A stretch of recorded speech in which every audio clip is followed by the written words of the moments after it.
Pray the Belizean prayer. I invite colleagues to join in. Almighty and eternal God, who through Jesus Christ has revealed your glory to all nations, please protect and preserve Belize, our beloved country. God of might, wisdom, and justice, please assist our Belizean government and people with your Holy Spirit of counsel and fortitude. Let the light of your divine wisdom direct their plans and endeavors, so that with your help we may attain our just objectives. With your guidance, may all our endeavors tend to peace, social justice, liberty, national happiness, the increase of industry, sobriety, and useful knowledge.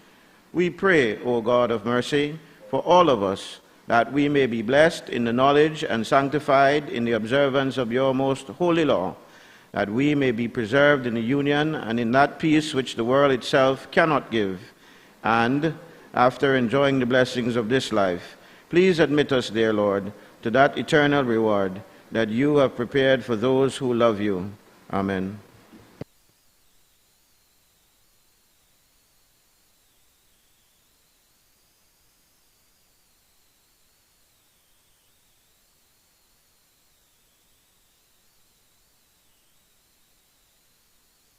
Announcements by the President.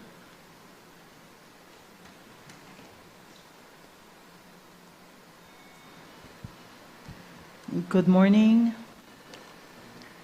First, in accordance with Standing Order 9.2, the Leader of Government Business represented to me that there was an urgent necessity for the Senate to meet upon a day earlier than the day to which the Senate stands adjourned, to deal with a number of bills before the Senate, and for such sitting to be prior to the next sitting of the House of Representatives.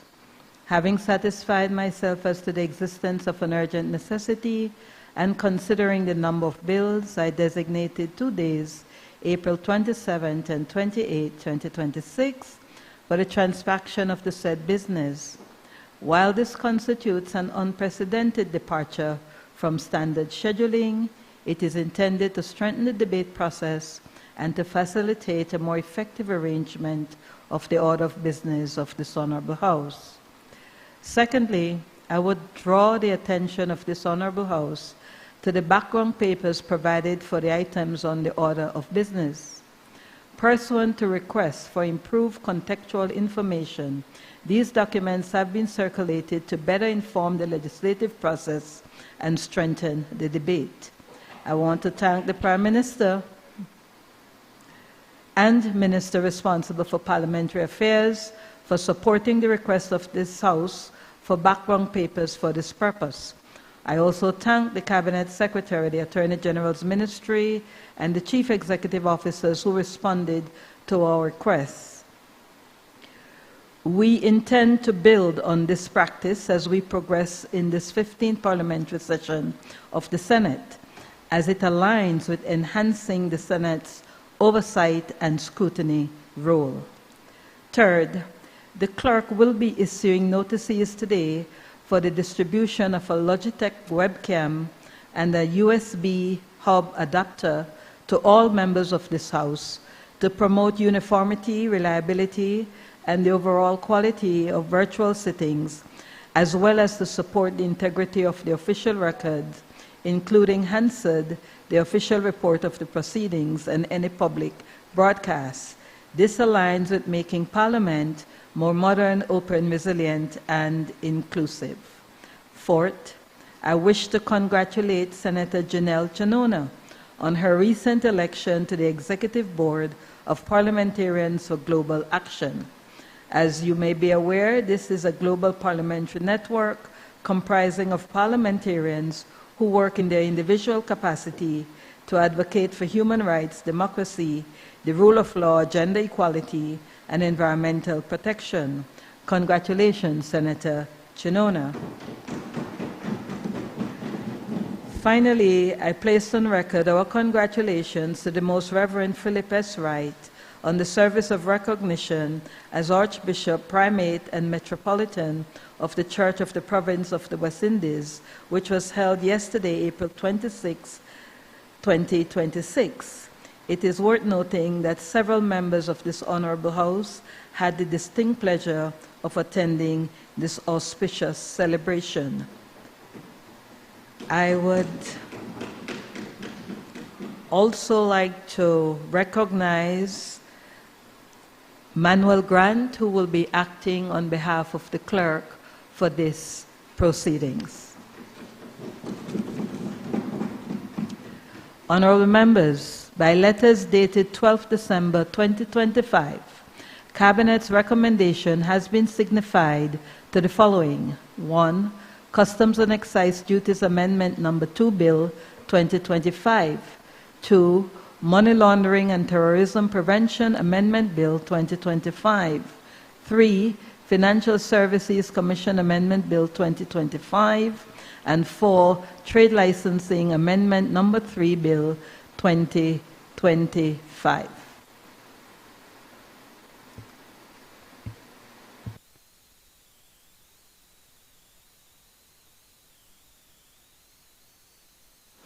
Bills brought from the House of Representatives. Madam President. I recognize the Leader of Government Business. Madam President, on this side, I join you in congratulating Senator Chanona and the Archbishop Wright on their recent election and elevation to the Archbishop for province in the West Indies. I also thank you on behalf of all senators for facilitating us in doing our work over the next 2 days. We have quite a number of bills that remain in the Senate which we need to have addressed. I have indicated to my friends and colleagues that the disposition we hope to adopt for the next 2 days is to take on board as many amendments as we can to try to get consensus in committee so that we can pass the bills as amended and move them out of the Senate to the extent that we can agree to do so. Madam President, I rise to take charge of the following bills. Custom and Excise Duties Amendment Bill Number 2, Bill 2025. Money Laundering and Terrorism Prevention Amendment Bill 2025. Financial Services Commission Amendment Bill 2025. Trade Licensing Amendment Number 3, Bill 2025. Deoxyribonucleic Acid Bill 2025. And Climate Change and Carbon Market Initiatives Bill 2025. Madam President, in accordance with Standing Order Number 49-1, I move that the bills be taken through all their stages forthwith. Honorable members, the question is that the bills be taken through all their stages forthwith. All those in favor kindly say aye. Aye. Those against kindly say no. The ayes have it. Papers. I recognize the Leader of Government Business. Madam President, I rise to lay on the table sessional papers number 38/1/15, the Fiscal Strategy Plan, Fiscal Year 2025-2026 to Fiscal Year 2027-2028, Ministry of Finance, Government of Belize. Number 39/1/15, the Ministry of Infrastructure Development and Housing, the 8th Road Project, George Price Highway, Belize City to Hattieville, and Belcan Bridge Replacement Project. And number 40/1/15, Supplies Control Prices Amendment Number 8, Regulations 2026. Honorable members, those papers are ordered to lie on the table. Motions relating to the business or sittings of the Senate. I recognize the Leader of Government Business. Madam President, I move that at its rising today, the Senate adjourn to Tuesday, 28 April 2026 at 9 a.m. Honorable members, the question is that at its rising today, the Senate adjourn to Tuesday, 28 April 2026 at 9 o'clock a.m. All those in favor kindly say aye. Aye. Those against kindly say no. The ayes. Are you saying no? All those in favor kindly say aye. Aye. Those against kindly say no. The ayes have it. Government business. Bills for second reading. I recognize the Leader of Government Business. Madam President, I rise to move the second reading of a bill for an act to amend the Customs and Excise Duties Act, Chapter 48 of the Substantive Laws of Belize, Revised Edition 2020, to vary the rate of duty on soups and broths in solid or powder form, including ramen noodles and other related items in the custom tariff and trade classification, and to provide for matters connected therewith or incidental thereto. Madam President, the purpose behind this bill is to support the local production of ramen. There is, as I understand it, a Belizean entity producing these noodles, and therefore the intention is to vary the duty on imported ramen and to set a rate that makes it competitive for the local supplier or the local producer, who, in order to create jobs and to stimulate economic activity in Belize.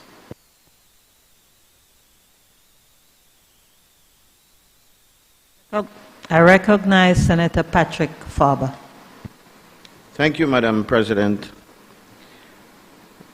I rise to contribute to the debate on this Customs and Excise Duties Amendment Number 2 bill, Madam President, and I hasten to say that I do so on behalf of the Belizean people, families who continue to struggle with rising food prices, shrinking purchasing power, and uncertainty about the real direction of our trade policy. The bill, Madam President, is presented as a technical adjustment, one to comply with our international trade agreements. Senator Courtney also mentioned just now that it is to support a local producer. But, Madam President, what we are couching as technical has real consequences for the Belizean people. And when they go to the supermarket, there will be real consequences. When duty structures, Madam President, shift even slightly, the impact is felt immediately for the ordinary Belizeans. The example that has been raised not only in the lower house, Madam President, but also in the streets is the case of instant noodles, or as Belizeans know them, ramen noodles. These products are not luxury items, they are survival food for many households. Students rely on them, Madam President, working parents rely on them, single income families rely on them, and any adjustment in tariff classification or replacement duty structures that increases the cost of these items directly affects the most vulnerable citizens of this country. I don't think, Madam President, that it is something that we should be terribly proud about, but many families, and I don't think anymore that it's an economic issue. I think there are many families who genuinely love ramen noodles and they eat it, you know. But there are still many families who depend on it because they can't afford anything else. And whereas before you could get 4 or 5 ramen noodles for $1, I understand. The price has already gone up before we are doing this kind of adjustment. 4 for $1, no? How much you would say? 12. That's the case. And I'm sure that you can afford better than ramen noodles, Senator, so we'll take your word for what it is. But it was affordable, and we have seen increases in the price even before this proposed measure, Madam President. The government says that these changes are required under international agreements, and that may be so, but compliance with treaties must never replace the responsibility to protect the Belizean consumer. Agreements are tools for development. They must not become instruments for hardship. Madam President, this bill raises several concerns that deserve careful attention. First, we believe that this bill reduces transparency in how tariff charges translate into retail prices. Belizeans are told duties are reduced, yet at the checkout counter, prices continue to rise. The public deserves a clear explanation, Madam President, of how these adjustments affect the final cost of basic goods. Secondly, the bill exposes Belize's food security issue to increased dependence on imported products without parallel strategy to strengthen the domestic production. If tariffs fall on imported goods, while local producers receive no structured support, then we weaken our agricultural resilience. Now, I know what Senator Courtney will say, that we are here doing this for our local producer, but across the board, it doesn't work for our local producers. Thirdly, Madam President, there is no accompanying social protection measure linked to these adjustments. If government policy changes affect staple food prices, then government policy must also cushion vulnerable households from the impact. And lastly, Madam President, the bill reflects a broader pattern. Trade liberalization continues without a national competitiveness strategy.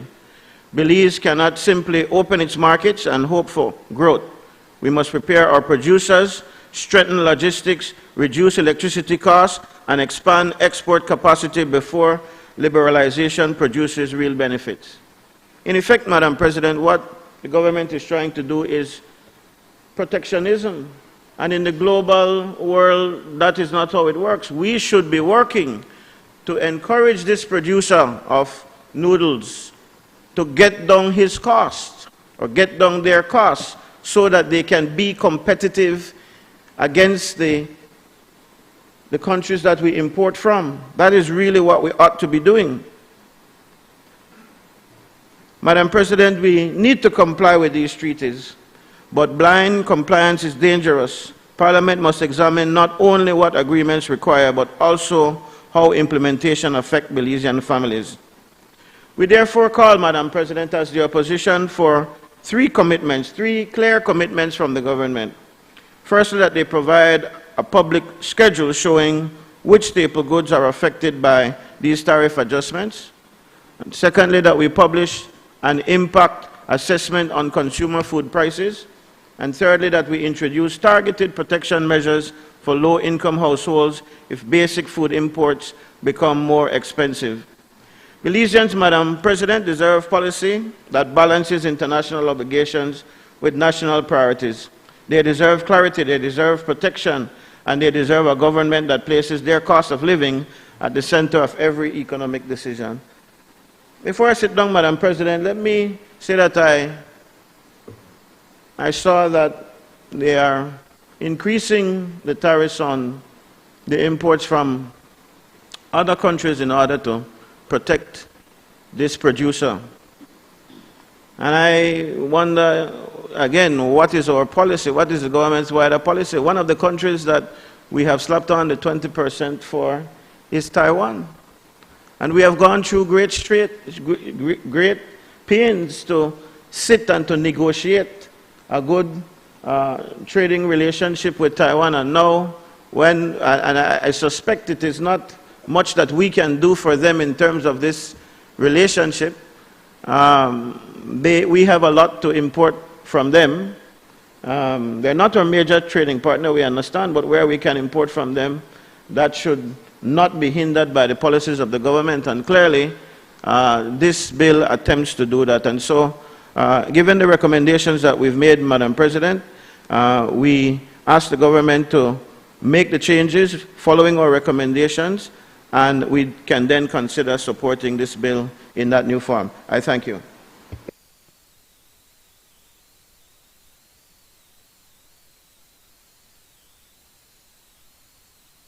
I recognize Senator Christopher Cowie. Madam President, just a few comments in terms of the objective and to bring some clarity. I don't totally disagree with Senator Farber on the matter of protectionism, but this is not protectionism. This is what we would refer to as strategic trade policy. You see in the global community a recognition of the importance of food security for one, but also of having and developing your local manufacturing, a local manufacturing sector. That is a severe weakness that Belize suffers from for various reasons. But it's unfortunate that one of the reasons why we suffer from minimal manufacturing locally is because of our own tax structures. Our own tax structures, in effect, have a reverse discrimination on local manufacturing, even to the extent that we have trade within CARICOM. You might appreciate that CARICOM imports, including under this very same bill, exempts CARICOM imports completely, 0%. Yet, those imports from CARICOM attract, and more so than that, do not even attract environmental tax. Yet, when it comes to local manufactured products, the inputs on those locally manufactured products attract environmental tax, a clear instance of reverse discrimination. And it goes broader than that. Even in the case of many items that are zero rated, ramen noodles is one of those. And it remains so, GST free, zero rated. But products that are produced in Belize, as opposed to those products that are imported that are zero rated, are not zero rated. They are standard rated at 12.5%. So a continuing scenario of reverse discrimination.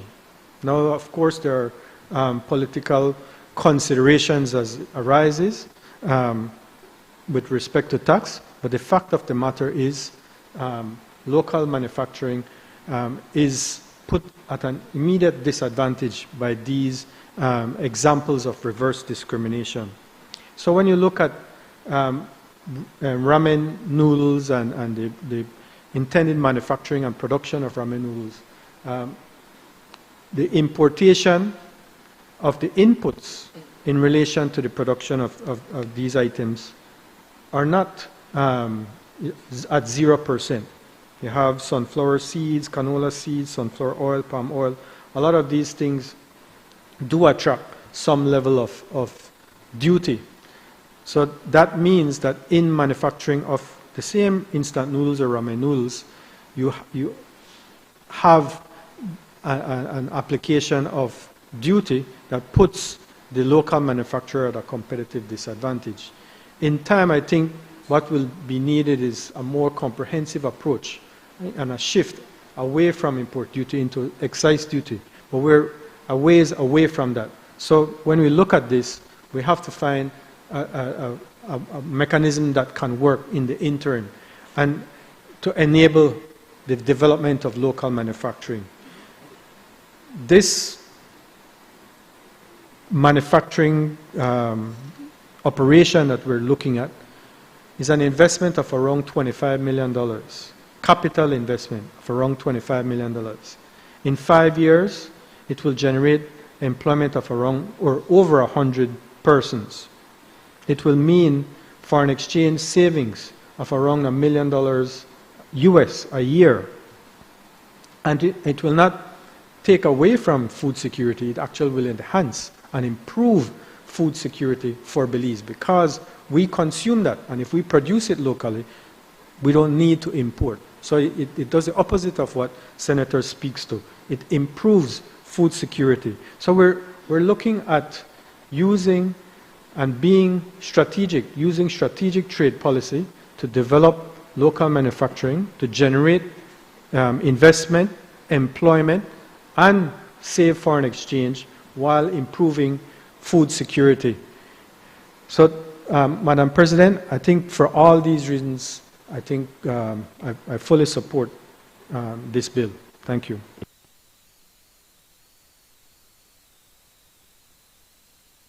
I recognize Senator Glenfield Dennison.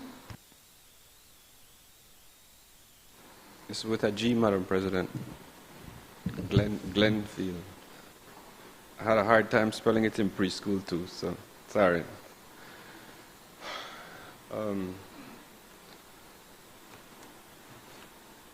You reminded me of when I used to have to buy the case, Senator Fava. Case of ramen noodles, that time on Publix, on the canal side, it really was $12 for the case of 24. I had to buy the case every payday because it formed a substantial part of my lunch.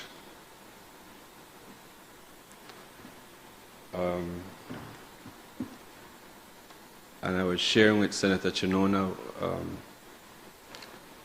that dearly departed friend of my, well, his mom, who's now dearly departed, used to be the one whose house I would go and cook my ramen at 12 o'clock.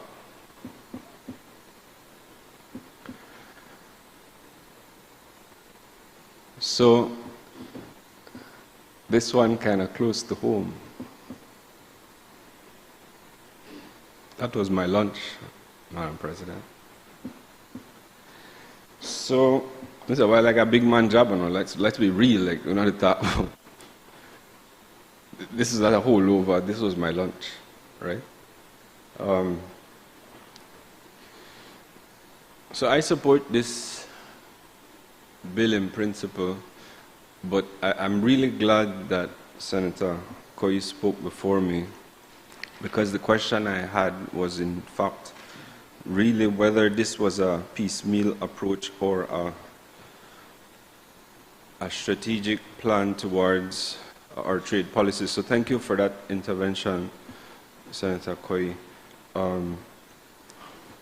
I was hoping you would go a little bit more in detail to explain to us whether we're planning on protecting the several industries that hit home at food security, whether agricultural, fisheries, or manufacturing would benefit from some sort of structured policy where you don't have to have a question that you will have at the point where you invest $25 million, can then approach the government to change the tariffs, but whether you can come to benefit from some things like these up front, you know, because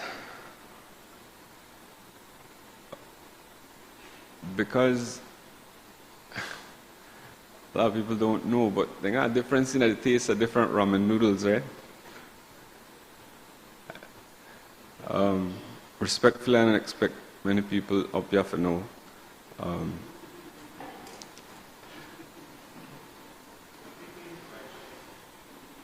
I taste one every so often just to remind myself, you know. Real, yeah, I reach. Like, let's be clear, me reach. Like I have to go buy around.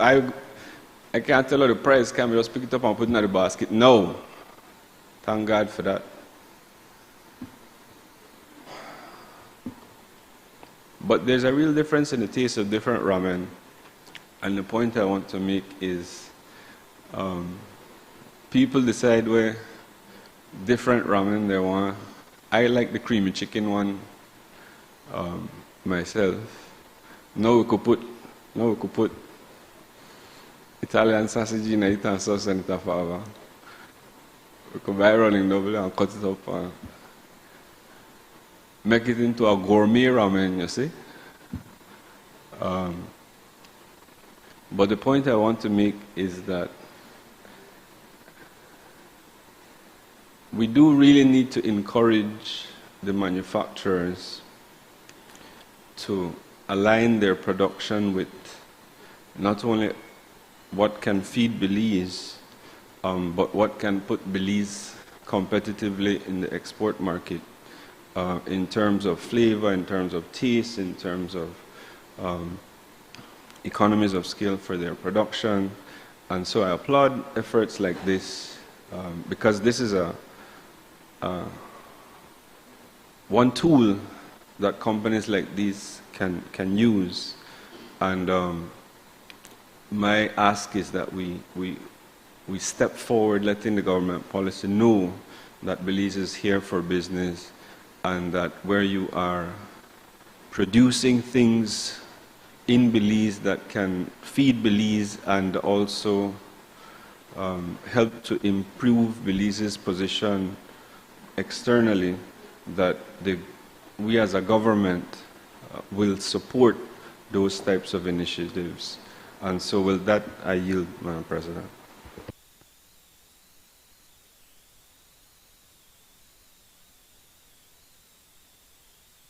I recognize Senator Gabriel Zetina.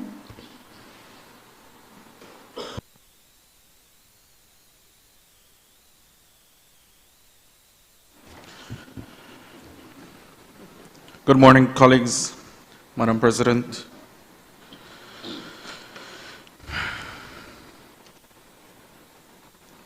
Madam President, to me this looks like or it might appear as a minor amendment, but for Belizeans, this is a direct attack on their survival. Rightfully so, Senator Dennison. I too, growing up, used to eat ramen. I had to stick on a budget. And so I would have eaten it during lunch and dinner. And overall, because I didn't need a stove, I didn't have one. So it was quite easy to make, quick to make. And I can only imagine how many other students, families who are struggling, rely on ramen as a necessity. And I also agree with my colleague, Senator Faber, that this agreement may appear as one taxing the poor.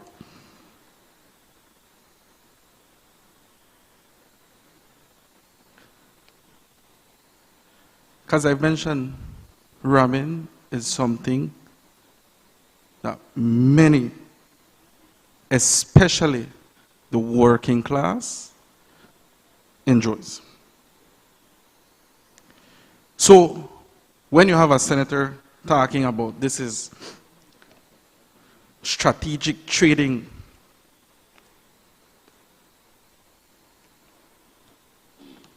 because they're trying to structure a tax system that works for whom?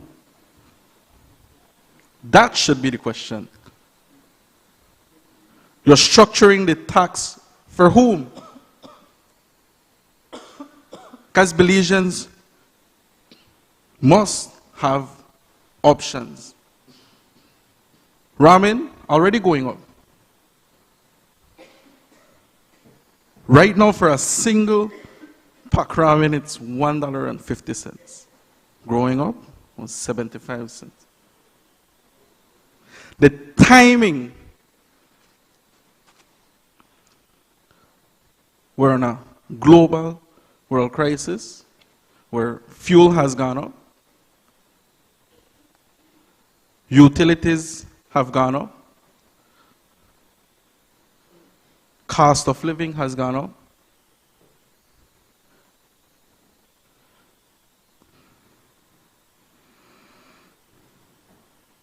So, I don't think that question will ever be answered, would it? Who are we structuring this for?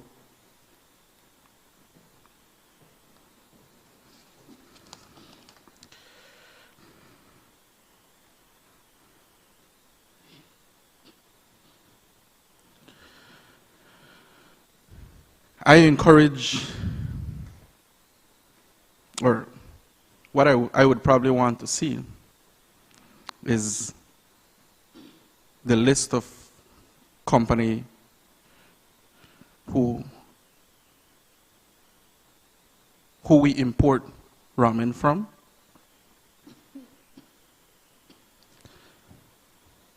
Today, I was made to understand that we have one particular company in Belize who actually makes ramen. That's good. I probably want to see more. But the bill also says that CARICOM would be paying 0%. So Are most of the ramen that we import come from CARICOM or not? Because then this is useless. If we're doing this so that we can help the Belizean people, then it's good.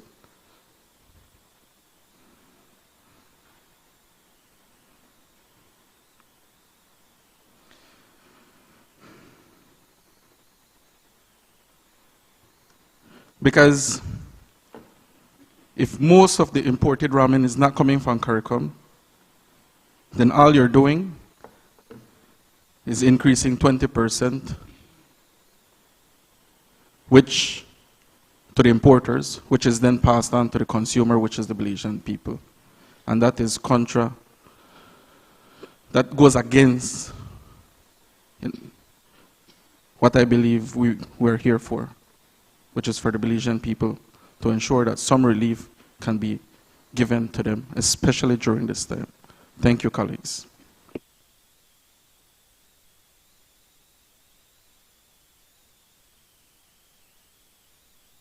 I recognize Senator Sheena Pitts. Thank you, Madam President. I hope I don't cause too much discomfort to my colleagues in these chambers and Belizeans listening to me, because I'm struggling through an unlawful occupant in my throat. And I hope by pushing through today, that fella will be evicted, because he's a man, only a man would do that. Madam President, I hear Senator Koi on strategic trade policy.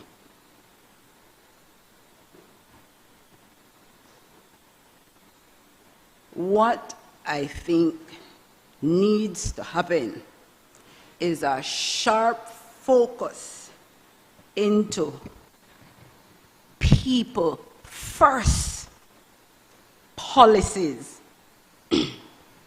Senator Dennison, I hear your reference to this ramen being your meal, not by choice. Now you make money, you buy steak.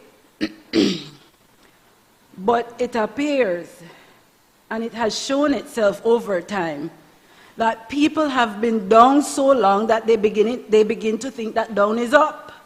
We glorify struggle, oppression, and everything, so much so that our talented Belizeans in Lake Independence, they held a cook-off of how good you can be creative in making ramen noodles.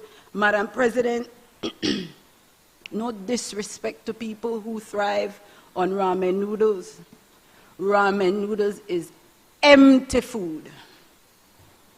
Ramen noodles provide the minimum, least nutrient-rich food for the body. And I recall the last parliamentary term, I attended a meeting hosted with the Ministry of Health, the Ministry of Agriculture, and the focus there was food health security, where the move has to be made from unhealthy to healthy, where there was a concerted decision at that time that we must promote healthy eating. And therefore, you hear gardens at school and in community spaces. And so I ask myself, here we are looking at ways to promote a local manufacturer, which I will not slam too much, but I wonder how he won. For produce what food that is sickening our people. This region is leading with lifestyle diseases, hypertension, diabetes. These things are from food. And I am sure by now, people have seen the reports coming out on the effects of noodles on the body. What it is made from, how harmful it is. And so, yes, I understand that this is what people resort to because it is what they can afford. But what is this government doing to promote healthy food choices? We are giving a break to a no-navel string barrier Belizean company, as opposed to Belizean farmers with farm carrots and a myriad of other fruits and vegetables. Where, along with this strategic trade policy, is there any consideration for we provide respite to Belizean farmers against importation for fruits and vegetables that we grow here, so that at least on a balance we have on the market healthy food choices for Belizean people, and paramount to that, healthy food choices that are affordable. Now you tell me, what is the government's policy on kind and quality for food? Do they have one? This term, you have to ask by term, you know. In fact, you have to ask by minister, because they change a musical chairs go on when man mess up. And I really want to see, what are the numbers for the locally produced noodles versus the imported one that is telling me they need a little help for competition on the market. But Senator Dennison, you said something very important. The top noodles on the market is Maruchan and Nissin and some Nangshim. I know there are a lot of Korean ones. And you're right. People's palate have a preference. And you know which one flies off the market, off the shelf? Maruchan, Top Ramen. Better you than me, boy, I want to live long. And so we are telling Belizeans that we will go and interfere in fair, healthy competition so that we choose for them. And there will be people who will say, man, I like what I like. Make I spend my $3 on the one noodles. That's the way we put people in the position to decide. When will Belize take a concerted effort to make policies that influence the long life of its citizens? In Europe, take, for example, England. My goodness, their old age population is large. The amount of banned products they have. And the banned products and the quality of food in the market directly correlates to the long life of the people. My flabbers were gusted, Senator Chanona, when I had to, be nice, mommy, when my son insisted he wanted fast food in the UK. And so my only way to say, all right, let's try, was because in the fast food restaurant, they had a vegan option as well as the fast food option. And they have signs to tell you what is in it. I went further. I said, make a taste the nuggets, provided I not swallow it. And I was shocked to find out that that thing was really chicken. What I am saying, Madam President, we say we have adopted a strategic trade policy to develop local manufacturing. For the one Chinaman, the orange walk where they make ramen noodles, I don't know who and he and a friend make he to get this. I don't know. But if that is the case, and that could be the case, But what I am saying is, how is it we're doing only this on the one side and we're not doing the other on the other side for the health of this nation? I cannot, in good conscience, especially because I'm more health food minded. Yeah, tell me I eat bird food all day. I will take that. But it can't be that we will promote legislation that only looks at, right down your nose, no further than your nose, short-term fixes as opposed to long-term fixes for the health of the nation. Because whether it is affordable or not, whether people decide to bite the bullet and pay whatever it costs for the brand they prefer, the bottom line is this is an empty food that does no good for the body and the health of our Belizean people. So what we should be looking at, if it is we're going to do something like this, be balanced, man. Look at what can be done on the side of farmers, the agricultural industry. What is the Ministry of Health input in relation to oversaturating the market with noodles where citizens consume? What that will look like on our health. And I know they talk about 10 years. I know they talk about 15 years, 20 years. These are effects within a parliamentary term, within months. And healthcare in Belize is expensive, Madam President. People, they fight for afford food amidst high cost of living, and for sure they will fight for afford health care. Because the effects on the body of these kinds of food, they pass primary health care, you know, they go to secondary health care problems and services, tertiary health care problems and services. So I just cannot, in good conscience, see that we can focus on challenging fair competition this way in the guise of promoting trade policy when there is nothing coming, there is nothing available to at least balance. And like Senator Faber said,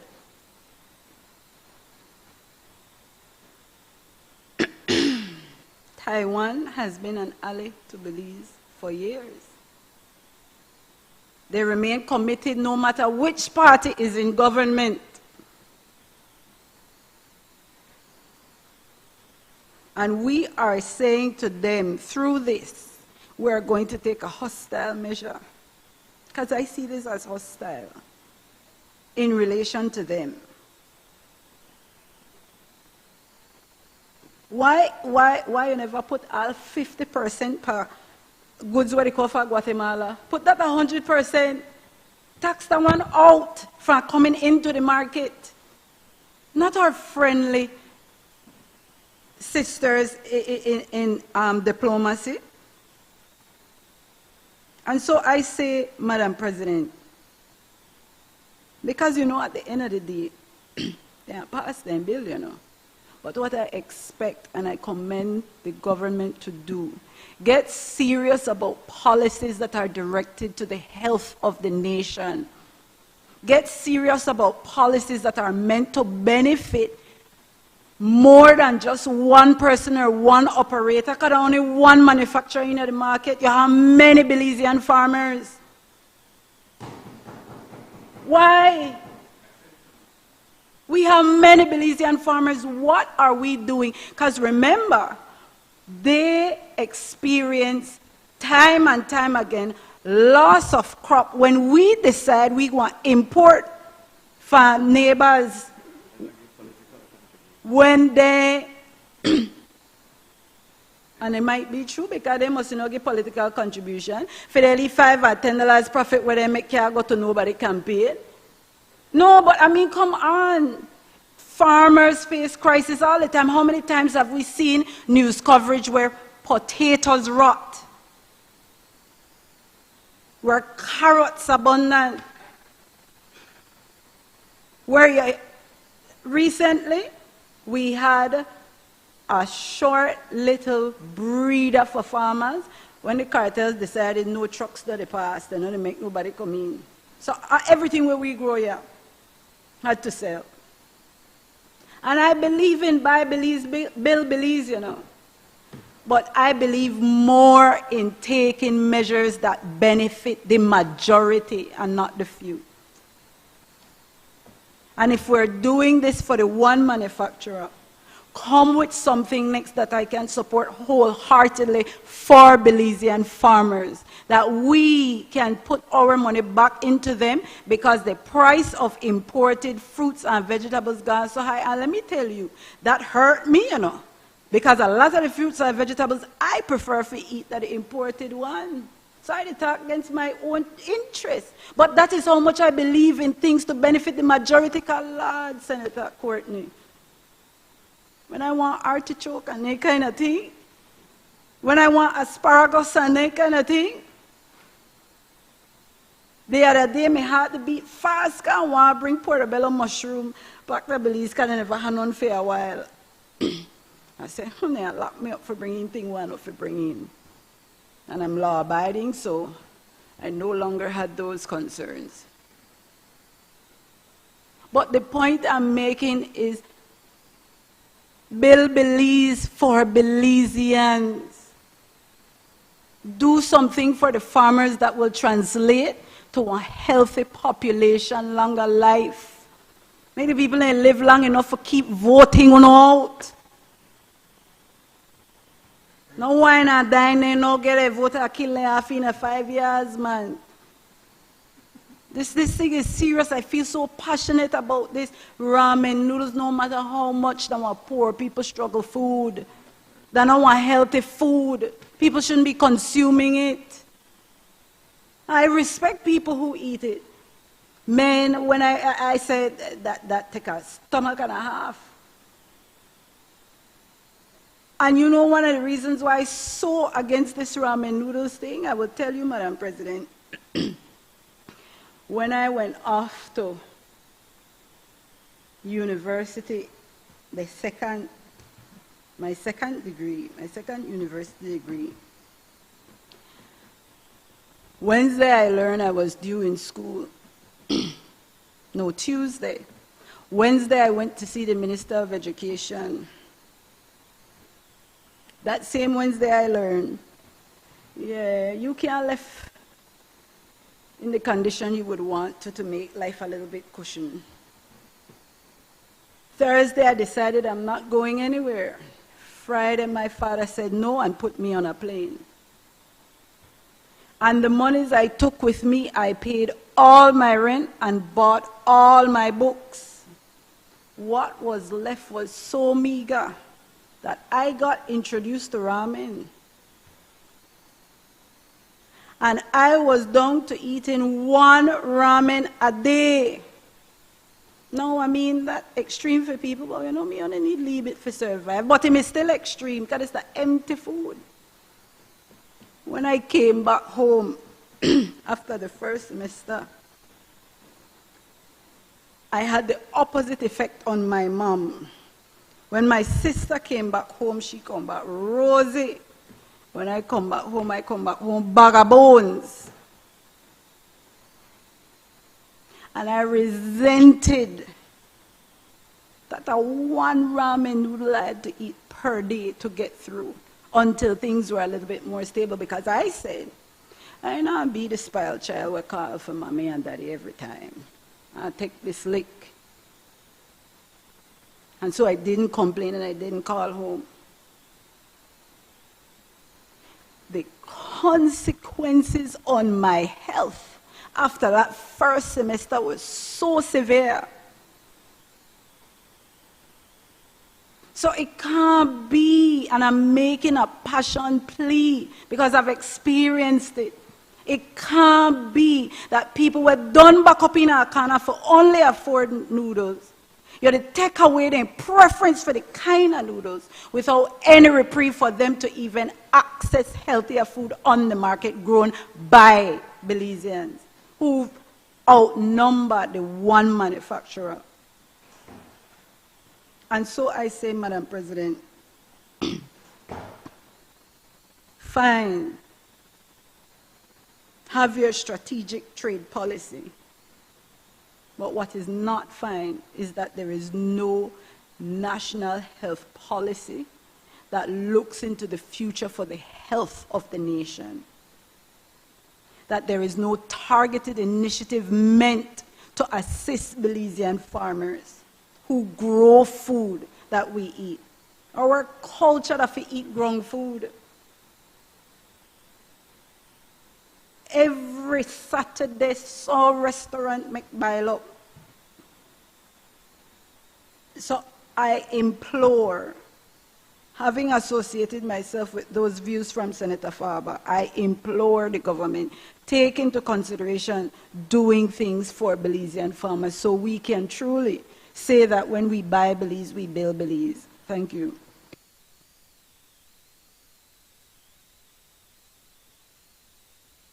I recognize Senator Pastor Lewis Wade.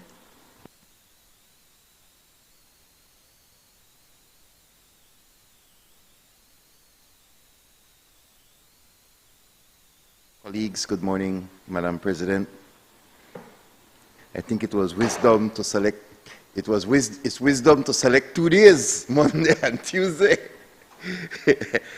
Because this ramen thing, it's got us going. It's got us going as the first item. But I want to say that noodles feeds all of Asia, an entire continent. And it is the healthiest continent in that when you look at the age that people live, the length of their lifespan, places like Japan and South Korea, China itself, you will see that they are very healthy. I said noodles, not necessarily ramen, because there is a difference. And I think we need to understand the difference, because there is an entire culture in the same way that we have rice as our substantial carbohydrate food. There are those in our culture that have corn as the foundation food. There are those that have flour, and there are those that have the cassava or the yam. But there is, every culture around the world has the base food where they get the energy to move around. And so noodles, which comes from rice or some type of flour, and there are different types.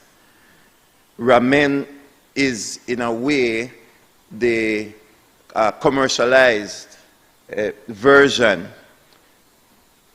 But I want to say that in certain Asian countries, noodles form the base of some Michelin 5-star restaurants. Yes, that you pay expensive money for.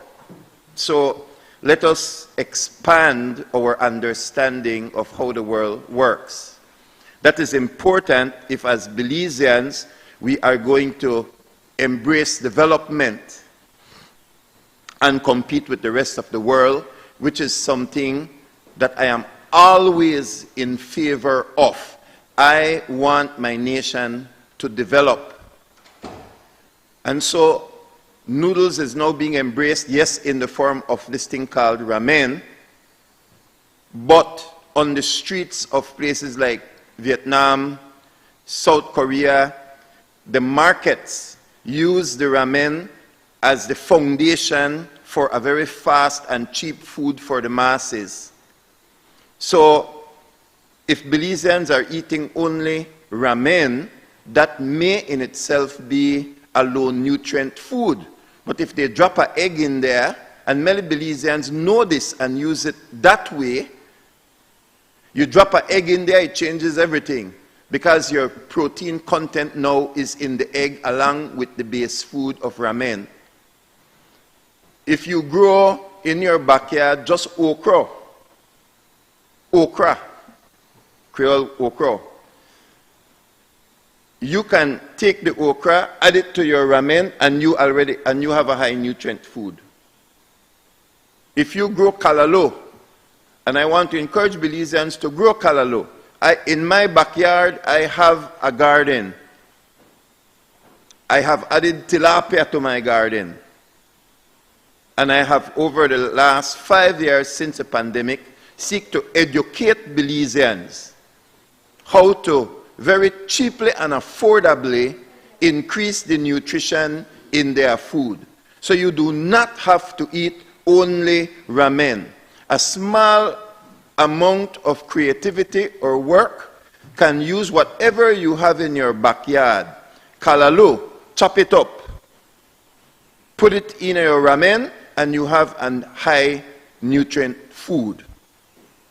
So I will start there because just like how we have tacos for breakfast, and just like how we have meat pie for breakfast, and it's readily available, there is no reason why you can't be like Vietnam and South Korea, where $1 you grab ramen, which will go for 1 minute, add something to it, and you can start sell a breakfast for $3 and you become an entrepreneur with ramen. And I think that's the direction that we need to go, to teach our grassroots people how to improve their life. You can start a business with ramen. You can start to sell $3 breakfast by adding something to it. And I want to congratulate the entrepreneur. Is it the same guy who started off with a kind of bear and then added a kind of water, and now he is on to noodles? It's the same guy, right? It's the same company out of Orange Walk. That's a keeper. That's a kind of investor that we want to incentivize. He started with one product. I don't drink beer. What I support is a good entrepreneur. I love good ideas. I love people who take the right kind of risk. And so I've been watching the company, including really bad news when they had to, anyway. But clearly, if he has started with alcoholic beverage, and he has moved on to water, and now he is on noodles, why is that not a keeper? He's going to move on to something else, because he's seeing the economic possibilities, is he not? If he is on to at least his third product that I know of, in the next few years, then I expect him to study the economy, and a fourth product is going to go on the shelf that is made in Belize, that all of us should be rejoicing over. And so I congratulate him. Because, yeah, probably more than I'm thinking about. Because now we have another group of people that are thinking not just about importing and selling to the Belizean people, but they are thinking about producing it in Belize. So, I want to track the importation of noodles or ramen, because many of these companies in some of these Asian countries, they come from a socialist or communist background, so the government don't own half of the product, and the government is subsidize ramen. It's subsidizing it. So here you have a Belizean company that's not only competing with the import, but they're competing with a product that's coming in that's heavily subsidized. In other countries, farmers are heavily subsidized. And so you are already competing with a product that is very low, because either the government owns half of the company or it's a heavily subsidized food. And so what happens when the importer gets on the telephone, he orders ramen from a country where it is very cheap and plentiful, and it lands in Belize. It's a small group of Belizeans that are going to load it to a container, and then the job done. It got to a warehouse, they unload it, and then job done. The next place they're going from there is on the shelf, where a few people are going to sell it, and it goes out to the public. The end. So here we have an entrepreneur who now will either source raw materials from in-country, which is the same farmers that we are talking about, and convert that into ramen. It will take vegetables, the same farmers that we are talking about that are Belizeans. He will eventually have to buy from these Belizean farmers things that he was not buying before. And then thirdly, whatever he imports, the people will still load and unload, put in the warehouses and bring to where? Not to the consumer, it goes to the factory. To the factory. So what happens at the factory? A group of people who would never be employed because of an import are now employed because you are making a product. Never thought I had to explain that to our Belizean people. That once you're not importing the product and you're making it locally, you need an investment for a factory, you need employment for a factory, and some of your raw materials will be sourced in country. So is it that we don't know that, or we want people to not know that? That this is a major development in our country, that we can now produce a product, ramen. I don't eat ramen. I don't eat ramen, and I don't travel on public transport. I cannot sit in a bus terminal for an hour to wait for the bus to go. With ramen, I prefer my natural food. So we're trying to put impossible situations that we ourselves don't experience, we're trying to put it on other people. So you know what? Yes, I don't eat ramen, but I can see the massive benefit that this company is giving to Belize. So even though I don't eat it, I can say this is a good idea. We need more of this, even if I don't participate in it directly. With foreign exchange, it is helping. With employment, it is helping. With the natural products that the farmers produce, it is helping. This is a win-win, even if we don't eat ramen. And so I'm going to close with this. We need to move now from ramen to maybe ketchup. There are more products that we need to stop importing or reduce importing or create a temporary increased importation so that more local products can flourish. And you know, for us I have a small television station. You know why television is difficult in Belize? Because we're importing all the products nobody wants to advertise. But I bet you for that ramen that is locally made, no advertisement they play internationally. They have to create a local advertisement.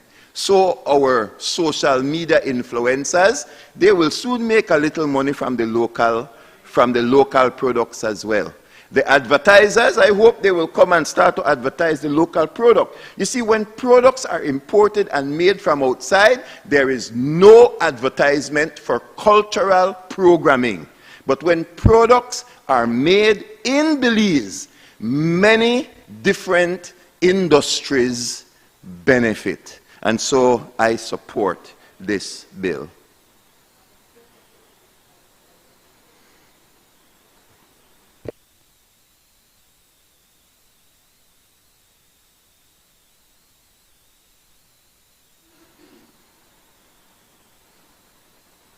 Madam President, I think it's important to remember the purpose of the bill before the Senate. The debate ranged far and wide on policy issues and matters that was not a part of the bill or the purpose of the bill. And so I want to start by thanking Pastor Wade, Senator Wade, for bringing us back to what the purpose of the legislation seeks to achieve. There are a number of things that have been said that need to be responded to. First of all, Madam President, this bill was not designed to promote or to advance a health policy. Having said that, however, the impression was given that ramen is bad and therefore unhealthy, and therefore we should not support the objective of the legislation. Senator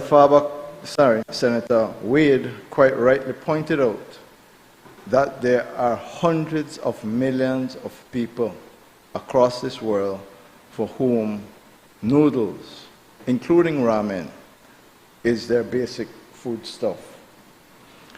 There is no doubt that Senator Pitts is correct, that the high sodium content in ramen noodles in particular, and the lack of nutrients in the noodles makes it essentially an unhealthy basic foodstuff. However, once it is supplemented with nutrients or protein, for example, that equation changes. So what we have, Madam President and colleagues, is a situation where, as a matter of fact, for many Belizeans, this basic foodstuff is an important and affordable part of their diet. We have a choice. I listened carefully. Senator Pitts didn't go as far as I thought she was going to go. I thought she was going to advocate for a banning of the importation of ramen. If it is so unhealthy, why do we not ban the retailers who are profiting of importation of goods not made in Belize, sold to Belizeans at a markup, no tax? Should we ban that because it's bad? Should we ban soft drinks? Should we ban importation of alcohol? On and on it goes. The purpose of the legislation, Madam President, is, as Senator Cowie pointed out, you have inputs that are taxed. In order to attempt to level the playing field, we are permitted by our international obligations and trade obligations to move the applied rate on products. And what this has done is to say, insofar as we have a local producer, we are going to give that local producer some protection that is permitted under the revised Treaty of Chaguaramas. It allows us to move the applied rate as high as the bound rate, or in this case, to the MFN rate, and 20%. Therefore, the local producer who is creating employment, who is saving foreign exchange, who is investing in Belize, is able to have a competitive advantage versus those products imported from other countries, including Taiwan. We have an economic cooperation agreement with Taiwan that has a schedule of the products that have the benefit of a tax-free regime. This is not one. So this is not interfering with the agreement that we have with Taiwan. It is not. Madam President, it is important as a matter of philosophy, as put eloquently by Senator Wade, for us to make a choice between importers on one hand and a choice of producers on another. This bill is seeking to give a benefit to a producer. and we can focus as much as we want on who the producer is. The issue is, are jobs for Belizeans being created? Is foreign exchange being saved? If the answer to that is yes, it is a net positive for Belize. It is incorrect to suggest that there are not policies in place that provide protection for farmers, that provide protection for the agricultural sector. Fertilizer, fungicide, insecticide, these are all zero rated. And most importantly, we operate a licensing regime. One moment, Leader Government Business. Senators on the opposition side, can we be silent as the Leader Government Business is speaking? Thank you, Madam President.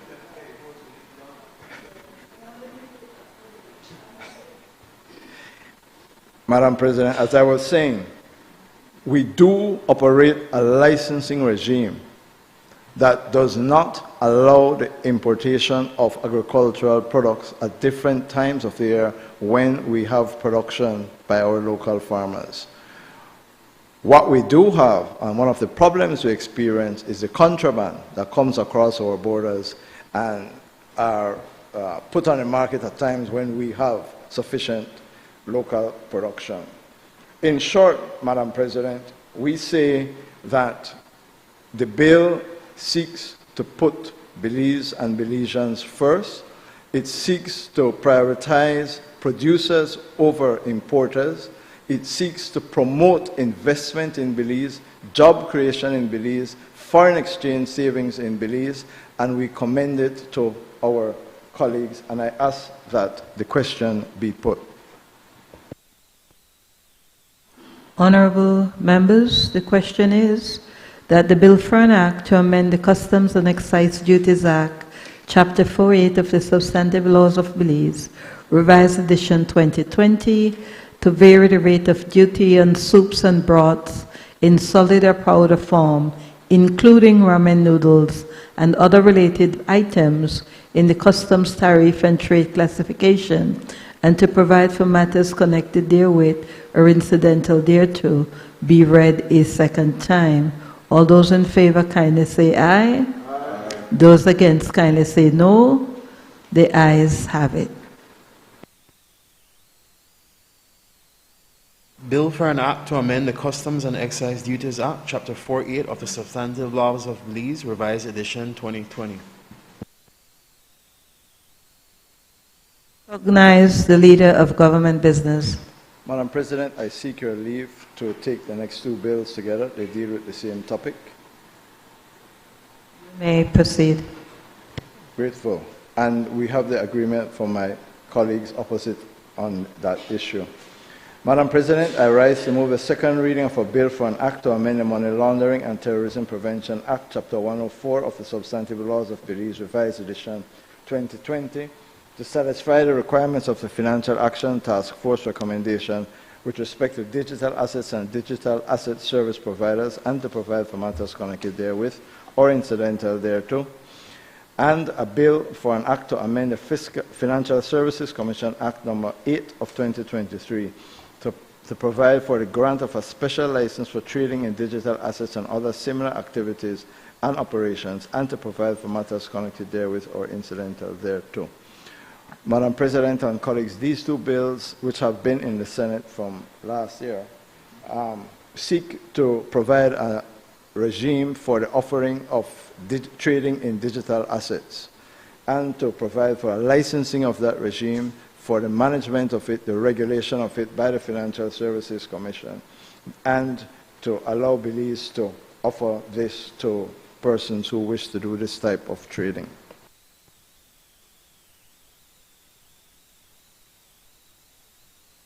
I recognize Senator Patrick Farber.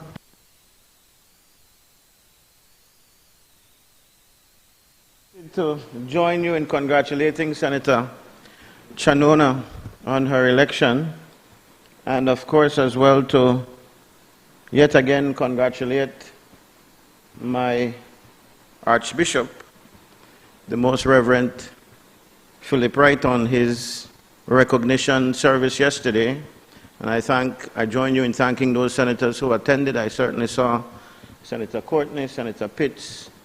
I'm not sure, you didn't go, not just Senator Wayne, but we had it live streamed courtesy of the government of Belize, and I want to place on record as well, Madam President, as a part of the Anglican Diocese, our appreciation to the government for all that was done to support Archbishop Philip Wright and the province.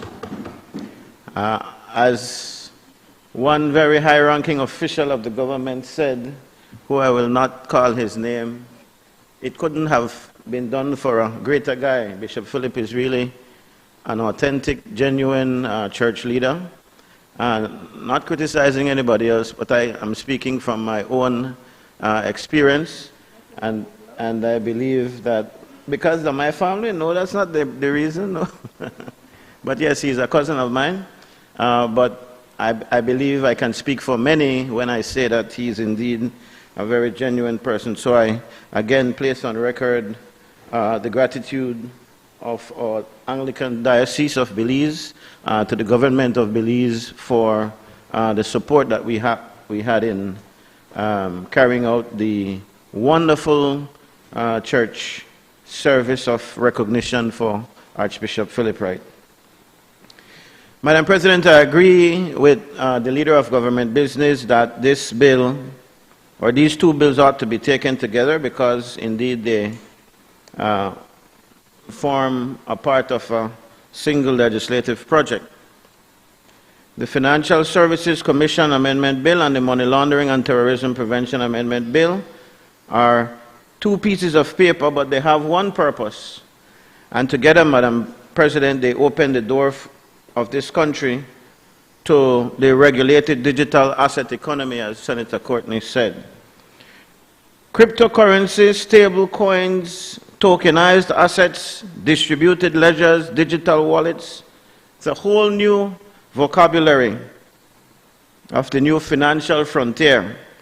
A frontier, Madam President, that up until recently, very recently, our laws didn't address any at all, or only addressed, it was only addressed even if it was by way of temporary prohibition under Section 81 of the Financial Services Commission Act. A prohibition, Madam President, which by its own terms sunset on the 31st of December, was it, Senator Koyi, of last year. And so we are in some months now without any kind of regulation at all. Madam President, let me say from the outset, plainly and for the record, that the opposition supports the principle of both of these bills. We support, Madam President, the compliance with the Financial Action Task Force standards. We support the work of the Caribbean Financial Action Task Force. We support the integration of digital asset service providers in Belize's regulatory and anti-money laundering regimes. But we do so because we have learned through very hard experiences what happens to small open economies when it falls foul of the international financial integrity architecture. In fact, one of the reasons why we agreed to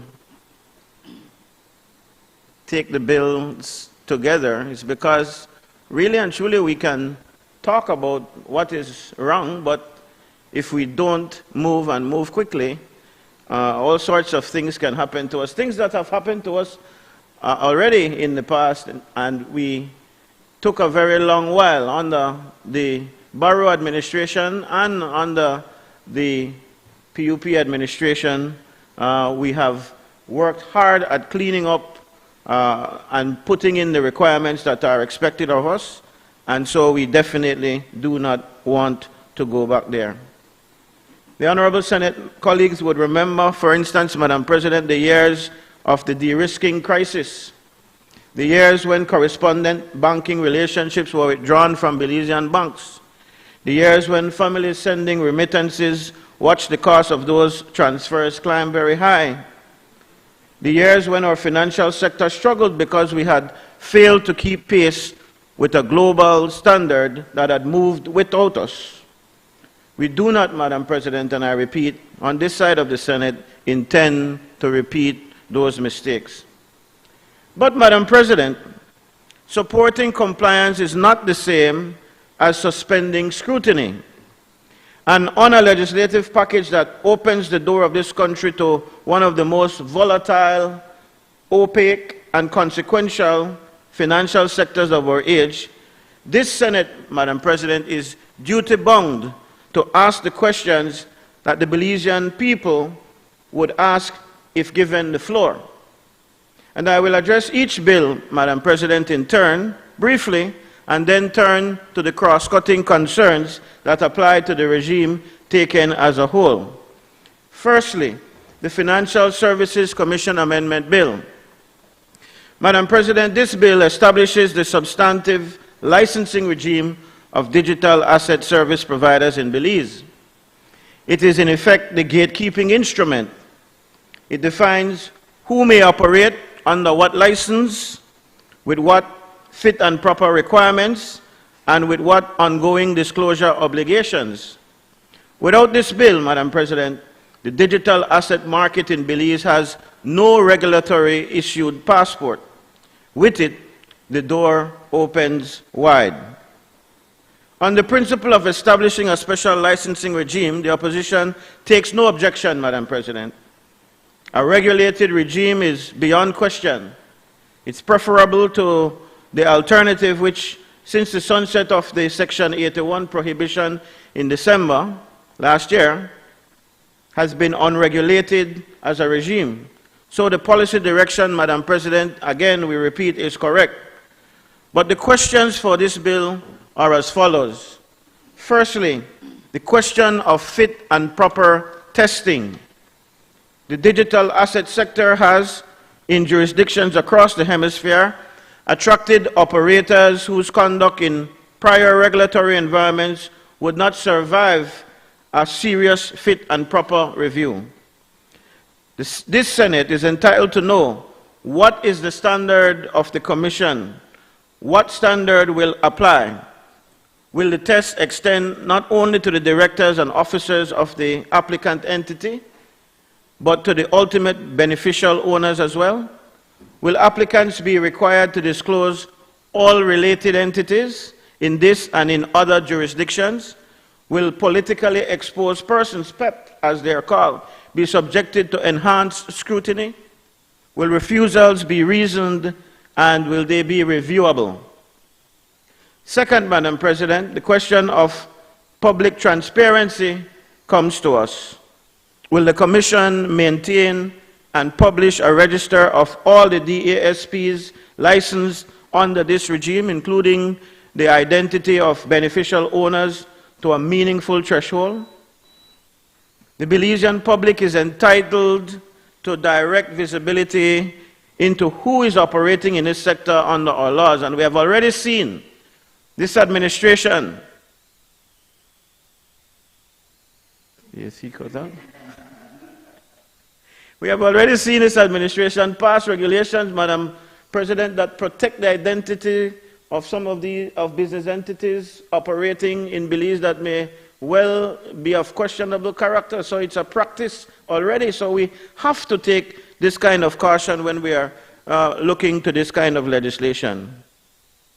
The Belizean people are entitled, Madam President, to direct visibility into who is operating in this sector under our laws, not as a privilege graciously extended, but as a precondition of public confidence. Thirdly, Madam President, the question of who is today knocking on the door. The Cabinet memorandum that was shared with us accompanies the companion bill, and I join to thank whoever was involved, Madam President, for sharing that white paper or cabinet paper, as well as the white papers for the other pieces of legislation that we will be dealing with today and tomorrow. And I trust that it will be the practice. I know that for one of the bills we didn't get it today. I think it was the first one having to do with the customs amendment, but I'm assuming that it will be the practice rather than the exception that we get these bills, or white paper, sorry.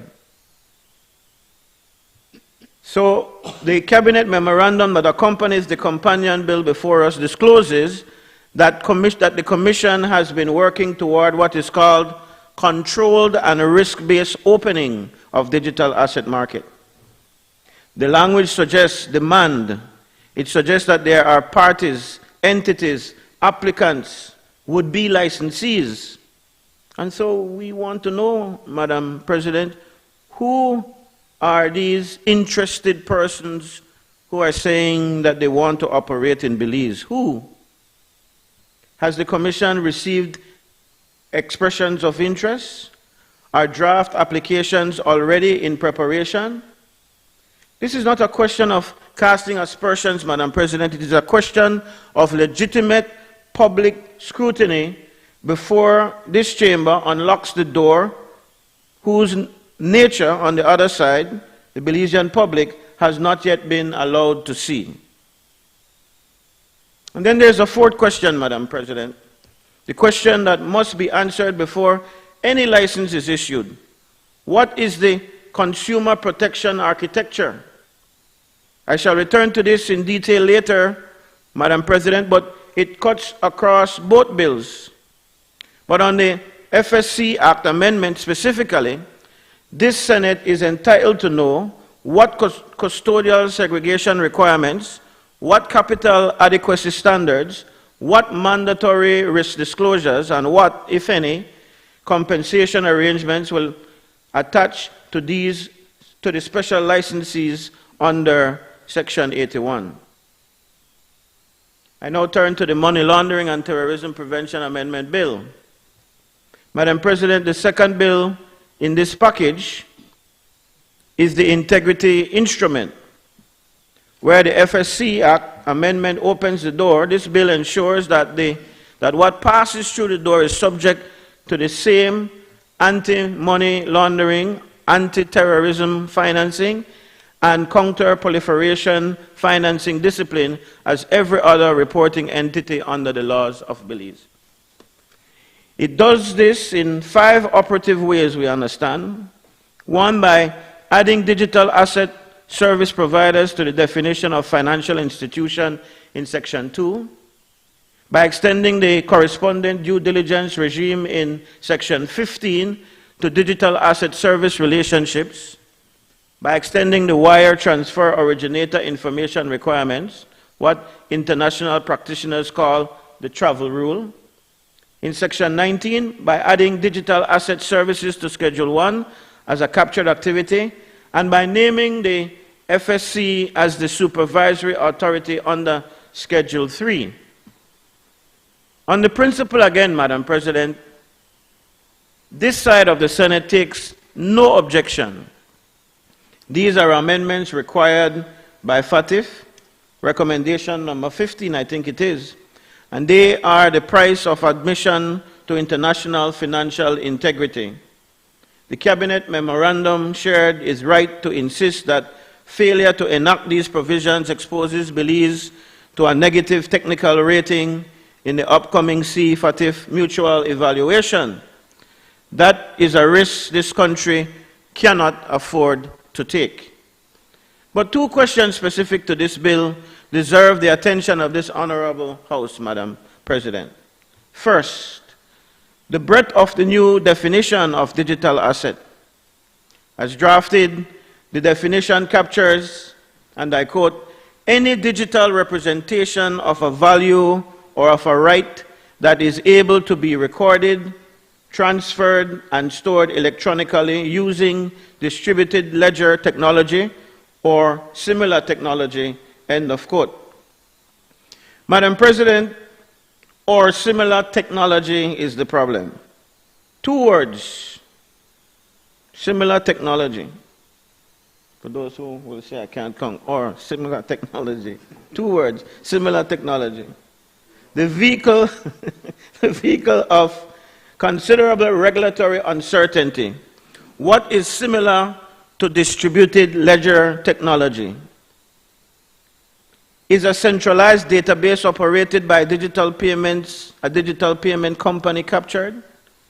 Is a tokenized loyalty point captured? Is a digital voucher captured? Is a central bank digital currency, should the central bank ever decide to implement one, captured? Breadth, Madam President, without clarity creates compliance costs for legitimate operators and avoidance opportunities for illegitimate ones. This Senate is entitled to ask what supervisory guidance the Commission will publish in advance of commencement to clarify the boundaries of the term. The second question we must ask on this bill, Madam President, the second issue is that of enforceability of the travel rule against transactions that, by their technical nature, bypass licensed intermediaries. The amendment, Madam President, to Section 19 imposes the originator information requirement on digital asset service providers, and it does so correctly. But this Senate must understand that blockchain transfers between self-hosted wallets, transactions on decentralized exchanges, and peer-to-peer movements that never touch a licensed DASP are, in technical terms, beyond the reach of any regulator anywhere in the world. We do not say the obligation should not be imposed. In fact, we say the opposite, it must be. We do say that this chamber, however, is entitled to know the Commission's enforcement strategy and where the limits of that strategy fall. Madam President, I now turn to the cross-cutting concerns that apply to both bills taken as a single regulatory project. And I begin with a question of timing that this honorable chamber must address. Cabinet memorandum that accompanies the AML bill states that, in clear terms, the temporary prohibition on digital asset activities under Section 81 of the Financial Services Commission Act sunset on the 31st of December 2025. We are now at the 27th day of April, calendar check, 2026. And Madam President, that is 117 days after the deadline, nearly 4 months in which the prohibition has lapsed, and during which time, on the government's own admission, there is a regulatory gap that has existed in this jurisdiction, and in a sector that the Cabinet memorandum itself describes as high risk. This Senate is entitled to ask, therefore, Madam President, what has happened in those 117 days? Has any digital asset activity been undertaken in or from Belize during that window? Have any entities held themselves out as DASPs in this jurisdiction without license and without supervision? Has the Financial Intelligence Unit received any reports? Has the Financial Services Commission identified any actors? And what is the legal status today of any transactions that took place in the gap between the sunset of the prohibition and the commencement of these bills, neither of which, by their own terms, is yet in force? I'm happy that Senator Coy is here because I think he holds the answers to these kinds of questions. And I'm hoping that he will be generous in sharing that information with us so that we can put these questions to rest. The Belizean public, Madam President, is entitled to know whether their country has, for the last 4 months, been operating in the very kind of regulatory vacuum that the Cabinet memorandum describes as high risk to be avoided. And then, Madam President, when the two bills are taken together, they make the Financial Services Commission the licensing authority, the supervisory authority, if you will, and the enforcement authority for digital asset service providers in Belize. With the greatest of respect to the dedicated officers of the Commission, who I know to be capable professionals, digital asset supervision, Madam President, is not banking supervision. It is not securities supervision. It is not insurance supervision. It is a specialized discipline that requires blockchain forensics, transaction tracing software, and an understanding of smart contracts. It requires, Madam President, familiarity with the architecture of decentralized exchanges and the capacity to conduct on-chain analysis in real time. This, Madam President, is the kind of supervisory capability that in jurisdictions that are far better resourced than ours has taken years to build. The Monetary Authority of Singapore, for instance, the Financial Conduct Authority of the United Kingdom, the Securities and Exchange Commission of the United States. Each of these entities, Madam President, have invested tens of millions of dollars and dozens of specialized officers in building this capacity. And each, Madam President, I am certain nobody will dispute, they are still learning. So this Senate, Madam President, is entitled to ask, what capacity does the Commission have today to supervise this section?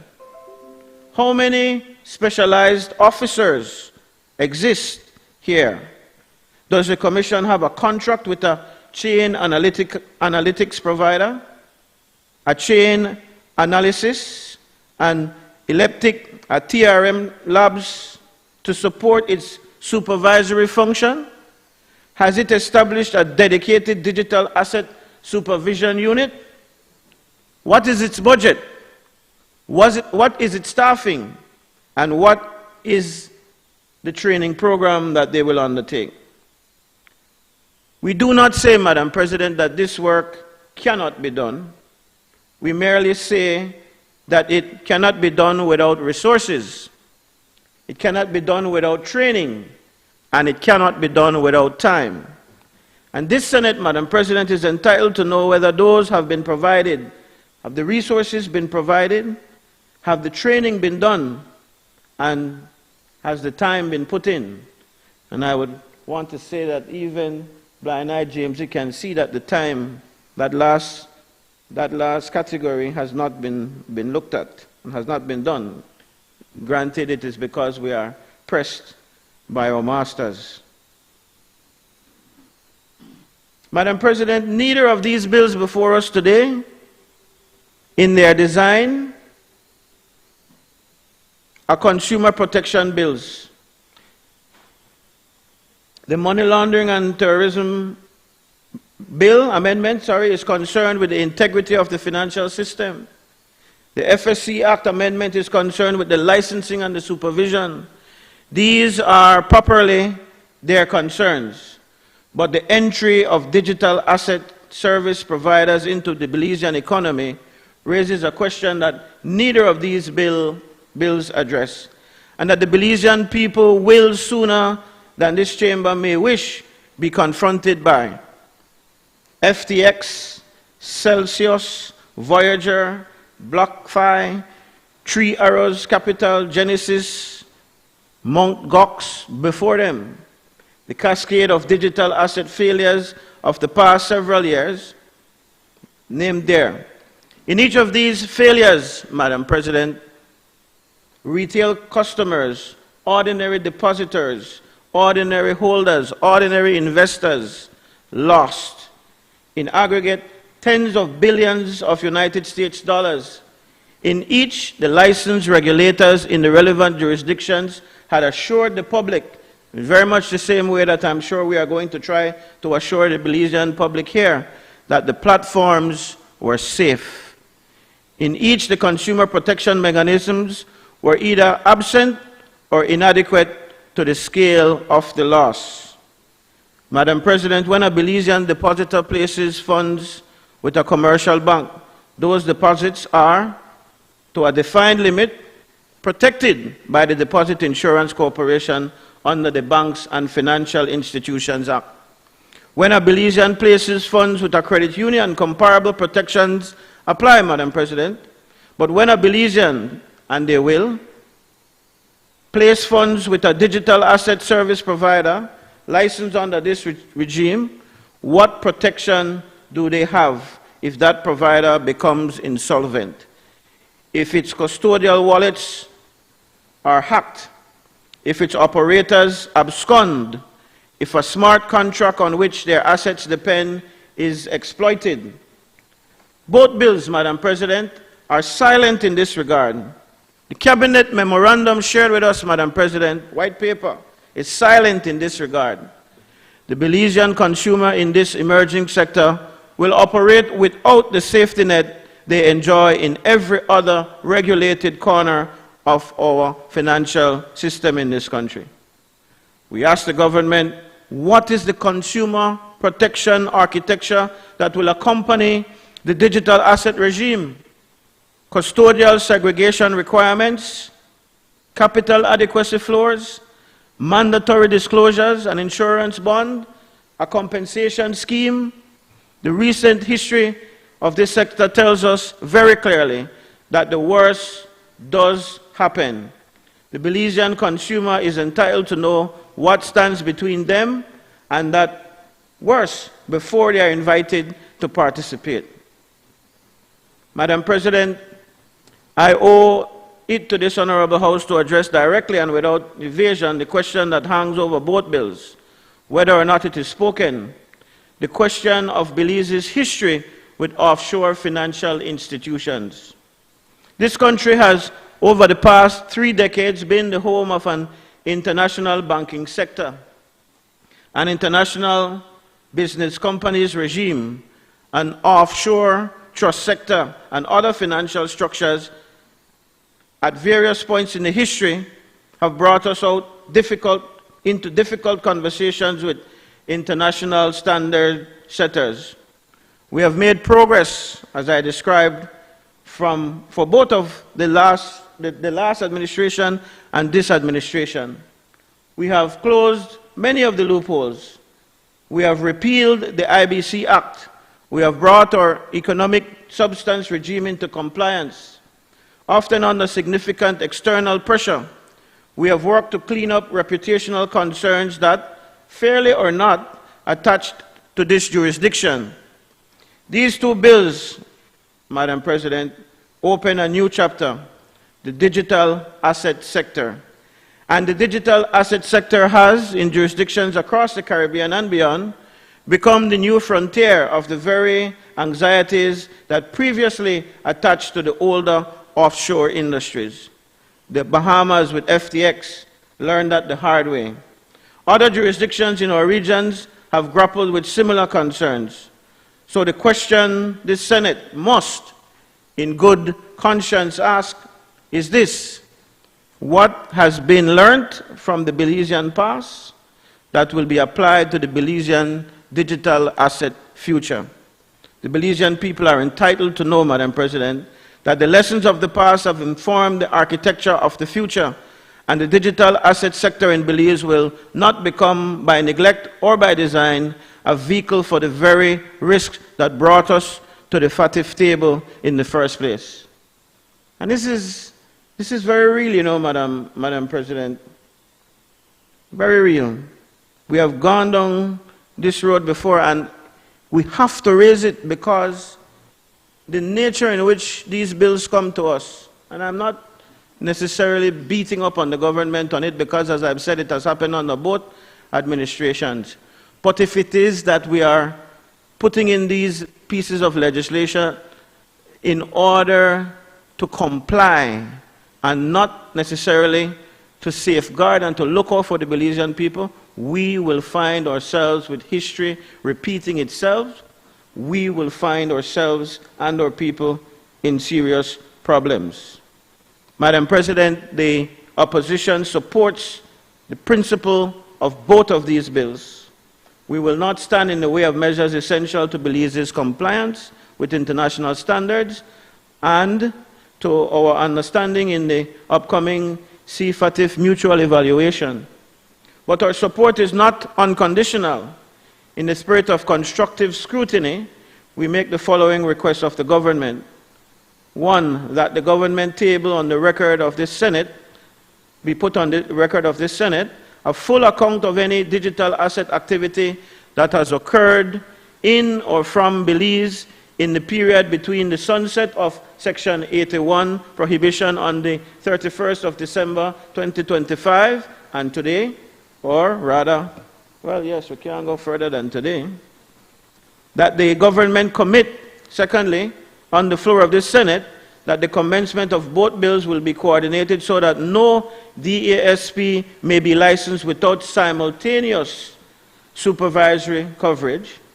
3, that the Financial Services Commission table, before commencement, a published statement of its supervisory capacity in respect of digital assets, specialized staff, training, blockchains, analytics tools, and dedicated budget, so that this Senate may know that the supervisory mandate these bills confer is matched by the capability to discharge it. 4, that the government bring forward before any DASP license is issued a consumer protection framework appropriate to the digital asset sector, including a minimum custodial segregation requirements, capital adequacy standards, mandatory risk disclosures to retail consumers, and a clear position on whether a compensation scheme will apply. That the Commission publishes in advance of commencement supervisory guidance clarifying the boundaries of the definition of the term digital asset, particularly the meaning of similar technology, together with its enforcement strategy for the travel rule under the amended Section 19 of the Principal Act. That the Commission maintain a register of all DASPs licensed under this regime, including the identity of beneficial owners to a transparent threshold, so that the Belizean public, Madam President, has direct visibility into who is operating in this sector. And finally, Madam President, that the Commission report annually to this Honorable Senate on the operation of the digital asset regime, or to the National Assembly, number of licenses issued, jurisdictions of beneficial owners, value of their assets under custody, suspicious activity reports filed, enforcement actions taken, and consumer complaints received, so that this chamber and the lower house as well, Madam President, may carry out its constitutional duty of oversight in fact and not merely in form. In closing, Madam President, the question before us is not whether Belize should comply with international financial integrity standards. There's no question about that. We must and we will. The question is not whether digital asset service providers should be licensed and supervised. They must, and these bills achieve that purpose. The question, though, Madam President, is whether the broader policy decisions these bills usher in, the decision to open Belize to the regulated digital asset economy, is being made with the institutional preparation, the consumer protection architecture, and the public transparency that a decision of this magnitude requires. This is, in financial sector terms, a frontier moment. The decisions taken in this chamber today, Madam President, will shape for years to come the kind of digital asset jurisdiction that Belize becomes. A serious jurisdiction is what we want, one with high standards, one with robust supervision, and one with meaningful consumer protection. Our jurisdiction, a jurisdiction of convenience, where the sun shines, the bandwidth is adequate, the regulatory questions are not too sharply pressed, and the lessons of FTX, of Mt. Gox, and of the de-risking years are quietly forgotten. That's what we want. Or what we don't want, sorry. Madam President, I caution this Honorable House. Pass the bills. Comply with the standards. Protect our financial sector from the catastrophe of the adverse CFATIF rating. But understand that we are doing more than amending 2 schedules. We're unlocking a door, and we owe it to the Belizean people to know what stands on the other side of that door before we turn the key. Thank you.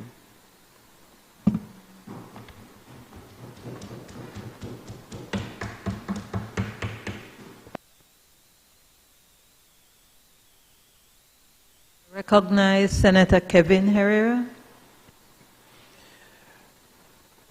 Good morning, Madam President.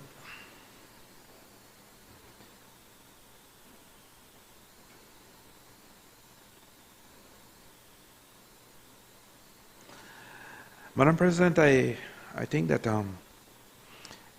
we've seen a constant move within our economy towards modernization, and I think these 2 bills here are certainly bills that are going in that direction. And I think that it's important for us to embrace these, how the global economy is going, and for us to get at pace with it. But it's also important, Madam President, that we do it properly. And I think that when we're looking at digital assets, Madam President, and digital assets are, for those who may not know, I think there are 3 qualifying criteria. One, it must be stored on a device or server. It must have a value, and you must have ownership to it. And so I think that, and some examples of these, Madam President, would be like brand assets, logos, media content. In the financial, you have Bitcoin, Ethereum, stable coins. And those are just some examples of what it is, Madam President. So it's very, very new. The point I'm making is it's a very new area for Belize, even though we've seen it so many times on the news, and especially in the financial news, where other countries are moving very fast towards it. And I think Bitcoin is the flagship, if you will, of what it is. But there are also considerable risks that comes along with it, as Senator Faber mentioned in his presentation. Madam President, I think if we look at the example of Turkey had gone down this road.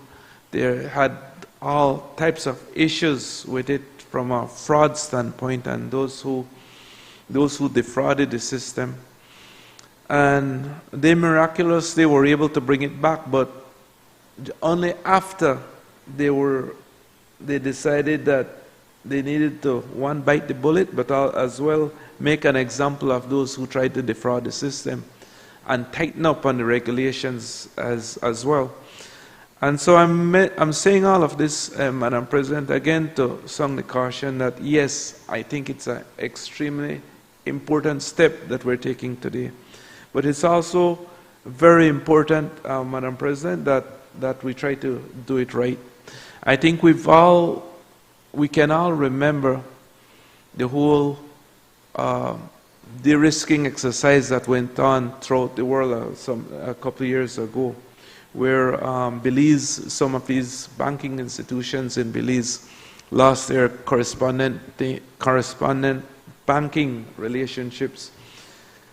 And so while it's a slightly different area, sometimes these things have a tendency to affect each other. We certainly would not want to go down that road again if we can avoid it. But certainly, Madam President, is that there are risks that comes along with it. You know, I mentioned debanking, which is certainly an area that I think we have to keep in mind. I think there's the issue of capital flight, and we've seen this again globally over a period of time, where people get into the bitcoins and the cryptos and are able to move capital very, very easily, and a lot of times out of the reach of your own internal central bank, or in the US case, the Treasury. And so it's important that the regulatory and the oversight mechanisms are equipped where they can track these types of transactions. I know blockchain goes a far way in terms of that whole monitoring and tracking of it, but it's important that we internally are able to do that as well, Madam President. And so my issue with the legislation, again, is not the modernization part of it, but I don't think we've had sufficient information to feel comfortable that we are there from a regulatory standpoint, that we're there from a tracking standpoint, that we're there from a standpoint where we can make sure that we are protecting the overall economy, that we're protecting the overall banking system.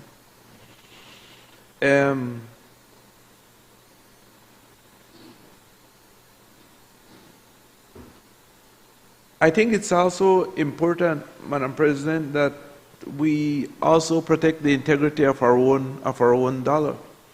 And again, I think that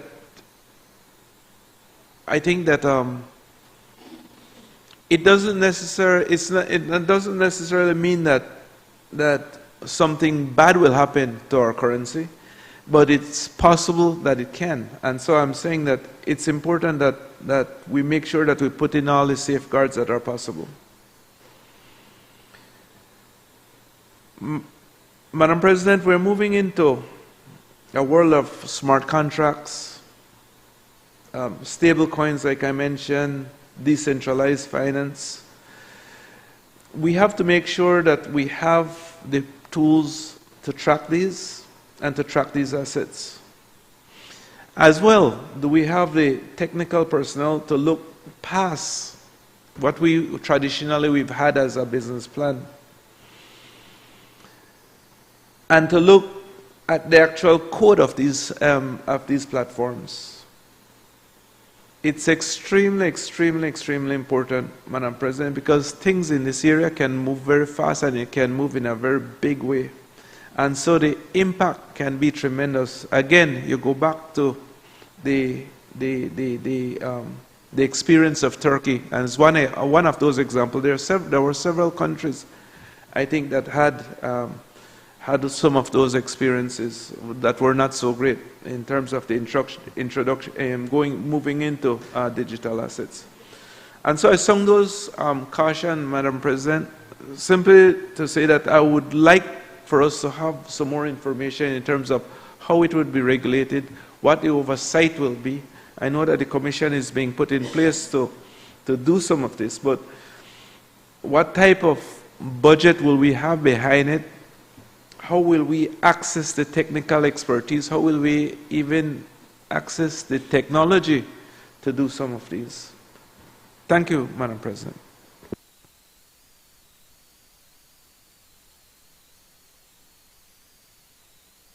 I recognize Senator Janelle Janona. Madam President, before I start on this, Madam President, with your leave, I'll join the Senate in congratulating Archbishop Wright on his ceremony yesterday. I wasn't able to be there physically, but I certainly am so very proud to know the good gentleman. He certainly answered the call to feed and mind my flock. I also thank members for supporting the work of the Parliamentarians for Global Action. If you have not, I extend a strong word of encouragement for members to consider joining the organization. And I thank the Office of the President of the Senate for sharing the latest petition in calling for peace, and encourage members to review the petition and consider signing, given the impacts and the gravities of what is happening there. I will also align myself with gratitude for the white paper and other materials that have been brought to the Senate ahead of this meeting, Madam President. I do not think it can be overstated how important the amount of information that we can get to further add to our discussions and deliberations here are. So I thank you. Turning to this bill, Madam President, I will only align with the comments that I think begin to describe that in many ways the world is trying to catch up with this technology. I will tell you, and Senator Pitt knows I like her sayings, but my flabbers were also gasted, Madam President, when you reconcile that, I mean, people were trading these, you know, these restaurant cards and these Apple cards for credit because it's currency, and using this to pay for illicit activities. And then the other day I was in the airport and someone says to me, he says, Janelle, you know, that digital form that you're filling out, leaving the country and coming in, have we ever asked where this data is being stored and how it's being protected? And you go into some stores and use your credit card and you have to include an email address. Like, do we think about how our digital assets and our face recognition and our fingerprints and all of this is being protected? So I think it is clear that we can and we should and we must support these types of legislative steps, but also for us to frame that this is Herculean in asking, and hopefully not Sisyphus, but Herculean in trying to figure out how we will enforce something that has been manipulated and will continue to be manipulated by bad actors to be elusive and to be unregulated and to operate certain aspects of this to their own ends. So I will second on making sure that, given the tremendous task that is before the Financial Services Commission, that we look at, and perhaps, Madam President, this would be good to come back to on harping on the parliamentary calendar of a package of legislative steps that can be taken as a whole, so that as we're doing these steps that we see where the end game is, or we see where the goal is, and we can track how we're getting to that as part of a big picture, and making sure that the gaps are already highlighted and we can chart our progress forward. But I support the bill, Madam President, and I look forward to the ongoing legislation that we will have to consider in making sure that that is bolstered and that it's worked, because it's working. Because it's one thing for us to pass the legislation here, but if it's not doing what it has, as my colleagues have highlighted, then the national implications and the impact of that will be significant, and we have to go in eyes open to that reality and what is before us, given where the world is with this technology. I thank you.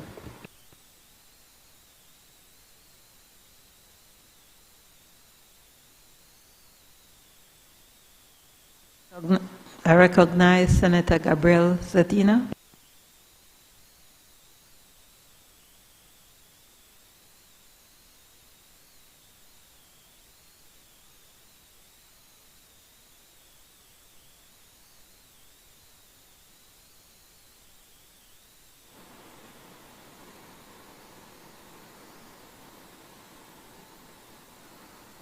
Thank you, Madam President.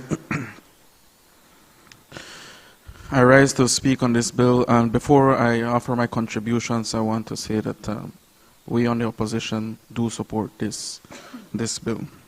And so part of my contribution is to help the Belizean people understand what these amendments are about, and also offer some suggestions to strengthen the bill. So, Madam President, this amendment, to me, should not be underscored. It's a great initiative because the previous bill did talk about regulating the financial sector, but excluding what it is doing today. And so expanding the existing legal framework into a new space is something we support. And so what it is doing, this amendment, it is adding a space for digital assets, like many of our previous senators have stated before, focusing on cryptocurrency and digital finance. I have many friends who've told me about cryptocurrency, and I personally not involved, but I can see how the young people are becoming more and more involved, and they do make money with cryptocurrency, also from trading, using that money to purchase and sending products into Belize. To me, allowing us to be able to regulate it so that they're operating on a safe environment, it's something that we must apply. And under the original act, it made provisions, but I believe it was focused on more of a traditional way of regulating the financial sector. Those focus on banks, insurance companies, brokerage firms. And now, under this amendment, we can start introducing the digital service providers. And so,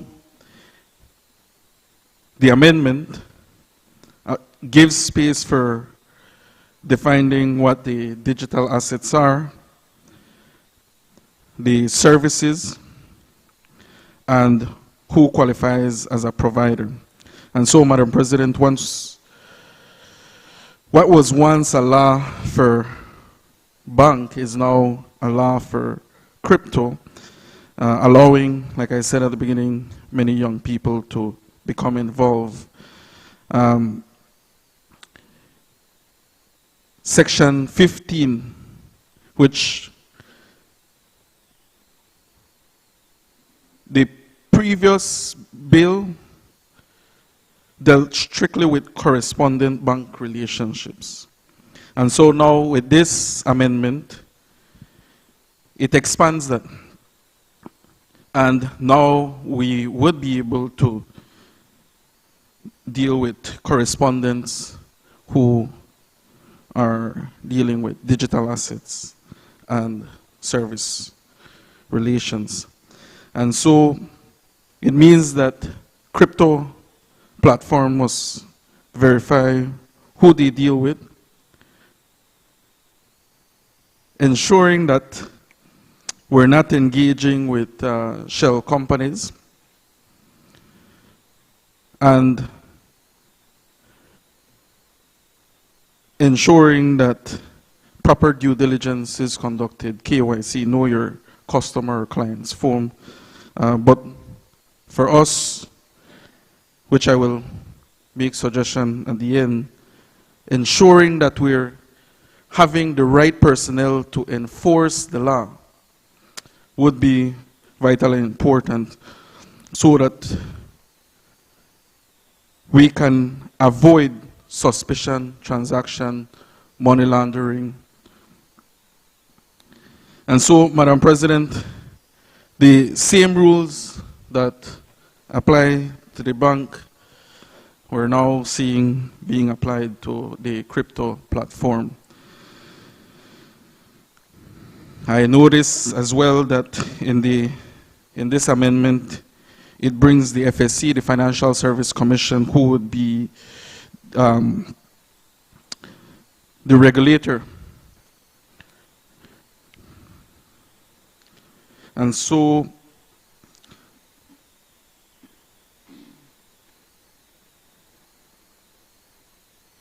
anyone dealing with cryptocurrency, from my understanding, it's stating that they must be licensed, assuming that FSC would be granting those licenses. They must be monitored, and they must comply with the regulatory standards. And so, Madam President, crypto is soon no longer going to be in the shadows, and it is now, we can expect it being a form of trading in everyday persons or businesses.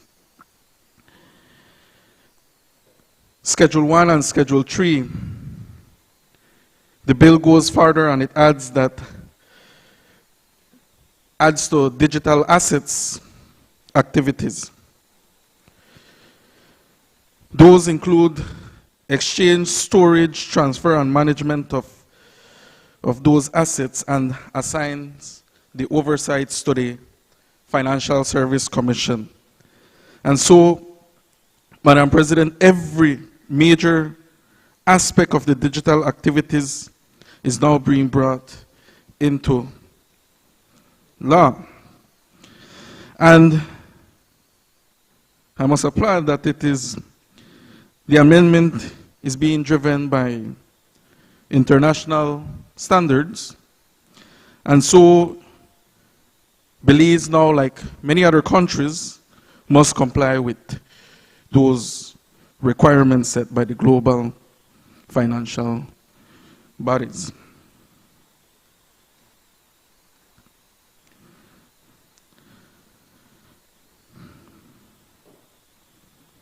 But we must also ensure and be honest, because while all what I have stated is necessary, we must be ready to ensure that we have the technical capacity, the right trained personnel, and the systems in place. So, with that being said, are we ready to properly monitor and enforce this law? Because passing this piece of legislation or bill is one thing, but in Belize, enforcing, sometimes we tend to lack. But not to end on a negative side note, this is very much encouraging for many young Belizeans. I can't wait to go back and speak with those who have talked to me about cryptocurrency in the past.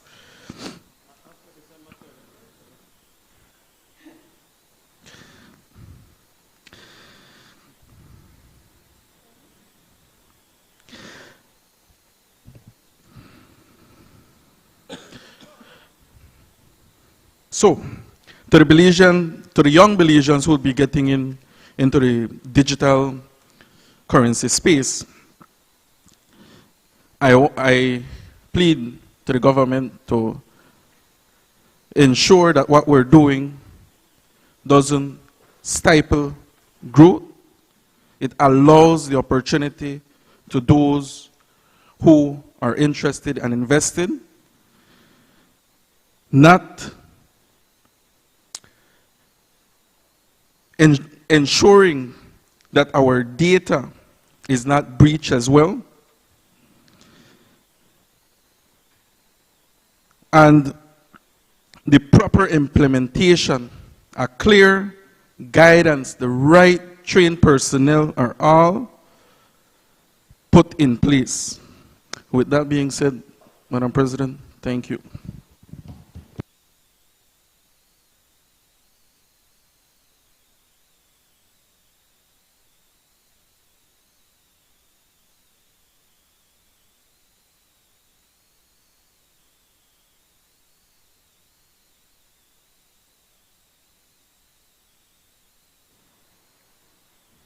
Madam President, in accordance with Standing Order 10.8, I move that the proceedings on the order paper be entered upon and proceeded with at this day's sitting at any hour, though opposed. Honorable members, the question is that the proceedings on the order paper may be entered upon and proceeded with at this day's sitting at any hour, though opposed. All those in favor kindly say aye. Those against kindly say no. The ayes have it.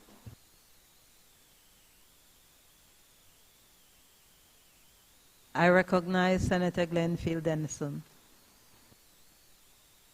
Obliged, Madam President. I join my colleagues who have all said that we have to pass this one. Right? This one I'll pass.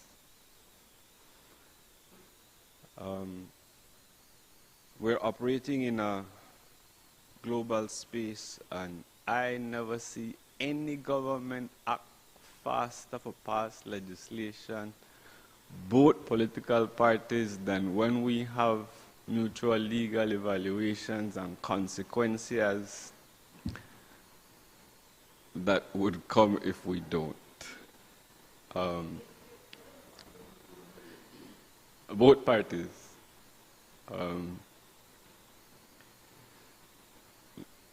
So I understand that this is a part of a larger picture that we need to look at. Because of the nature of the legislation, Madam President, is very technical, and the field that is being regulated is one that really I shouldn't even talk about, because I don't qualify. So I will talk about what I can talk about. These pieces of legislation are historically and have historically been and are the pieces of legislation that come before us pretty regularly. And a part of that is the need to ensure that the people who would need to access the status of our laws can access it. So I'm here to remind the Belizean people that the National Assembly keeps a very good record of all amendments to all pieces of legislation. They're cataloged by folders. So if you have the 2020 law, you can go in all the folders and you can look at it and you can find out what is the status of any piece of legislation in Belize, or you ask your AI to go and use that as the database that it needs to find if you have, if you want to know what the current status of the law is. I was made to understand some years ago that the FIU had technical people in the form of a legislative drafter, correct me if I'm wrong, Ms. Pitts, Senator Pitts, on staff who was, okay. No, it's important because the consolidation of pieces of legislation like this is very important, so that we don't get a situation where people are a bit unsure about the status of the law. I know it's public information that a company named Dennison Consulting was in the news for non-compliance with FIU regulations which didn't apply to it. I chalked that one up to just a misunderstanding of the law. Yeah, that one was, people jumped for that one. But it highlighted an important point for me in that as a society, one of the ways we will move forward, whether with digital assets or any aspect of our economic growth, is that we need to have a strong understanding of the legislative framework that will govern it. For example, correct me if I'm wrong, Senator Koi, but like DigiWallet and anything that's fintech, that doesn't, that mobile money, that doesn't have anything to do with this, right, Senator Koi? That's governed by central bank, correct? And so the people who have DigiWallet can rest assured that the backstop there for their currency, if they have any problems, is the central bank. So the concerns that are valid from my friend Senator Faber for crypto, I just want to not leave the impression that what people in Belize might think are they're at risk for losing their money and like that is already regulated by a central bank for like DigiWallet. So there's a backstop there if Digicel does things and the money disappears. I think it's just a regime for companies like that keep poor people money, really $2 and so add up on scale, but that's another question altogether. So I wanted to make the point that I went to a conference last August, and that's the first time I started to hear words like blockchain and cryptocurrency, and I started to learn about all the nefarious activities that can be done and how fast you can move the money through and override the safeguards at the central banks. So I know very little about this industry. I said that to make the point I know very little about this industry. But a lot of the points made by Senator Faber sort of resonated with me as something we need to pay attention to as a country and really ensure that we're not only guided by mutual legal evaluations. You know, we sit down and we try to make sure we map out where we're going, because the technocrats at the different departments that are responsible enjoy a certain level of confidence from this honorable house that the things that they will propose are properly reasoned, properly researched, and are in the best interest of the country and Belizeans. So I want to make a call to them to push. I believe in the ability of our technical people, our workers, to move and advance this country. And I say to them, lead.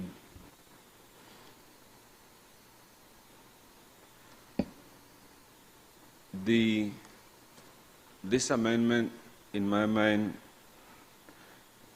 especially the aspect of it that is from the financial services side, envision that maybe at the time they didn't have the resources that would have been needed when we passed the bill for them to deal with this sort of issues. So I want to know, and Onoko text me, whether you've gotten the resources that you need in those offices to do the work that you need to do, so I call for a very target. I know they travel a lot. It's that crowd, they travel a lot. They always did a training. I jealous so tired. Yo, then they barely did a Belize. Then they could travel for training. Then listen, no key work, they were fine one, and then I saw Miami, LA, then let them about the travel. And my understanding of the traveling is that it's everything else irrelevant, Madam President, so I have to touch a button. The traveling is geared towards when they have evaluations mostly, right? So I want to encourage, we keep up the same sort of energy in relation to capacity building and training of the technical people that we need in not just for this, but for the financial sector as a whole. Because as a small country, we really need to ensure that we have the sort of people in the right places notwithstanding the fact of my previous position on the need to reinstate Senator Koi at the Ministry of Finance, but we do need to have, like I joke, but it's important because we can't be penny wise and pound foolish there, you know, like that's one of the areas that I think we should be able to invest a lot in, and it doesn't add to the wage bill because it's not a public service body. So I commend the technocrats at the units responsible for identifying what needed to be done in relation to this and for bringing it forward. And I want to join my colleagues who have already also done so in commending your office, Madam President, and the National Assembly on a whole for the accompanying documents that came with the piece of legislation. And I want to say to the people of Belize that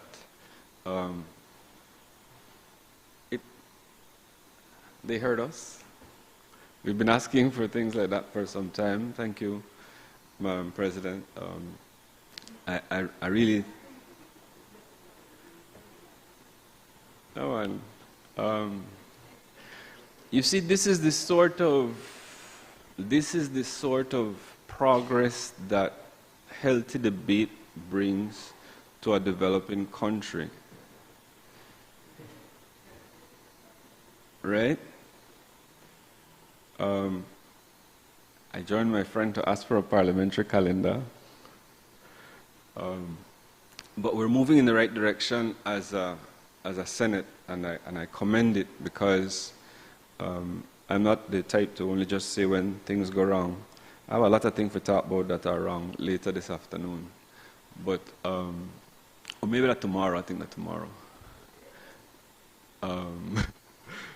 But this one is very good, Madam President, and the technical people in the particular ministries need to get the training that they need. They need the development that they need.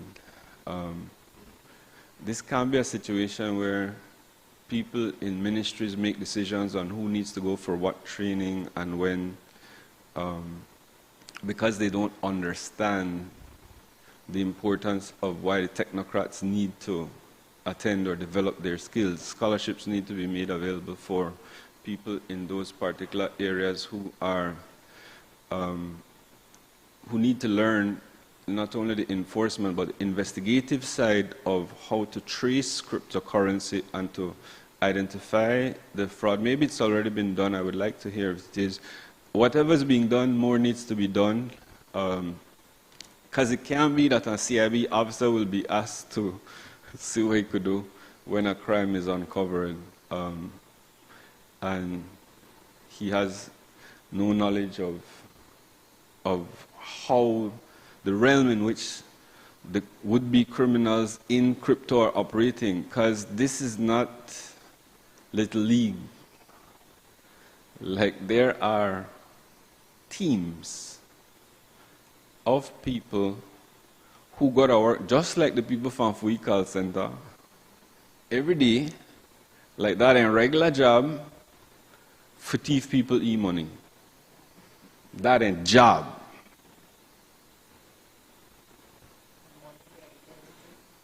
Right.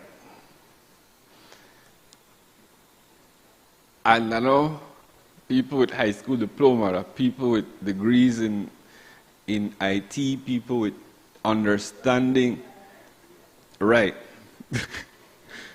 So those people make a living attacking systems and people, and I think we're vulnerable. And we ought to identify these vulnerabilities and help to minimize the possibility of the risk. Because once you're connected to an internet connection, and like I don't even understand how you protect it, Madam President. Like I don't pretend to understand, right? That's not something I know about. Like, you know, like you could tell me how I want to set the plan or work. I can't. But what I do know is that I don't know enough, and that the little that I do know tells me, as a small country, we need a cadre of technical professionals in these ministries who are the elite of the elite. And we must pay them well so that we can retain them and have them help us to develop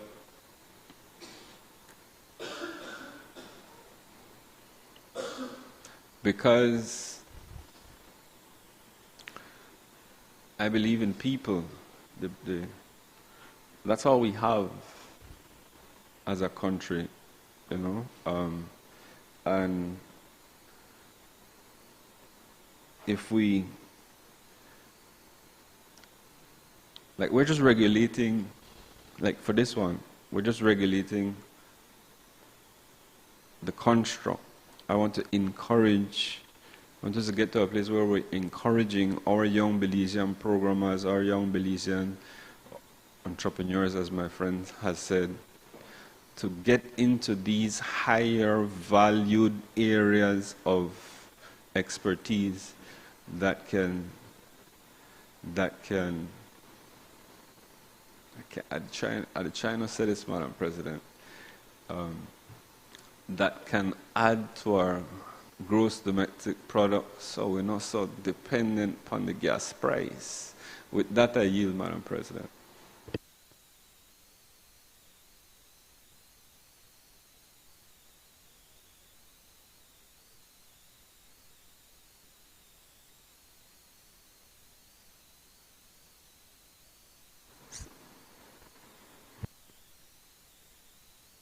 I recognize Senator Christopher Cowie. Thank you, Madam President. I got to say I was very impressed with the remarks by Senator for the opposition, lead Senator for the opposition, Senator Faber. Very comprehensive. I did sense a seeping in of some artificial intelligence, but the Deposit Insurance Corporation, it's a slight on us, it's a slight on Belize and our regulatory structure, but it's not in operational yet. So we look forward to when that comes in, but that is something that the banking sector definitely needs. In connection with the numerous comments made, I just step back a little bit on a high level. The regulatory gap that you spoke about, that is a major concern. Belize has gone through a lot and done a lot to address our exposure from an AML standpoint and beyond, terrorism financing, proliferation financing, etc. We've come a long way, and now in the last round, the fourth round of the CFATF mutual evaluation, Belize is basically whitelisted, and absolutely we don't want to jeopardize that. I don't think, and we have to commend Parliament on a whole, the House, the Senate, for participating actively and effectively in ensuring that kind of rating for our country. The Money Laundering and Terrorism Prevention Act and the Financial Services Commission Act are key cogs in that regulatory landscape. it exists, or there was a temporary prohibition under, I don't remember which one of the acts right now, under one of those acts that extended up to the end of December last year, that prohibited digital asset services being conducted from or from within Belize. That expired, and as it was about to expire, it was important that we take steps to eliminate that regulatory gap. So the legislation was put forward to Cabinet and tabled, both the Financial Services Commission Amendment Bill and the Money Laundering Terrorism Prevention Amendment Bill. Passed in the House, but unfortunately didn't get through to the Senate until today. To mitigate that regulatory gap, what the Financial Services Commission did was they passed a digital asset services licensing regulations. That was, I think, 162 of 2025, and took effect December 29th of 2025. So in a way, a stopgap measure was introduced that provide for the licensing of digital asset service providers. It's an SI. It's done by way of an SI. You don't, yeah. I don't believe that needs to, yeah, that needs an affirmative resolution. But it was passed and is in effect.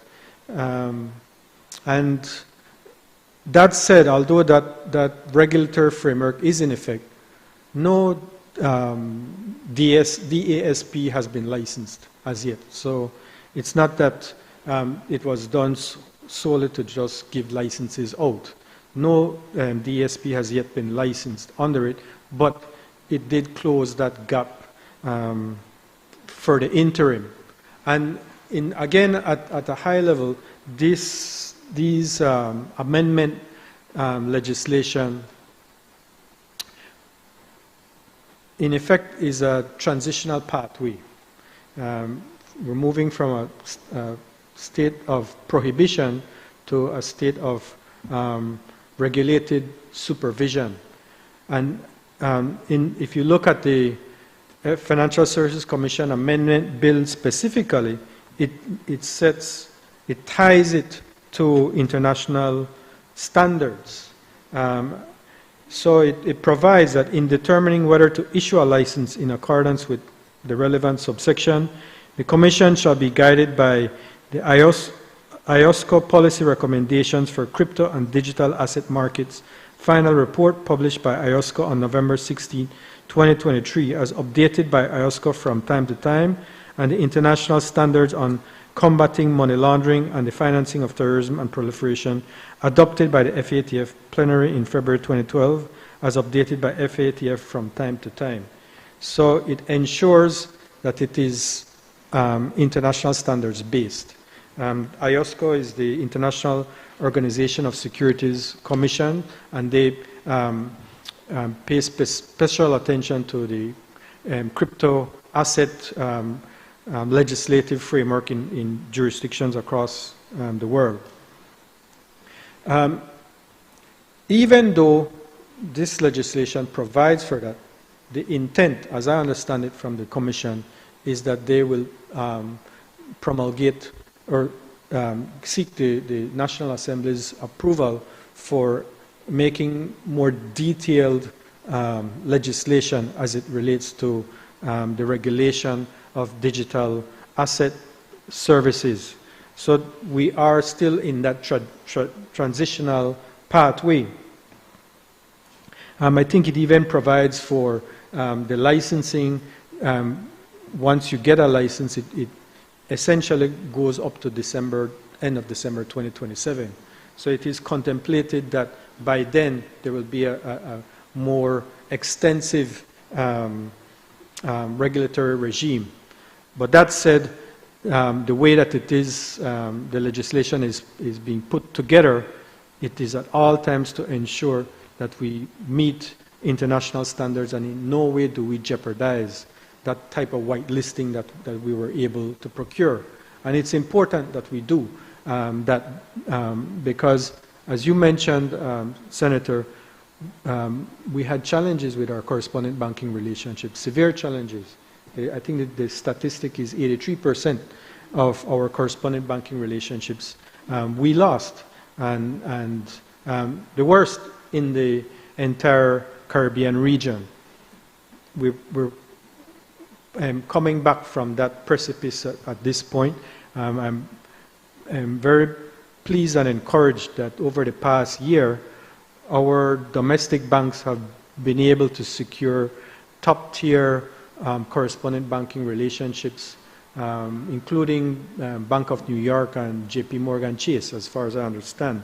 So that I think bodes well for our future, provided that we maintain an international standards-based legislative framework and enforcement framework.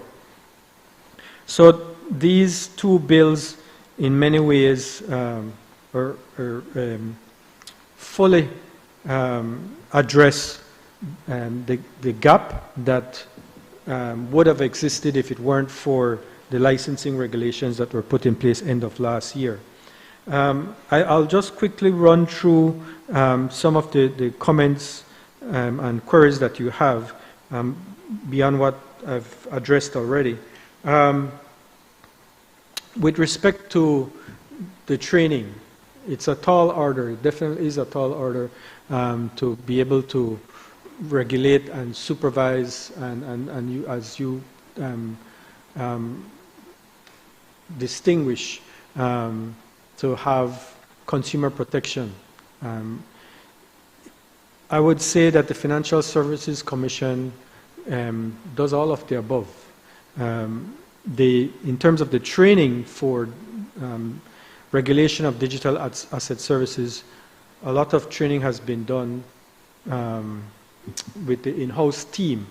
What I am told is that at least 5 of the staff have taken training from the Wharton School of Business at the University of Pennsylvania.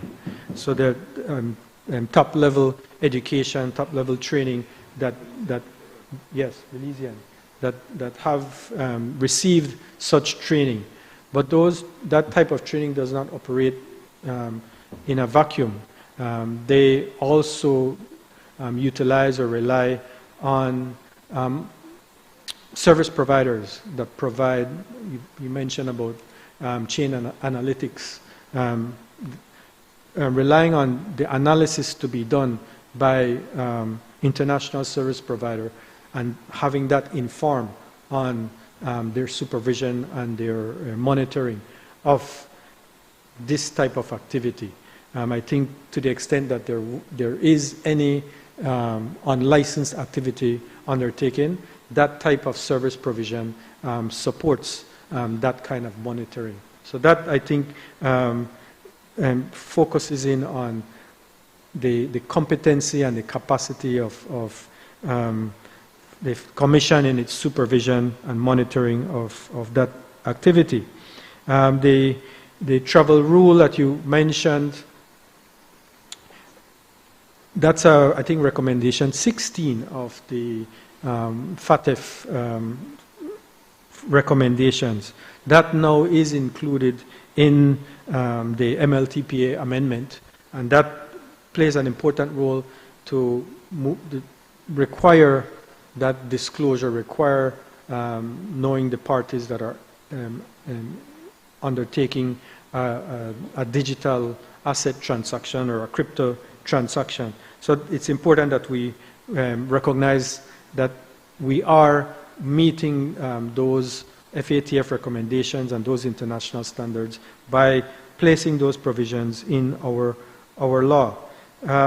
As far as any register, I think the Financial Services Commission normal practice is to lay out and publish on its own website all the licensees. So I don't expect that that will change in terms of who the licensees are, if there are DASP licenses that are granted. And likewise, in terms of any of its reporting, those are on its website as well. I believe that they do provide an annual report to the Ministry of Finance. I'm not sure if that's tabled annually, but I'm aware that there is that annual filing that details a lot of what you refer to. So I think one last item, you did mention about the fit and proper. The FSC Commission has already issued what they refer to as fitness and propriety guidelines, and so that lays out the way in which they will do assessment of applicants for licenses, not limited to digital asset services, but the entirety of all the licenses or applicants that they consider for the different licenses that they issue. On a whole, though, I think it's important to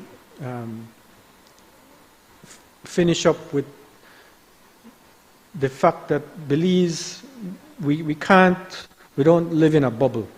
And it's important that we develop that competency and that capacity with our own people, so that we, rather than put our head in the sand and try and not think about all that's going around us, we actually become capable and actually or put ourselves and our people in a position that we can compete. We can generate, build on the GDP that you mentioned, Senator, through the provision of services in all these spaces, including digital asset services. It's the future, and we have to be able to meet that future with the capabilities that will allow us to thrive rather than suffer. Thank you.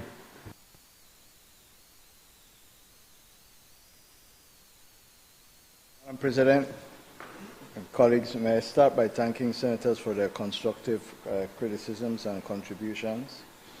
And perhaps for us, in closing the debate, the place to start is where Senator Zetina said that people are trading in digital currencies right now. It's a fact of life. He spoke about young people, but old people as well are trading. And so what we have is a scenario, my son, is a scenario where fax trading is taking place in an unregulated environment in Belize. Senator Faber mentioned very early in his presentation the question of trading and failed financial trading platforms operating from Belize, that possibility.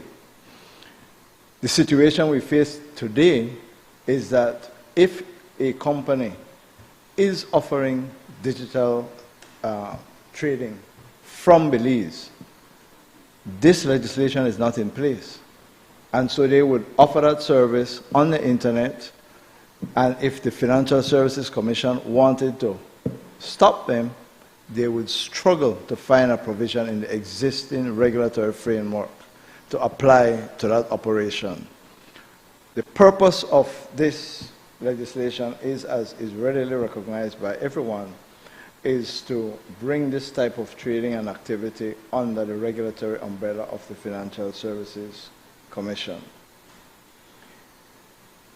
I just have a couple comments I wish to make. Senator Faber referred to the phrase similar technology in the definition of digital asset and expressed concern that it lacked clarity. I take an opposite view, Madam President. It is the generality of that clause that is intended to be all-encompassing. There is a strict definition followed by similar technology. It is, in my view, from a regulatory point of view, better to say all of these types of assets and any similar technology, rather than to have a closed list and for bad actors to look how they can go around that and then not be captured by the expression similar technology. So it gives some flexibility to the Commission to go after persons who may not come specifically under the specifics in that definition. There are, in fact, regulatory gaps, as we have all mentioned, and the purpose of the legislation is to try to close that regulatory gap in time before any bad actors start to operate from Belize. Senator Farber raised the question of consumer protection. Again, the FSC legislation, the money laundering legislation, is not intended to be make provision for consumer protection. People from Belize right now trade in shares, stocks, in currencies, and as we have said, some people are already trading in digital assets. There's risk associated with all of that. I do not believe that Belize is in a position to offer any type of protection in terms of compensation for persons who buy shares in the United States, in the Caribbean, Central America, and who lose. You must make an informed decision. What we must insist on is that if any company operating from Belize is regulated, satisfy the best practices and all the regulations. And I close on this, Madam President. If I were to criticize the FSC, it would be my view that they're too conservative. But that's because I'm looking at it from one side of the coin. From their side, they prefer to be strict rather than sorry. And so I think that they operate at a very high level and a very high standard in terms of regulating the many sectors that they regulate. And I have no reason to believe, and in fact I have every confidence to believe, that they will bring the same level of professionalism and independence and integrity to the work that they will do in this new sector. So I want to again thank colleagues for supporting the legislation, and Madam President, I ask that the question be put.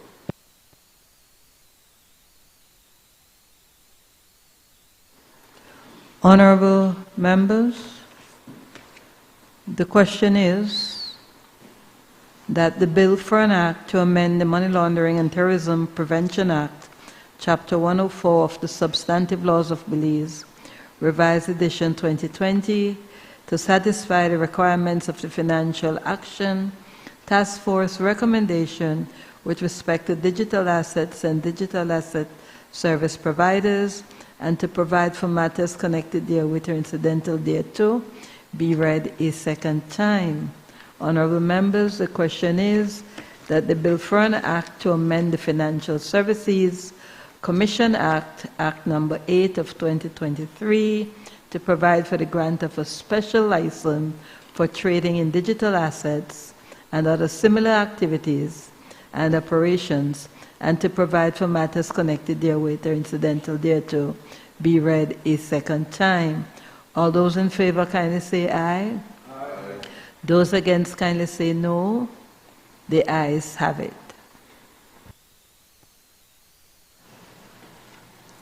Bill for an Act to amend the Money Laundering and Terrorism Prevention Act, Chapter 104 of the Substantive Laws of Belize, Revised Edition 2020. Bill for an Act to amend the Financial Services Commission Act, Act Number 8 of 2023.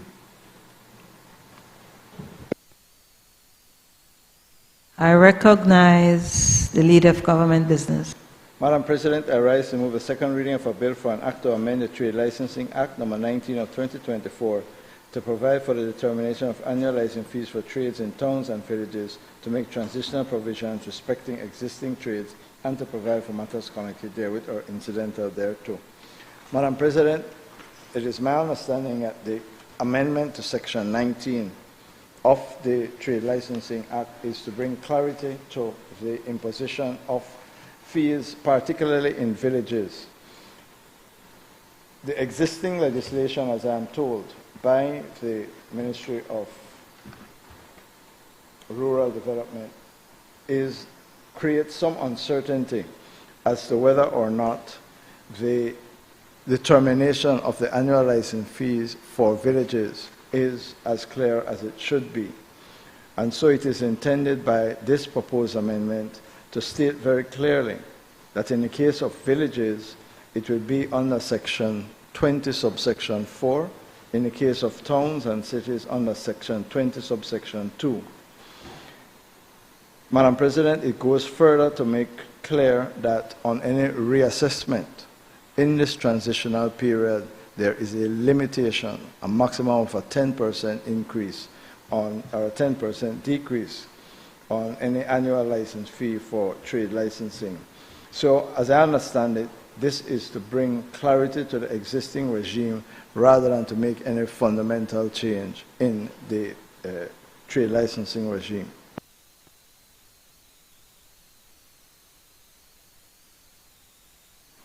I recognize Senator Patrick Faber. Thank you, Madam President. Please allow me to begin by acknowledging that, in fact, the modernization of our trade licensing regime is a matter of legitimate public interest, and the shift from what was there in the colonial era to what is now the law was something that we welcomed. So there is no quarrel on that point, Madam President, from our side.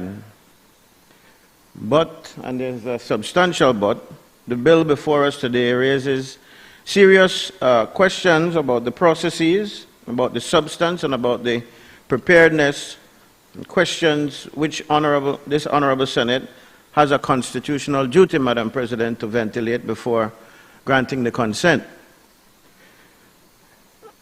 As I understand it, we're being asked to look at this bill today, but the principal act, that is the Trade License Act number 19 of 2024, while it was passed in the second quarter of the fiscal year 2024-2025, the act is still not in force. Is that correct? The minister has not yet issued a commencement order under Section 52. Not a single trader in town or in village has yet paid 1 single cent in terms of this act. And yet before the act is even operational, even for a day, Madam President, we are being asked to repeal Section 51 outrightly and to repeal and replace Section 19 in its entirety, and to restructure the very heart of the fee determination architecture of this regime. Madam President, this raises a fair and reasonable question.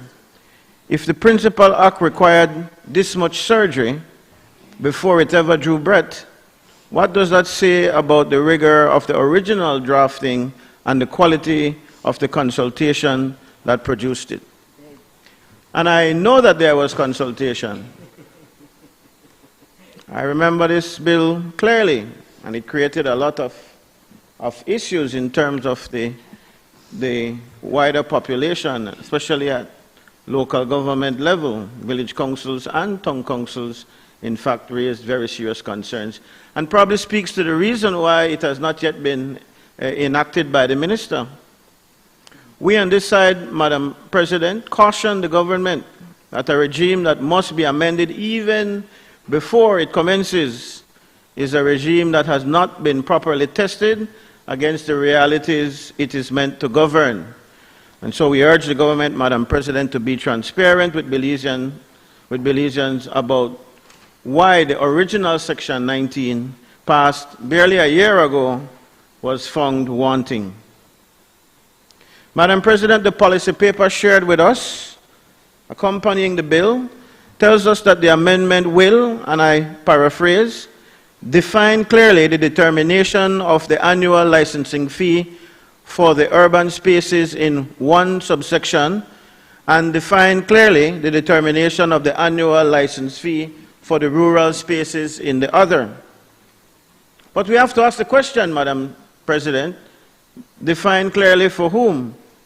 The small shopkeeper in a small village in Toledo, the farmer vendor in another small village, the seamstress operating from her room in one of these villages, the mechanic operating. These are all Belizeans, Madam President, who have for generations operated outside of the reach of the old Trade Licensing Act because they live in villages. Because the law spoke only of tongues, they were never considered. But today, Madam President, with this bill, the state extends its hands into the village economy for the very first time. And the question every one of those Belizeans living in those villages are entitled to ask, and they're asking today through us, their representatives, it's a simple one. What will I pay? This bill, Madam President, does not answer that question on its face. It speaks of mechanisms, it speaks of distinctions, it speaks of urban versus rural determinations, but the actual rate, the actual formula, the actual schedule, the actual bands, the thresholds, we don't know what they are. Are they to be left to subsidiary legislation, something which the government likes to say? Is it to be left to ministerial order, something which they pledged they would not do? Is it to be left to the discretion of the Ministry of Rural Transformation? Madam President, this Senate is being asked to approve an architecture without being shown the price tag.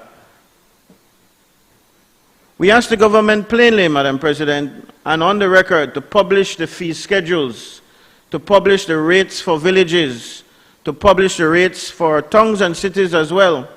Let the people of Belize see, before this bill is enacted, what they are being asked to pay. The policy paper, Madam President, offers the assurance that during the transition from the old Act to the new Act, something that Senator Courtney spoke about just now, there shall be a flooring and a ceiling of 10%. The government will say this is a protection. We say, Madam President, that it requires some scrutiny. 10% of what? 10% above what was previously paid? 10% below? Over what period? 1 year, 2 years, the lifetime of the transition? And critically, Madam President, does this 10% protection extend to the rural trader, the village operator who paid nothing under the old Act, because the old Act did not apply to him or her? Or is the 10% cap only meaningful for those who already had a license under Chapter 66? Because if it is the latter, Madam President, then the village trader has no transitional protection at all.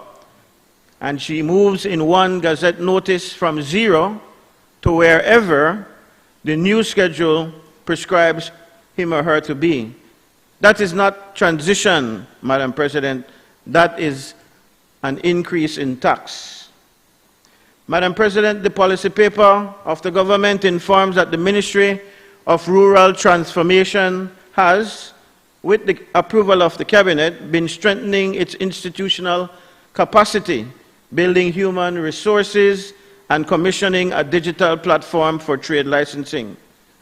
We welcome that effort, Madam President, but we ask in good faith, is it ready? Has it been prepared already? The licensing year, we are told, begins in January, with preparations commencing in November. We are now well into the calendar year. If commencement is to follow shortly after the Governor General's assent to run away, the runway is very short. Has the digital platform that is being proposed been tested? Has it been piloted? Has even one village practiced to use it? Where will the operator in these small villages go to register? What of those without internet access? without smartphones, without digital literacy, all of which the platform that is being proposed presumes. Has there been any public education about this? Has there been consultation with the village councils? The very local authorities who, Madam President, this regime in its rural application will substantially depend. Madam President, we have heard nothing in the policy paper of consulting with the National Association of Village Councils. We have heard nothing of consultation with the Belize Chamber of Commerce and Industry. We have heard nothing of consultation with the National Trade Union Congress. Is that the case, Senator Dennison? Nothing about consultation with the cooperatives, with the Market Vendors Association. If such consultation has occurred, Madam President, then put it on the table. And if it has not, then we need to be cautious from this very position. Madam President, this side of the Senate has long held the view that the rural economy and the urban economy are not the same economy. The cash flow of a village shop is not the cash flow of a Belize City supermarket or even one in Ladyville. The capacity of a small operator to absorb a new statutory fee is not the capacity of a wholesaler in Belize City. On the face of it, Madam President, this bill recognizes this by separating the determination of the urban fee from the rural fee. And we welcome that. But separation is not by itself equity. I used to tell them all the time about this in education. Some people need more help than the others. Equality is not equity. Equity requires that the rural fee be calibrated to rural realities, to seasonal income, to subsistence adjacent commerce, to the absence of formal accounting, to the very different cost of compliance. Madam President, we want to know what is the policy floor below which a village trader cannot be charged? Is there a minimal threshold? Is the household scale operator, the woman selling stew chicken on a Sunday afternoon, the man fixing bicycles, captured by this regime, or are they excluded from it? The bill as drafted, Madam President, is silent. It does not tell us of these things. The Principal Act does not tell us of these things, and Belizeans, Madam President, deserves to know. And so, in the spirit of constructive opposition, not opposition for its own sake, as I said at the start of my presentation on this bill, that we are not opposed to moving from the old colonial regime that the old law saw us operate under.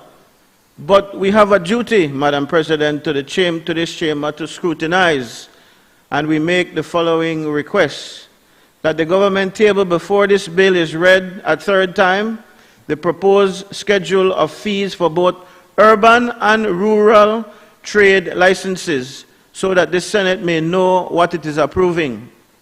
That the government clarify on the record whether the 10% transitional floor and ceiling applies to rural operators who held no license under the previous act. That the government table evidence of consultation with the various stakeholder groups. That the government commit before commencement to a public education campaign. And I know that you've done some consultation, but I think given that it has taken so long to implement, it is even more to enact. It is even more important that we go back and we sensitize and we share with village councils, with the associations that govern village councils or that bring together village councils, that we go back to the Chamber of Commerce that might have engagements with these small businesses, even at the village level, and any other stakeholder groups, to sensitize them. A public education campaign in general, in every district of this country, Madam President, in plain language, if they're English, Spanish, Mayan, because all of these people will be affected. So we expect that a proper public education campaign be done. and that the government provide in writing the readiness assessment of the digital trade licensing platform.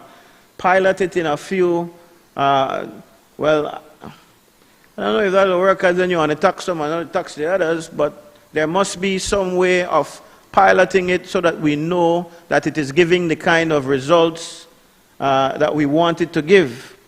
And finally, Madam President, that the commencement order under Section 52 not be issued unless all of these matters addressed by the opposition be addressed by this Honorable Senate. Madam President, the people who will bear the weight of the regime are not in this chamber. They are in the villages, on the bus routes, behind the counters. Maybe they are not on the bus routes today. Behind the counters of the corner stores, at the stalls of the market squares. They have not had any public hearing, Madam President, on this bill. They have not seen the fee schedule. They don't know today what their licenses will cost when January comes. And so, Madam President, this Honorable Senate is the second chamber, and it is the second chamber for a reason. It is the chamber I am happily obliged to agree to now of sober second thought, and on a bill that amends an act not yet in force that introduces an entirely new tier of trade licensing into the rural economy of Belize. For the first time in our history, that leaves the most material question, the price. Unanswered on its face, this Senate is duty-bound to pause, to question, and to demand answers before it consents. We on this side, Madam President, will not oppose modernization. We will not oppose fairness between urban and rural. We will not oppose the building of institutional capacity. But we cannot, in good conscience, give silent assent to a regime whose costs to the Belizean small trader are unwritten, unread, and unseen. Madam President, I caution this Honorable Senate, let us not legislate in haste what the people of Belize will repent at leisure. I thank you.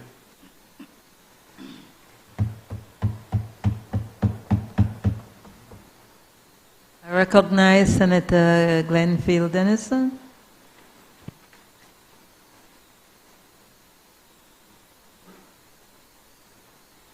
Obliged, Madam President. As always, I want to big up people like Clifford King, who has been working very hard on a new trade licensing regime for Belize for probably a decade.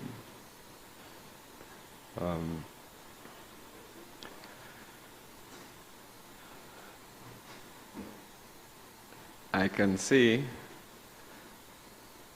that a lot of thought process has gone into the creation of a new regime from Clifford King.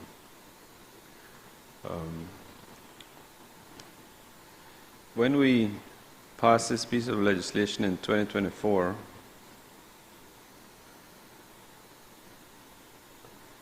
senators would have raised a lot of concerns about the uncertainties indeed.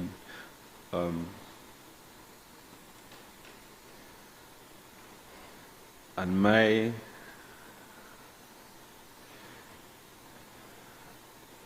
my thought on the backstop was the transitional provision. So now I want to know, question I have is, who gonna complain that the 10% transition now enough for them? I think it's an income comparison on that way, and then which authority who collects trade licensing and complain that the 10% up wouldn't be enough for them. or which businessman gonna complain that he pay too much and so he need more than 10% reduction. So the transitional provision wouldn't work in both those instances. I will say this, it is clear that there was a lot of corruption under the old regime, a lot.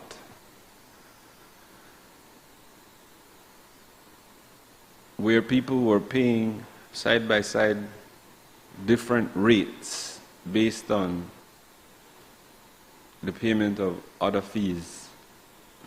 But the net effect is inequity. And I think this is why it's so important that we understand what a provision like saying you will, 19, that you will declare the trade matrix in regulations is important, because at this point you just don't know what will be the tax and how the tax will be applied, and that uncertainty is dangerous, especially when you're now moving the transitional provision, because it will be where people who had been paying a certain trade license fee historically they don't know at the point where we pass this, or right now, if we remove the transitional provision, how high or how low their trade license will go. It's a sort of a gamble. We have definitions in the bill that say what is to be used to calculate and so. But the truth is that then people hustle when they go shake down businesses for determined square footage and the like. So I think the transitional provision was important for business people, especially who were paying theirs, to know that next year my trade license cannot go up by more than 10%. There's a carve-out, and there's an important carve-out in 1904, where it defines the productive footprint. Well, it starts at 1903, that the annual license fee payable under subsection 1 shall not exceed 25% of the productive footprint, and then it defines productive footprint for an agricultural trade to be the area used for processing the agricultural product. That is important to know, Madam President, because upon the ground,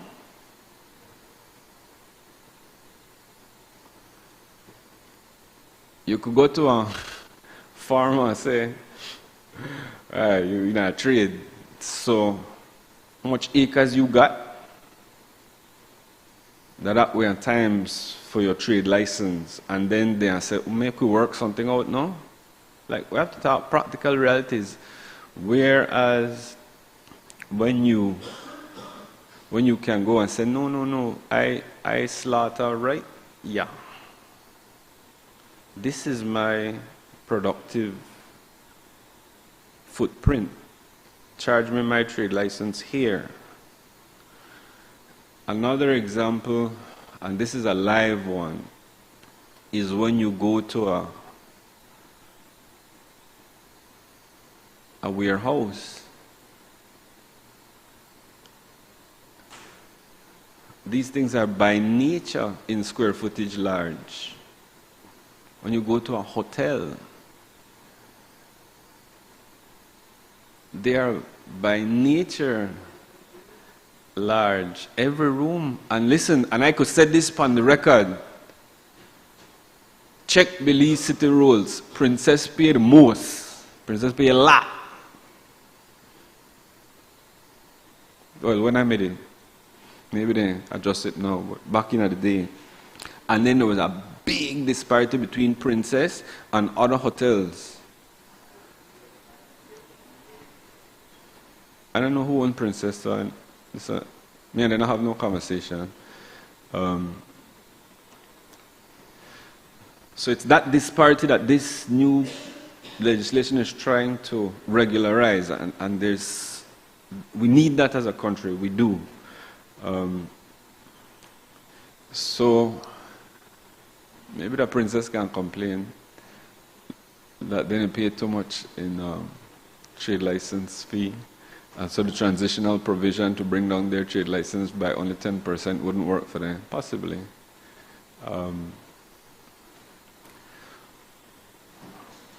But I want to know the rationale for the removal of the transitional provision, Senator Courtney. Like, that, for me, is... Because then I have to ask crazy questions to them people in my head, and I don't think it's useful when I start to do that, right? Maybe there's a perfectly rational reason for it. On the face of it, this one had a cabinet memo here, but it didn't cover that sort of explanation as to why, especially for the transitional provision.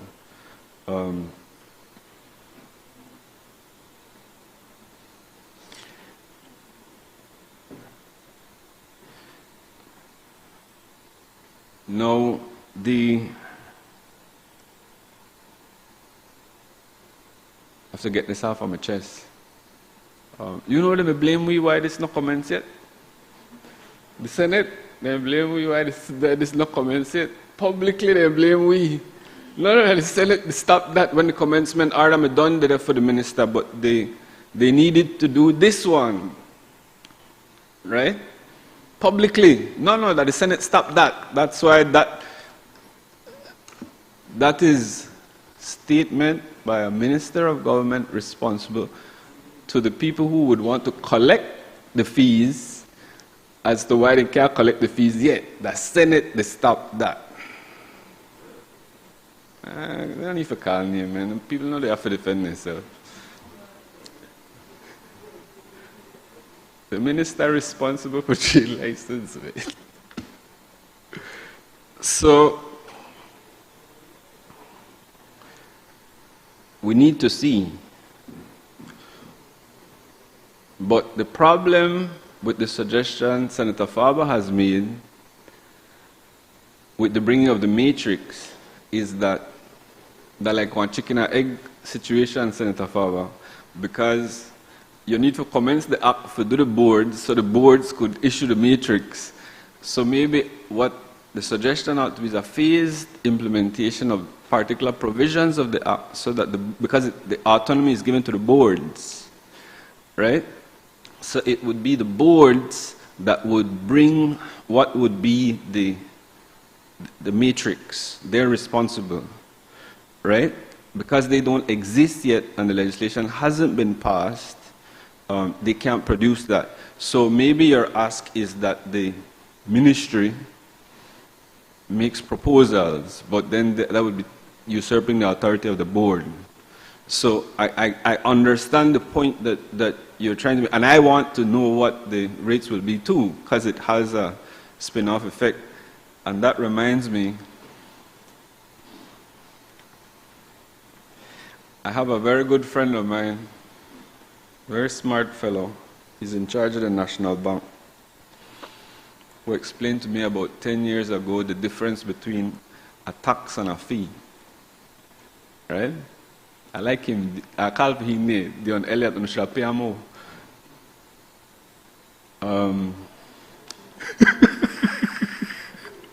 Kind of talk good about people, could call it. So, I want to say this on that point. I don't care where you charge, where you call it. I don't care what. I don't care where you name it. Anything that costs money out of the pocket of somebody who try hustle, try come up positively, call it whatever you want, Crawford call it tax. Because it has a direct effect on reducing the amount of money available to you. And so we can't be tone deaf and hide behind, well, I know a new tax, a fee, and that sort of thing. Like, the realities on the ground are that people are feeling the pinch of doing business. It's just a harsh reality, and I want to make this point, use this bill for say it.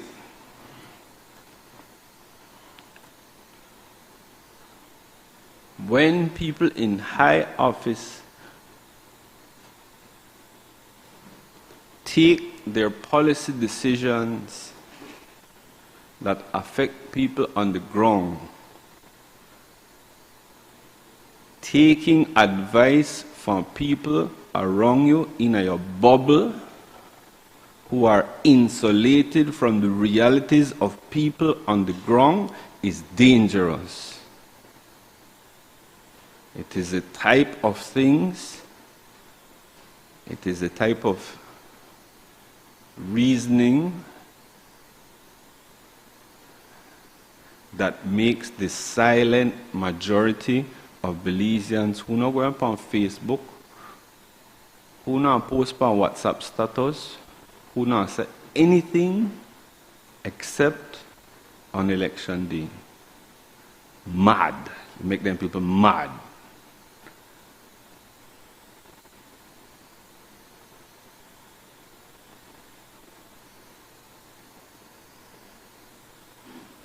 Because when I have conversations with people about this, God rest his soul, Jerry dead.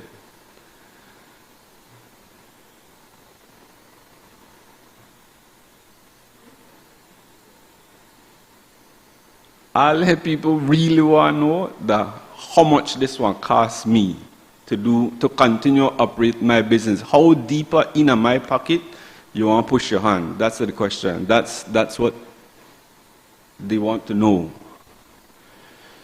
So, solutions, Senator Courtney.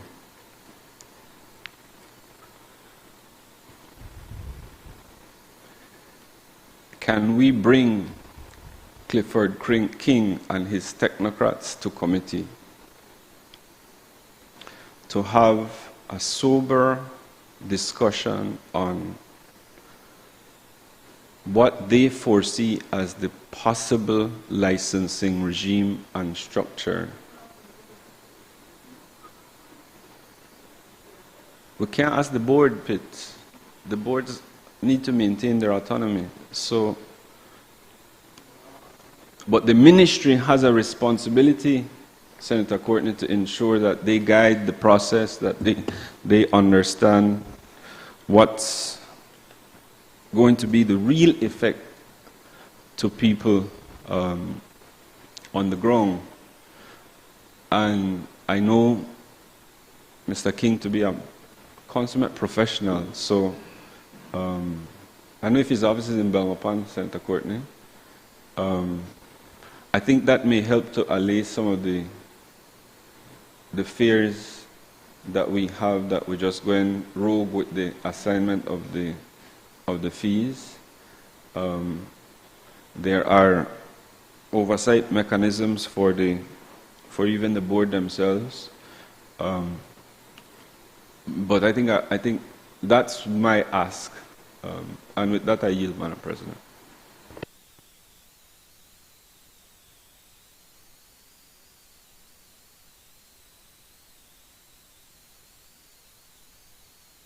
I recognize Senator Gabriel Zetina. Thank you, Madam President. So I will start off by asking who appoints the board. Now, Madam President, we're being asked once more, when I talk about the board, the Trade Licensing Board, who appoints them? I will get into my contributions now. Madam President, we're being asked once more to approve a legal framework without seeing what the actual numbers are. And so, I won't get overheated this time because I know that is the way this government operates. I think it's becoming like a tape record at this point. You know, we need the facts, we need it in black and white, yada, yada, yada. Time after time, we're not getting it. Nonetheless, I went to look at the Trade Licensing Act that was passed in 2024. As you all know, I started in the Senate last year, and to be quite frank with you, I wasn't keeping up with what was happening prior to that. And one of my main focus was to see how this would be regulated, focusing on the fees. And so, I will ask again, because we are being told, according to the Act, that this board will be appointed by ministers.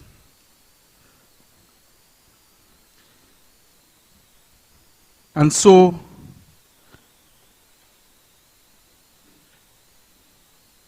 I ask, because this government has a trend, and I'm not trying to be someone who's fear-mongering, but time after time we've seen this government make decisions whereby it is not people-centered, keeping the people in mind, the Belizean people.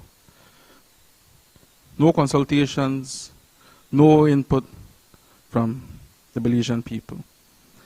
I am to trust that the board who is appointed by ministers, by the government, that they would act in the best interest of the Belizean people. And so, Madam President, how can we ask the Belizean people to accept a new fee system when we cannot even tell them what those fees will be? That, Madam President, drives me crazy. What it does say is that fees cannot exceed 25% of productive footprints. Again, I'm looking for any numbers. And so it does state that there is a limit, but we still don't know the rate used to calculate it. That is left to the Trade Licensing Board. Shifting the decision from Parliament, which I think we still operate based on, at least from our side, keeping the Belizean people in mind. If it's something not right, we will allude to it. We will state it. We'll bring it to the attention of the Belizean people. But now, leaving it to the Trade Licensing Board. 3 years. There's a 3-year rule. The bill in Section 219(5), the government is saying to the Belizean people, in the first 3 years, we won't tax you to death, but after the 3 years, yeah man,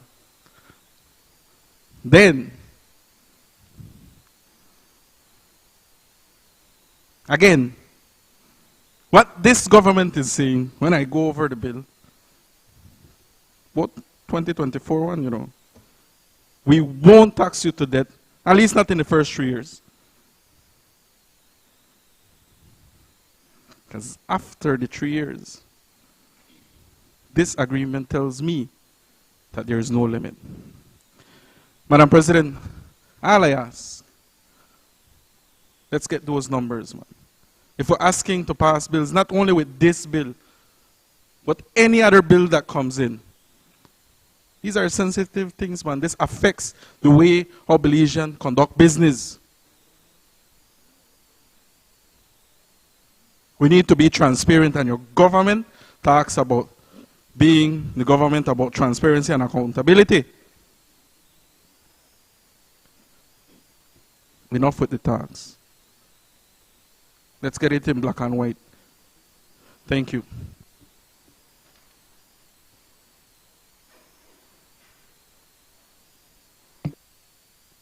Good afternoon. I recognize Senator Hector Guerra.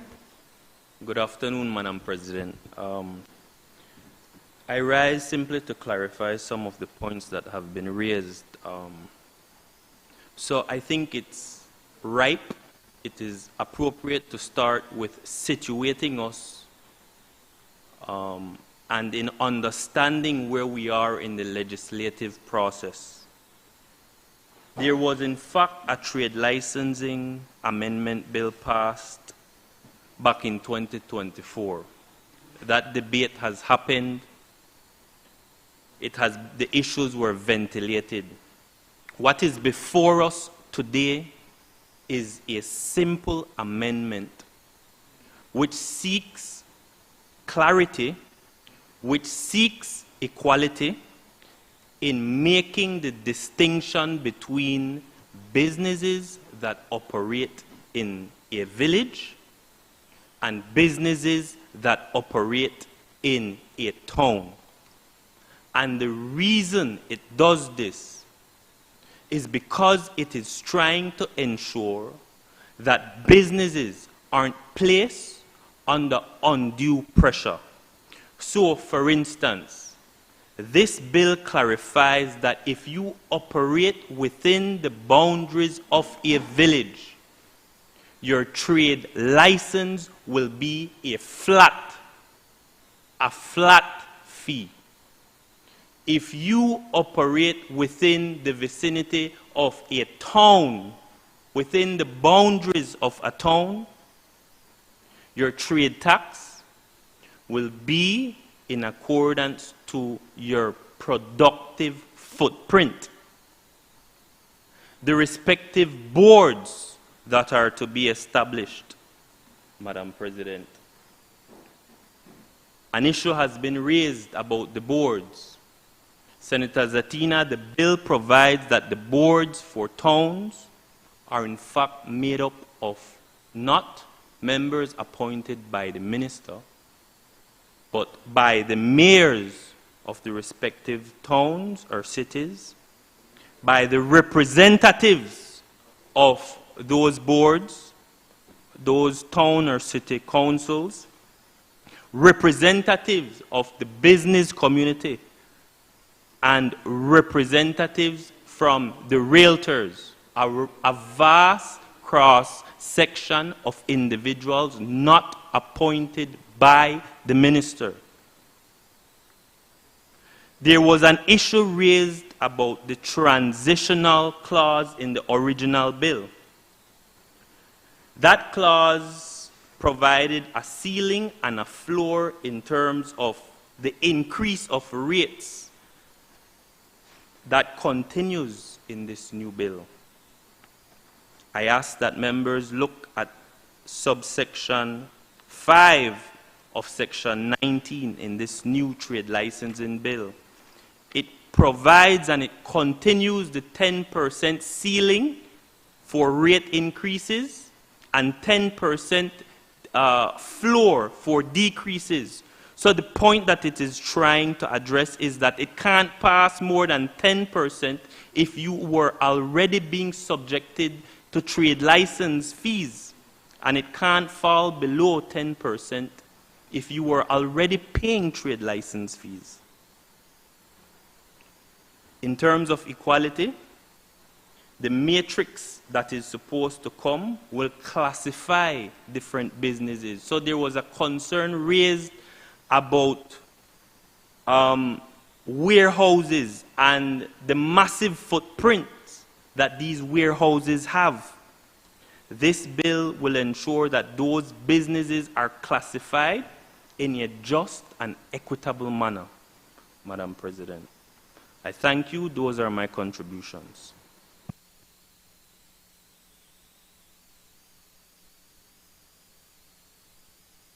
I recognize Senator Sheena Pitts. Thank you.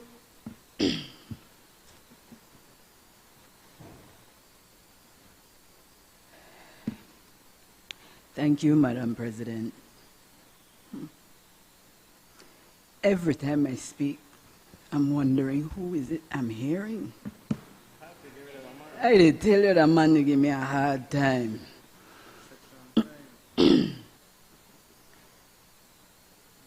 And Madam President and colleagues, please know that I sit here and I weigh in my mind, speaker after speaker, no, let me just rest my voice.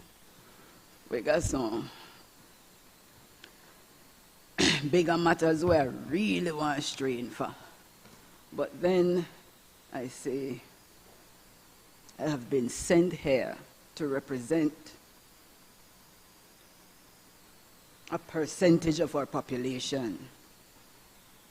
And so I must discharge my duties no matter how unprovoked I am.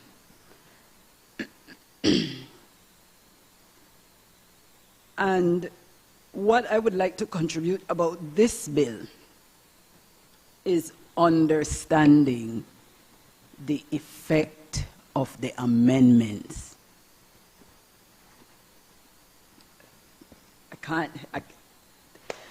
And appreciating the distinction between the amendment and the provision in the Parent Act.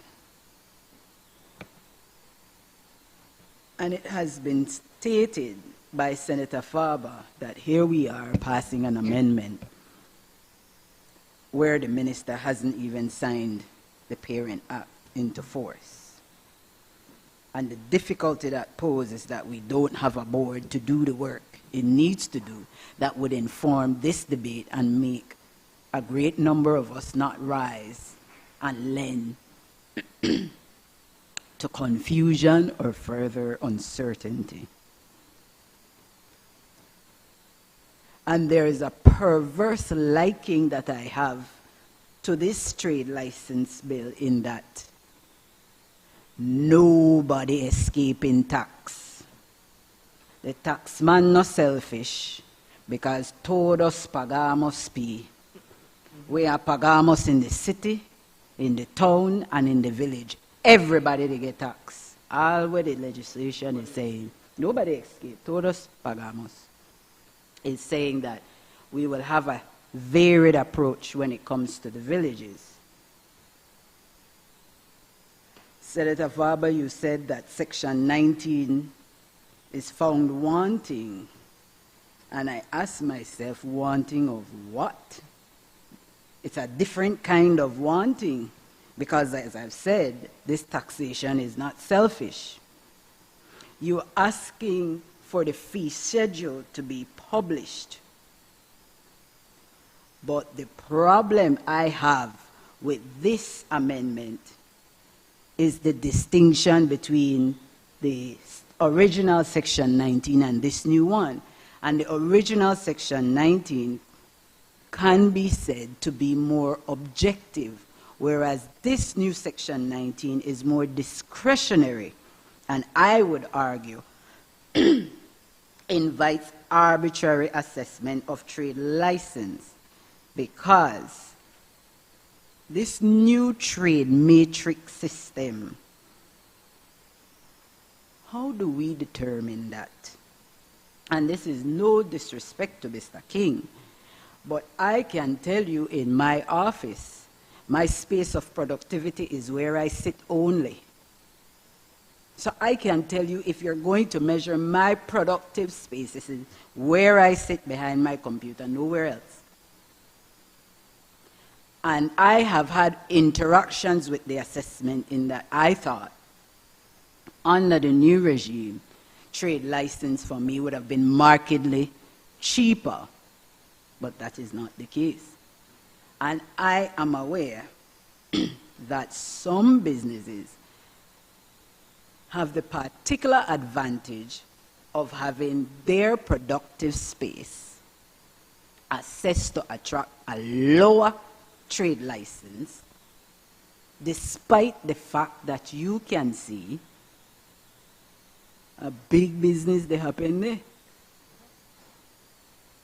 And so I would say, and this is without me trying to suggest that I know your trade license fee, Senator Courtney, but there are other firms, law firms, that when I compare my little operation to theirs, and I compare my trade license fees to theirs, man, who I need to smile with. So, if we're moving away from an old regime to a new regime, it can't be we're moving in the direction where there is this unfettered discretion to determine how assessments can be done. And the reason why we can say this is because we don't have any fee schedule. We don't have a sense of how the assessments would be made. The villages with the flat fee system,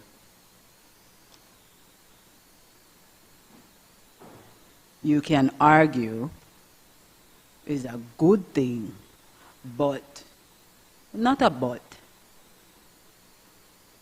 I want us to keep up to date with how we classify our respective population groups. Because the last time I checked, Ladyville and Lords Bank, by our elections and boundaries, a village. But we got big business operation in there and the population grow. Those two places should no longer be villages. And Madam President, I'm sure I can invite you with that conclusion. And so therefore, businesses like Boyne and Boyne, man, yeah, make we do this. So they could pay the kind of tax, because when they operate outside city limits, no tax to pay.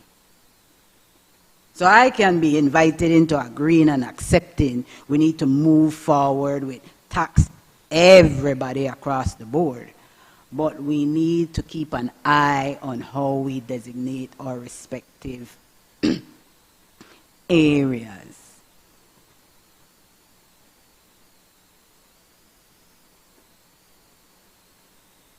In order to be brief, because I don't want to sound much worse than this, let me speak quickly to Section 51, the repeal of 51. Section 51 is completely removed. And I would like to ask why, just simply why. Because the original Section 51 provided a system for appeals if there is any challenge to an assessment or anything. And with the repeal, there is nothing left. So what is this bill telling us? What will it intend to do? When you get an assessment, you have to just take it so. When the entire working productive populace, they get taxed on their respective productive space, no matter however, because some can go on a ceiling of will not pass the ceiling up to 25%, but for some it is arguable that it should be nowhere near there. What happens when it comes close to there and someone is dissatisfied and say, hey? So I would like to find out why was that removed prior to controller exemption mechanisms. And I don't know if it is meant to simplify or remove protections. And I will say in a summary way that what I don't like about the bill is that it centralizes the control of fees. Those fees and or taxes which depend heavily on the trade matrix, which is controlled by regulators. In terms of equity, it is openly treating towns and villages differently. And I understand a need for treating differently without the matrix or without the fee schedule. I can't really appreciate how equitable an approach that is, but I can say that that on the face of it is a good approach.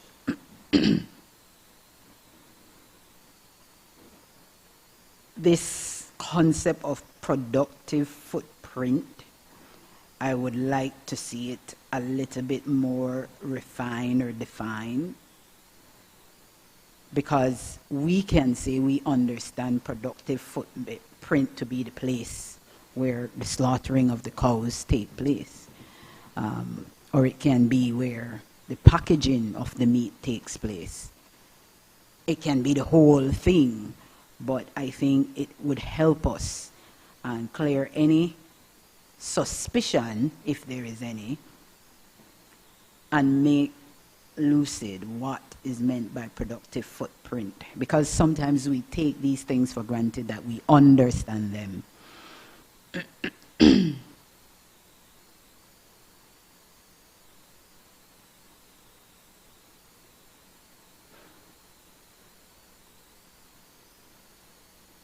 In conclusion, Madam President, the bill sets out to modernize the fee system. I would say it is doing so heavy on discretion. There can be potential inequities, and there are vague definitions. And where that is cured, I think it would be easy to support the bill. Senator Courtney, you had invited consideration into curing some of these bills at committee stage. And I don't want to be a part of a system where, considering the great many backlog in this Senate, where we're coming here and we're going to pass these things, they're backing up on us, and then we don't see it. So we don't get to appreciate the bill in the round.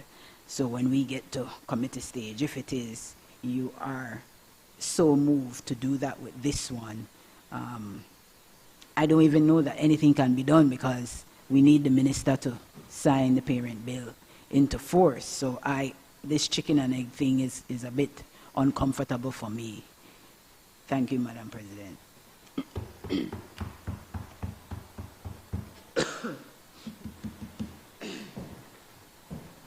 Madam President, first of all, I want to emphasize that we have debated the trade licensing bill and passed it out of the Senate. What is before us today is the repeal and replacement of Clause 19 of that bill, the repeal of Section 51, and the amendment to correct the 2 villages in Cayo. No one has spoken on that, and that is quite clear and obvious. I emphasize again, we have debated the entire bill and passed it. We're now talking about 19 and 51.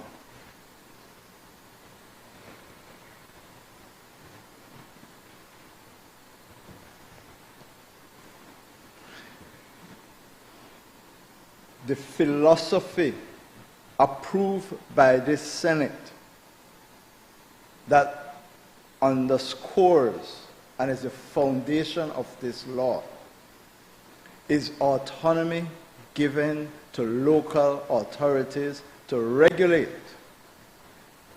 trade licenses and trades. The bill says the purpose is to allow for the local authority to regulate the conduct of trade in the respective jurisdiction. We passed that in this Senate, Madam President. At the time of that debate, compliments were made to giving force, power, responsibility to the local board to set the trade license matrix and the trade license fee.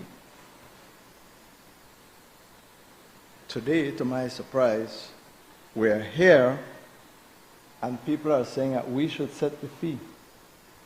We should tell them from here what their trade license fee should be, what the assessment should be. That can't correct. Senator Satina is reminding me that he wanted to know the trade license fee in Kikauka will be set by the board for Kikauka, not by the senators. Read the section. Read the section. The section says who the members are. It's prescribed by the law that was passed. Local people, chairman, member of the village council, chairperson of the village council, a local realtor, a local business person. That's what the law says.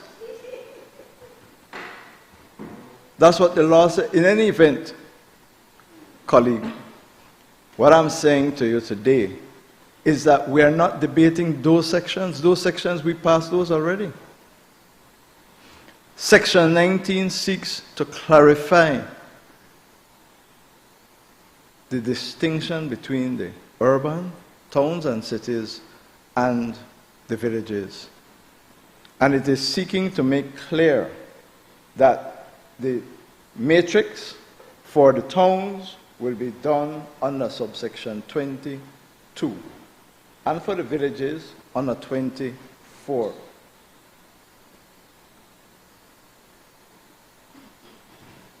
The same Mr. King that is being praised and his experts are the ones who are saying that under 19, as drafted, it is not clear enough.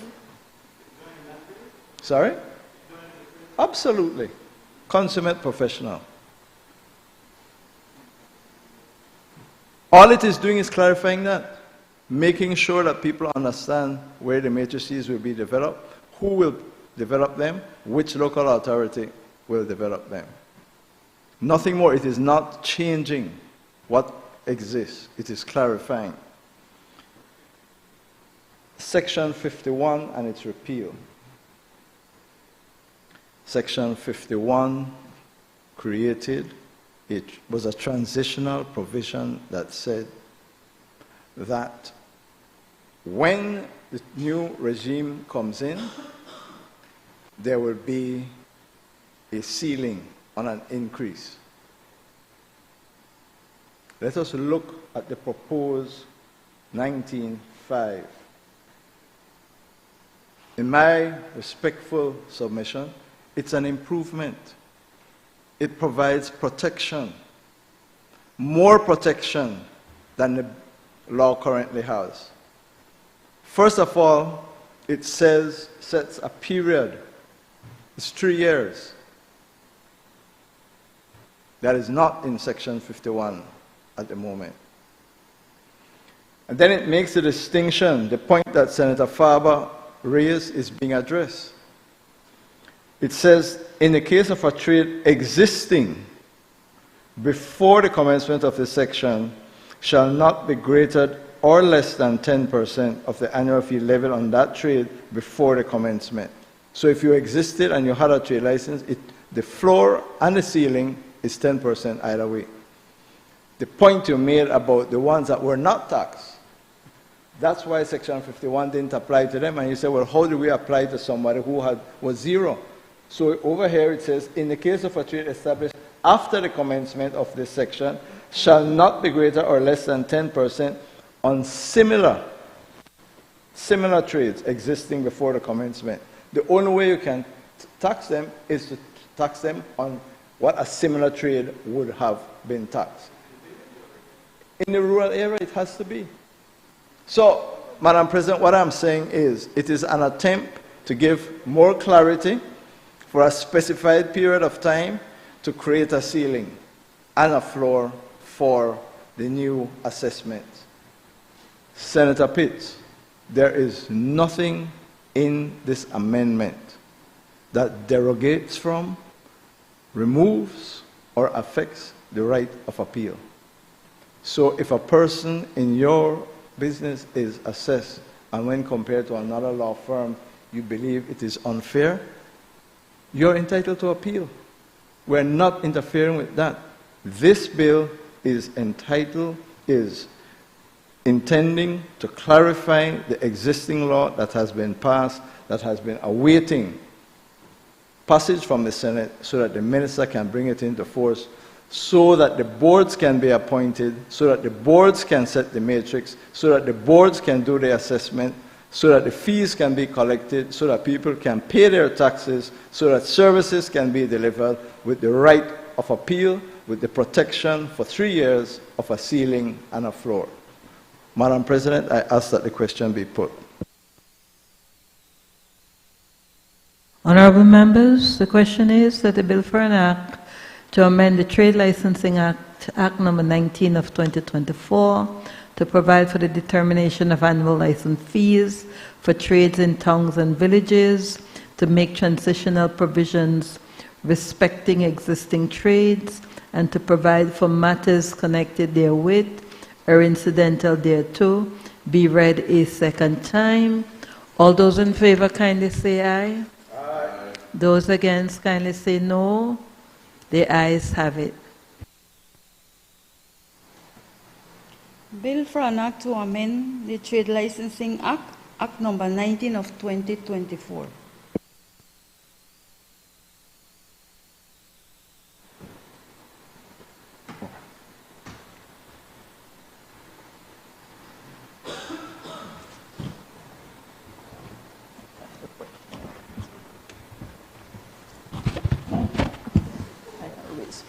Because my leg shut. Right, so you're here.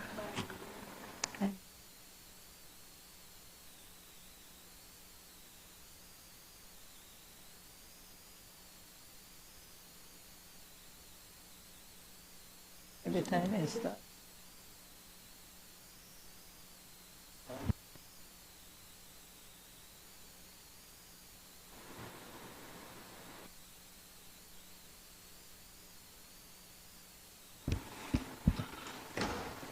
I recognize the leader of government business.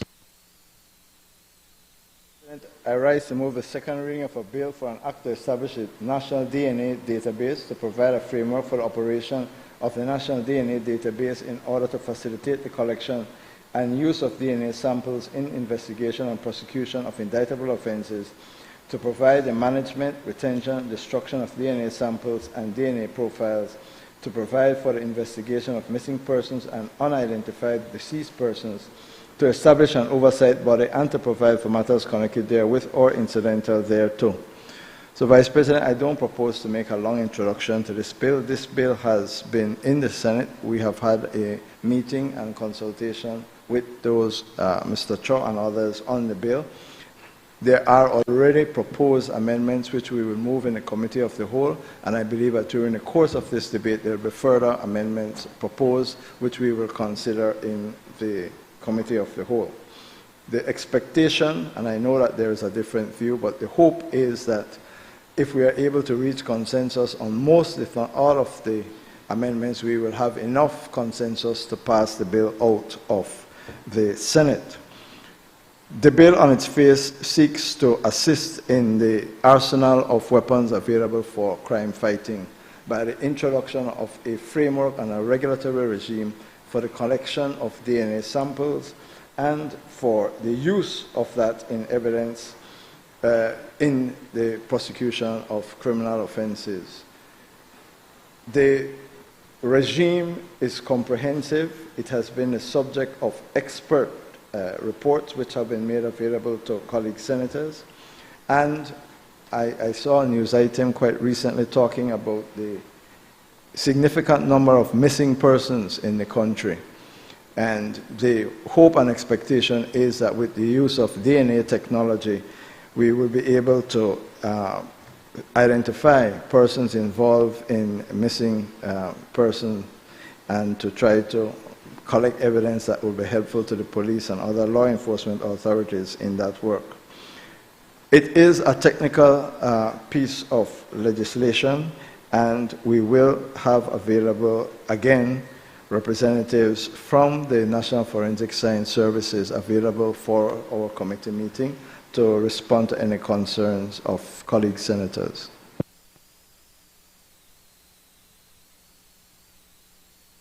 I recognize Senator Faber. Thank you, Mr. President.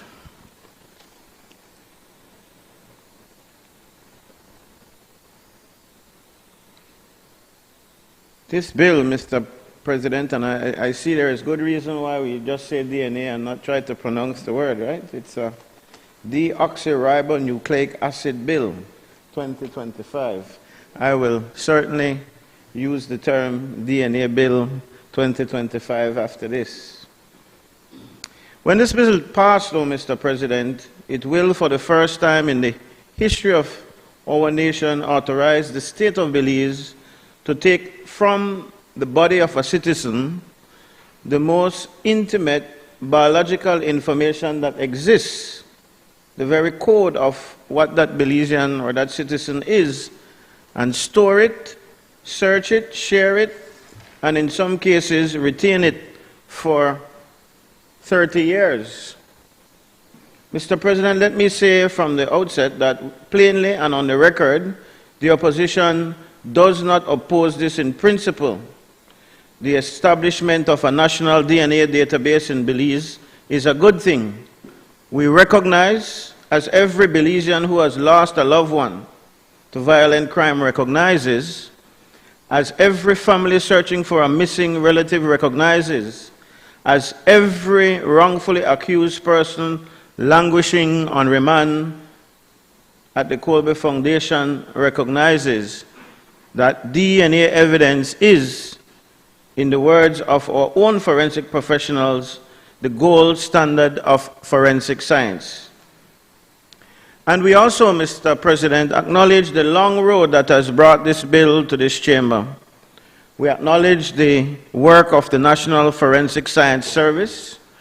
We acknowledge the consultancies funded through the Peace Justice Project and the United Nations Development Fund Program, UNDP, of the Honorable Chief Justice and the judges of the Criminal Division who lent their wisdom and their support to the validation exercises, and of the stakeholders, Mr. President, who in good faith contributed to the drafting of this bill.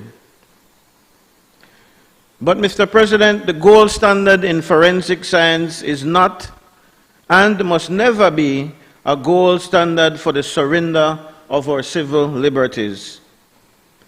And it is in that spirit, not in opposition to the bill, but in service of its proper construction, that we place on record of this Honorable Senate a series of cautions that the Belizean people who are not here for themselves but represented through us wish to ventilate before this legislation becomes law.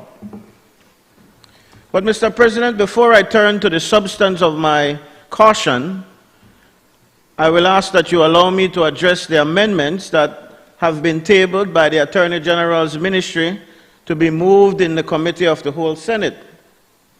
Of the 4 amendments tabled, Mr. President, 3 move the bill in a direction that the opposition welcomes, and 1 moves it in a direction that intensifies rather than allays the gravest of our concerns. We welcome, for instance, Mr. President, amendment to clause 22(4), which permits the magistrate to direct that the collection of a DNA sample be recorded by electric means.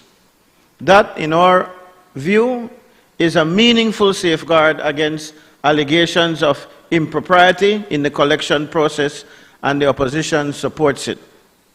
We welcome, Mr. President, the amendment to clause 28(1), which subordinates the use of force provision to the consent and court order requirements of clause 13(1). This makes plain in the statute what was previously implicit, that reasonable force may be used only where the law has first authorized the collection. The opposition supports this clarification. We particularly welcome the amendment to clause 42. Let me put on my glasses.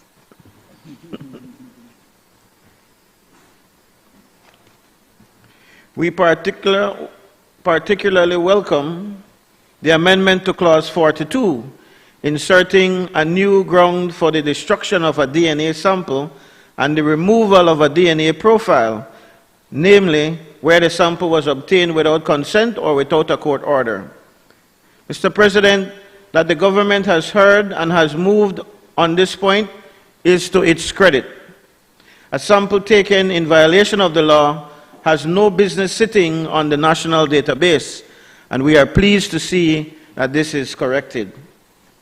But, Mr. President, and this is a substantial but, the Fourth Amendment, the proposed insertion of new subsections 5, 6, and 7 into Clause 22 is one that requires this Senate's most careful and most concerned scrutiny. I shall return to it shortly in its proper place. Suffice it to say at this juncture that single amendment formalizes in the statute itself the very retrospective sampling regime which the bill's own consultant warned against, and it does so without any of the safeguards that the consultant herself called for. So with 3 welcome adjustments and 1 grave concern recorded, allow me, Mr. President, to proceed to the substance of my position on this bill. The question of the laboratory itself. Mr. President, I begin where the bill itself begins, with the question of the laboratory that is to do this work. In September of 2021, the government's own cabinet was presented with a memorandum from the Ministry of Home Affairs seeking budgetary approval in the sum of $1.7 million to establish a properly constituted DNA section for the National Forensic Science Service. The memorandum identified the forensic laboratory in Ladyville as a building over 15 years old, plagued with mold and rain leakage, lacking the space to add new scope of analysis. The memorandum called for a separate climate-resilient facility. It called for the procurement of laboratory equipment in the sum of $300,000. It called for laboratory information management software in the sum of $250,000. It called for training of 3 forensic analysts. It called for a population study of the multicultural Belizean population. It called for all of this to be in place by the end of 2023. Mr. President, it is now 2026, calendar check. Where is the laboratory? In the final report of the legal drafting consultancy, dated April 16, 2025, and again we are putting on the record here how grateful we are for these accompanying documents. But in that document we are told, and I quote sparingly, that the new building is not yet a reality and that the National DNA Database can commence operations on a rapid DNA testing kit at a fraction of the cost previously projected. We are told that the startup software cost is approximately 33,000 United States dollars. Madam President, what happened to the Mr. President, sorry, what happened to the $1.7 million? What happened to the climate resilient facility? What happened to the population study that was to ensure that the DNA results interpreted in our courts reflected the genetic realities of our admixed Maya, Mestizo, Creole, Garifuna, and East Indian populations? Have these foundational investments been made, or are we now legislating a national DNA regime on the strength of a rapid DNA kit and a $33,000 piece of software in a building that the government itself 4 years ago described as unfit for purpose? The Belizean public, Mr. President, is entitled to answers. Mr. President, the bill at Clause 33 establishes a regime for the authorization of forensic laboratories. Subsection 1 tells us that an authorized forensic laboratory is one approved by the custodian. Subsection 2 tells us that such approval is to follow accreditation under the international standard known as ISOTEC 17025. And then, Mr. President, comes subsection 3, and it reads, notwithstanding subsection 1 and 2, the National Forensic Science Service is authorized to carry out DNA analysis under this Act. Notwithstanding, that single word, Mr. President, exempts our own national laboratory from the very international standard that is being demanded of every other laboratory operating in Belize. Unless this Honorable Senate think that this is a matter of mere technicality, let me read into the record what the consultant herself wrote in paragraph 8.3 of her final report. She wrote, Mr. President, that while the NFSS has been designated as a laboratory authorized to conduct DNA analyses, the NFSS is, and I quote, not in fact certified to the international standard required for other authorized forensic laboratories, close quote. The consultant, Mr. President, goes on to say that this is on the NFSS's plan of action.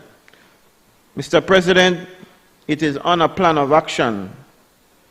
This Senate is being asked to pass a law under which DNA evidence that will be used to convict our citizens on indictable offenses, evidence that may put a man in prison for 30 years, will be generated by a laboratory that does not today meet the international standard for the testing and calibration of forensic laboratories. We are being asked, Mr. President, to take it on faith that the certification will come at some point. When is it going to come? And on what timeline? With what independent verification, Mr. President? I say with the greatest respect to our forensic professionals, whom I'm understanding we will meet with in a bit, who I know are dedicated and capable, that the integrity of a man's liberty cannot rest on a mere plan of action. Mr. President, please allow me now to draw the attention of this Honorable Senate to Clause 4, subsection 2 of the bill. It reads, the results of DNA analysis obtained from rapid DNA shall be entered on the National DNA Database, but shall not be admissible in evidence. Mr. President, read that again. Rapid DNA results from an automated process, which the bill itself acknowledges is to be used only as an investigative tool, will be entered on the national database, but cannot be used in a court.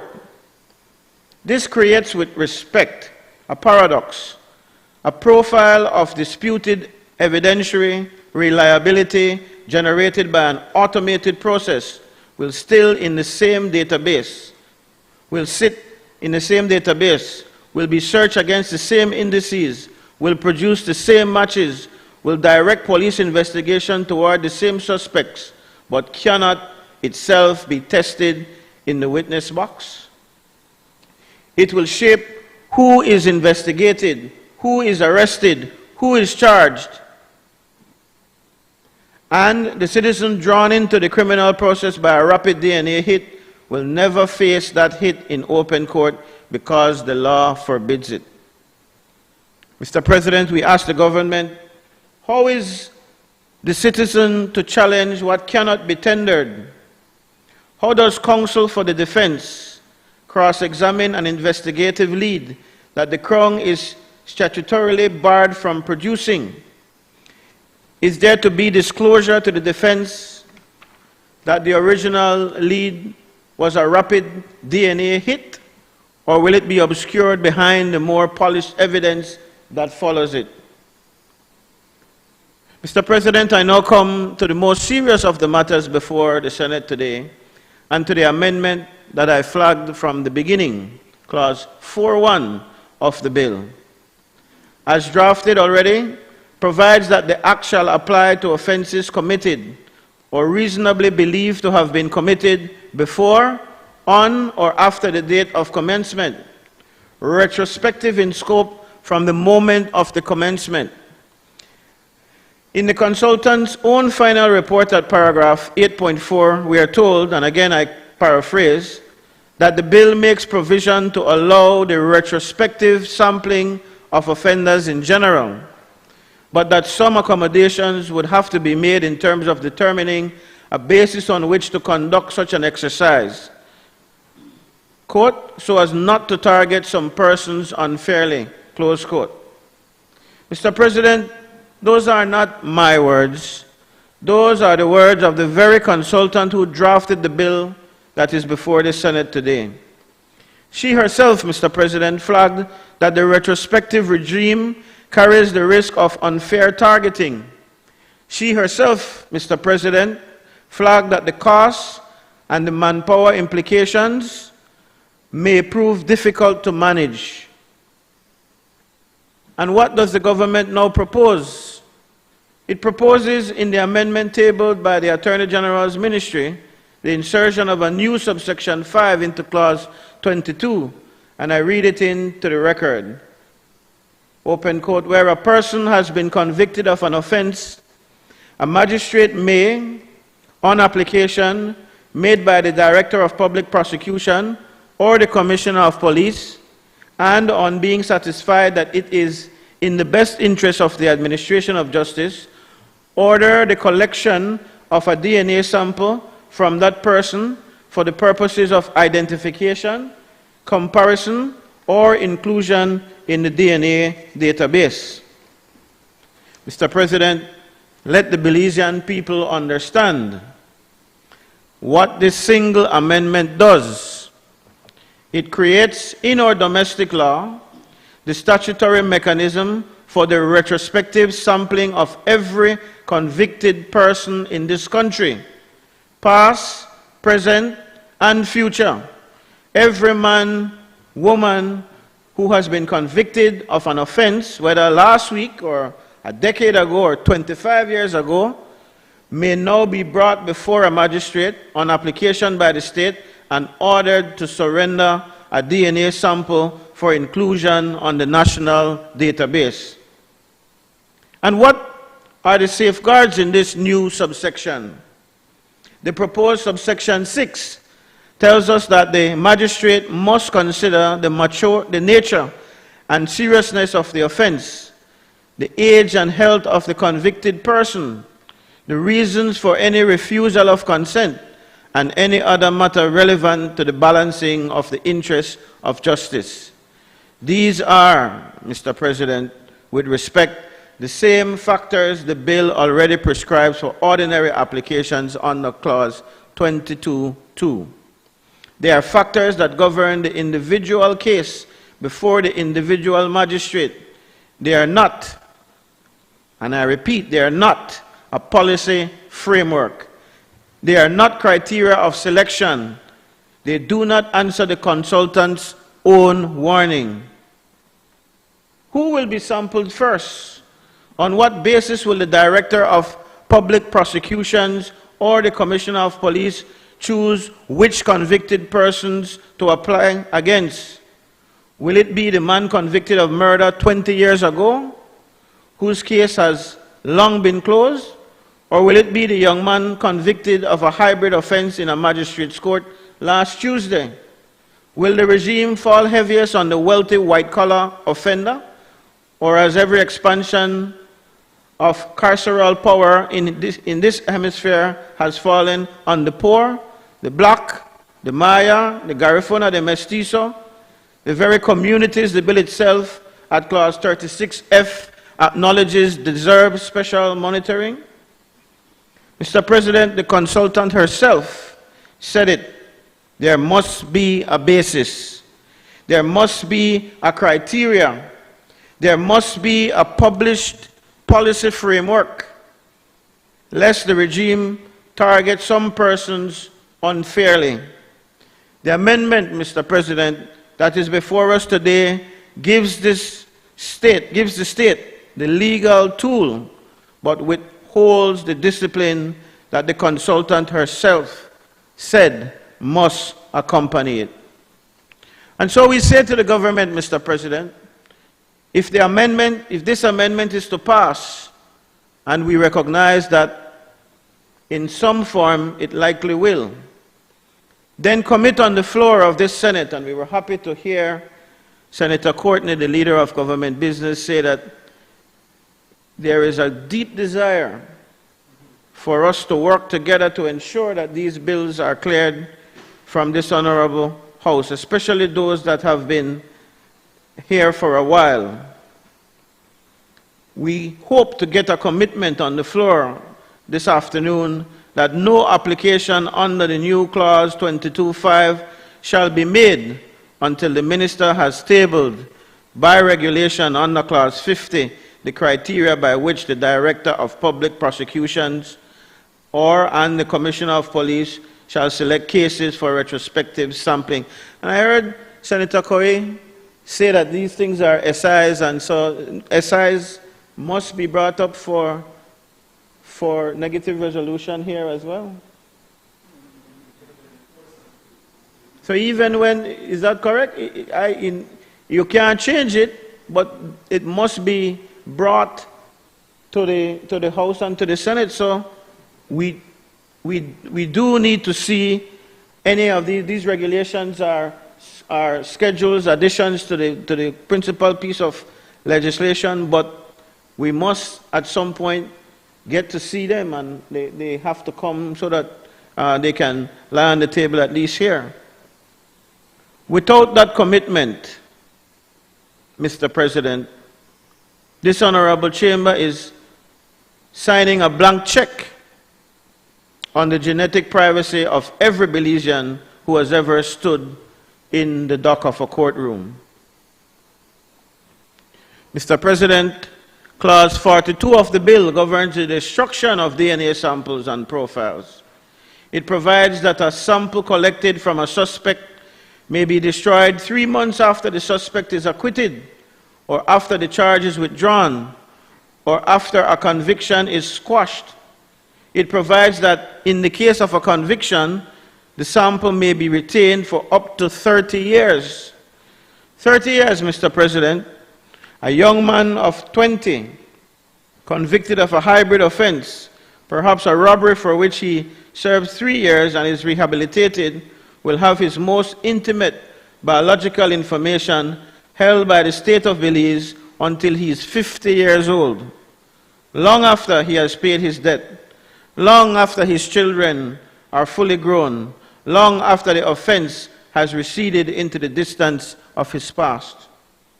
Mr. President, I acknowledge, and I do so with sincerity, that the government has, by way of its tabled amendment to Clause 42, accepted that a sample obtained without consent or without a court order is a sample that has no business on the national database and ought to be destroyed. That is welcome.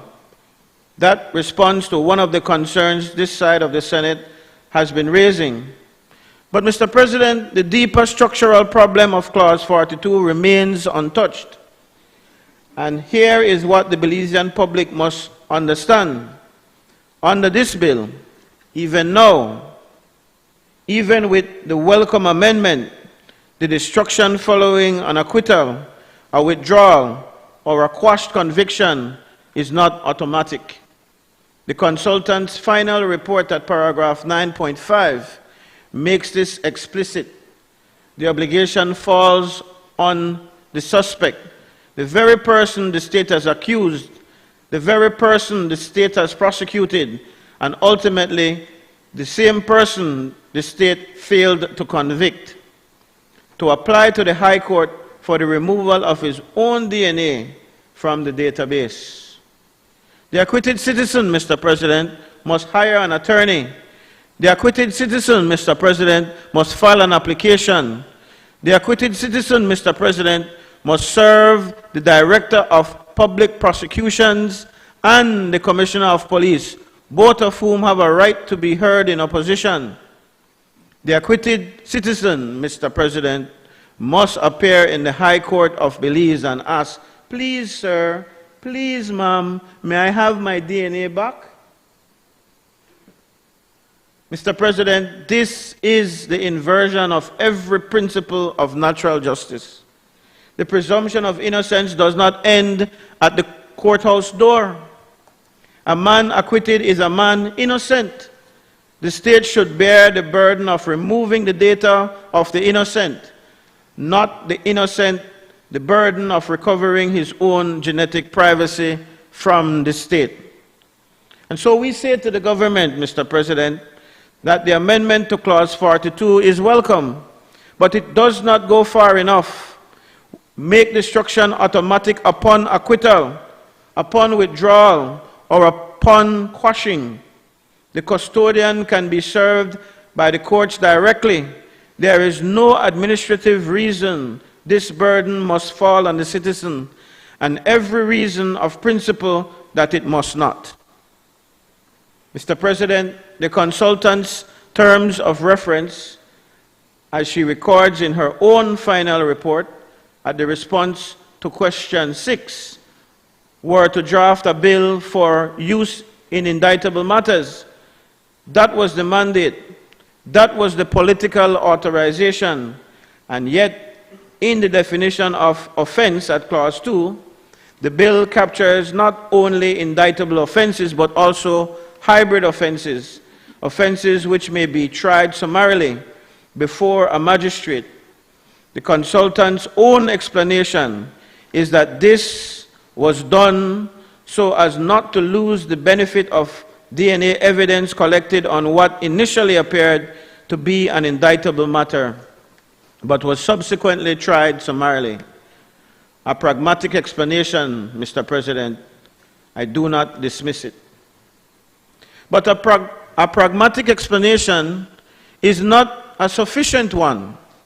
By including hybrid offenses, this bill expands the reach of the DNA regime into the magistrate's court, into matters of lesser gravity, into a domain where DNA collection was never originally contemplated by those who instructed the drafting.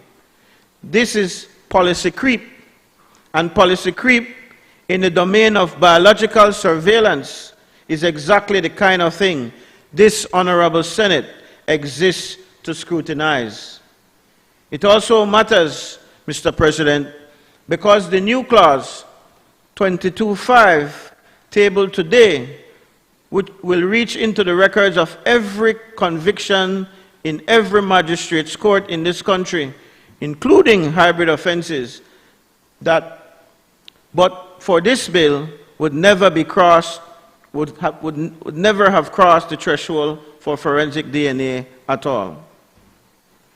Mr. President, Clause 24 of this bill provides, and I read it because of its breadth, that, and I quote, a DNA sample may be collected from the clothing of other belonging, from the clothing or other belongings of a person, or from things reasonably believed to belong to, or to have been used by a person, or with which the person is reasonably believed to have been in contact. With which the person is reasonably believed to have been in contact. Mr. President, that is an extraordinarily wide net. A discarded coffee cup, a cigarette butt, a water bottle left at a public meeting, a sample swabbed from the seat of a vehicle, the sweater of a man left at his cousin's house. None of these require consent. None of these require an order of the court.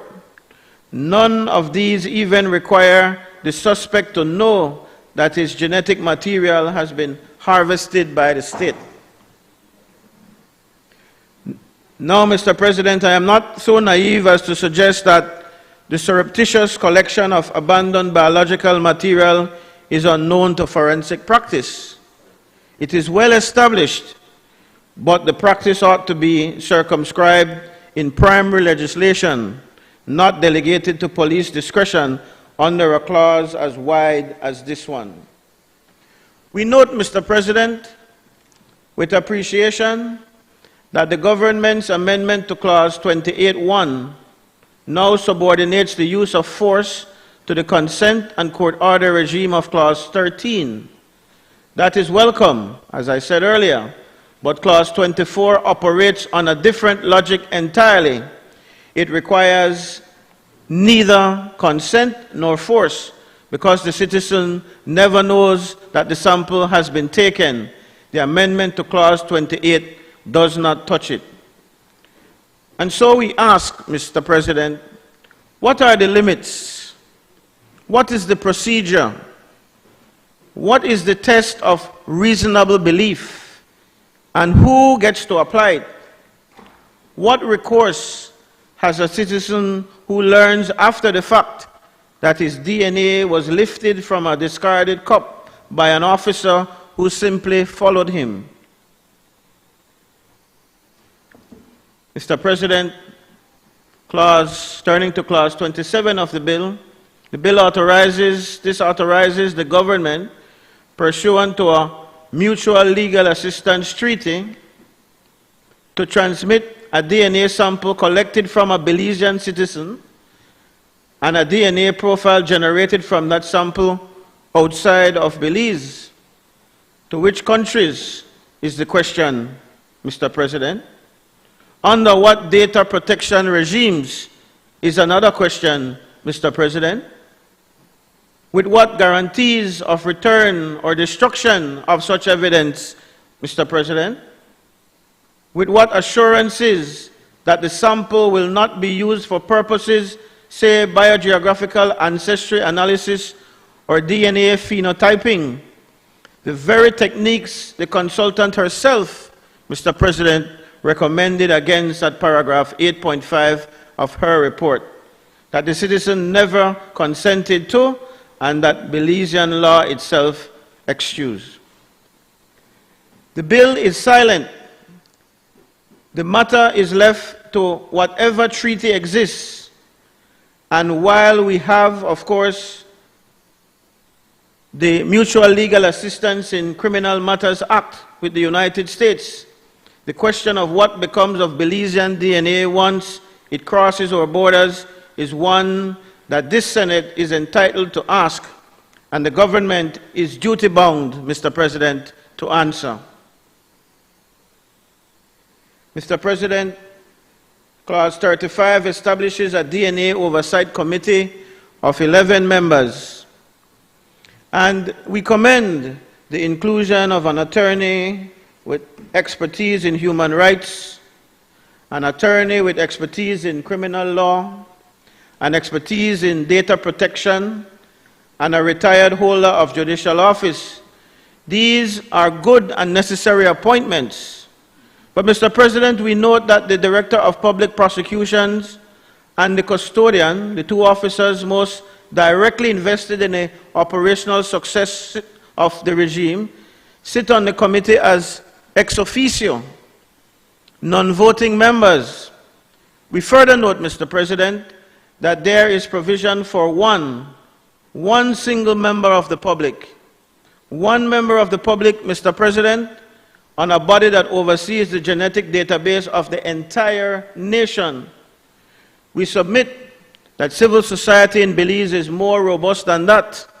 We submit, Mr. President, that the National Garifuna Council, the Maya Leaders Alliance, the Belize Council of Churches, the National Women's Commission, the Special Envoy for Women and Children, any number of community institutions could and should have a seat at this table. The bill, Mr. President, as drafted, leaves the public voice as a single asterisk on a body of professionals. Mr. President, allow me one final substantive point, and it is an important one.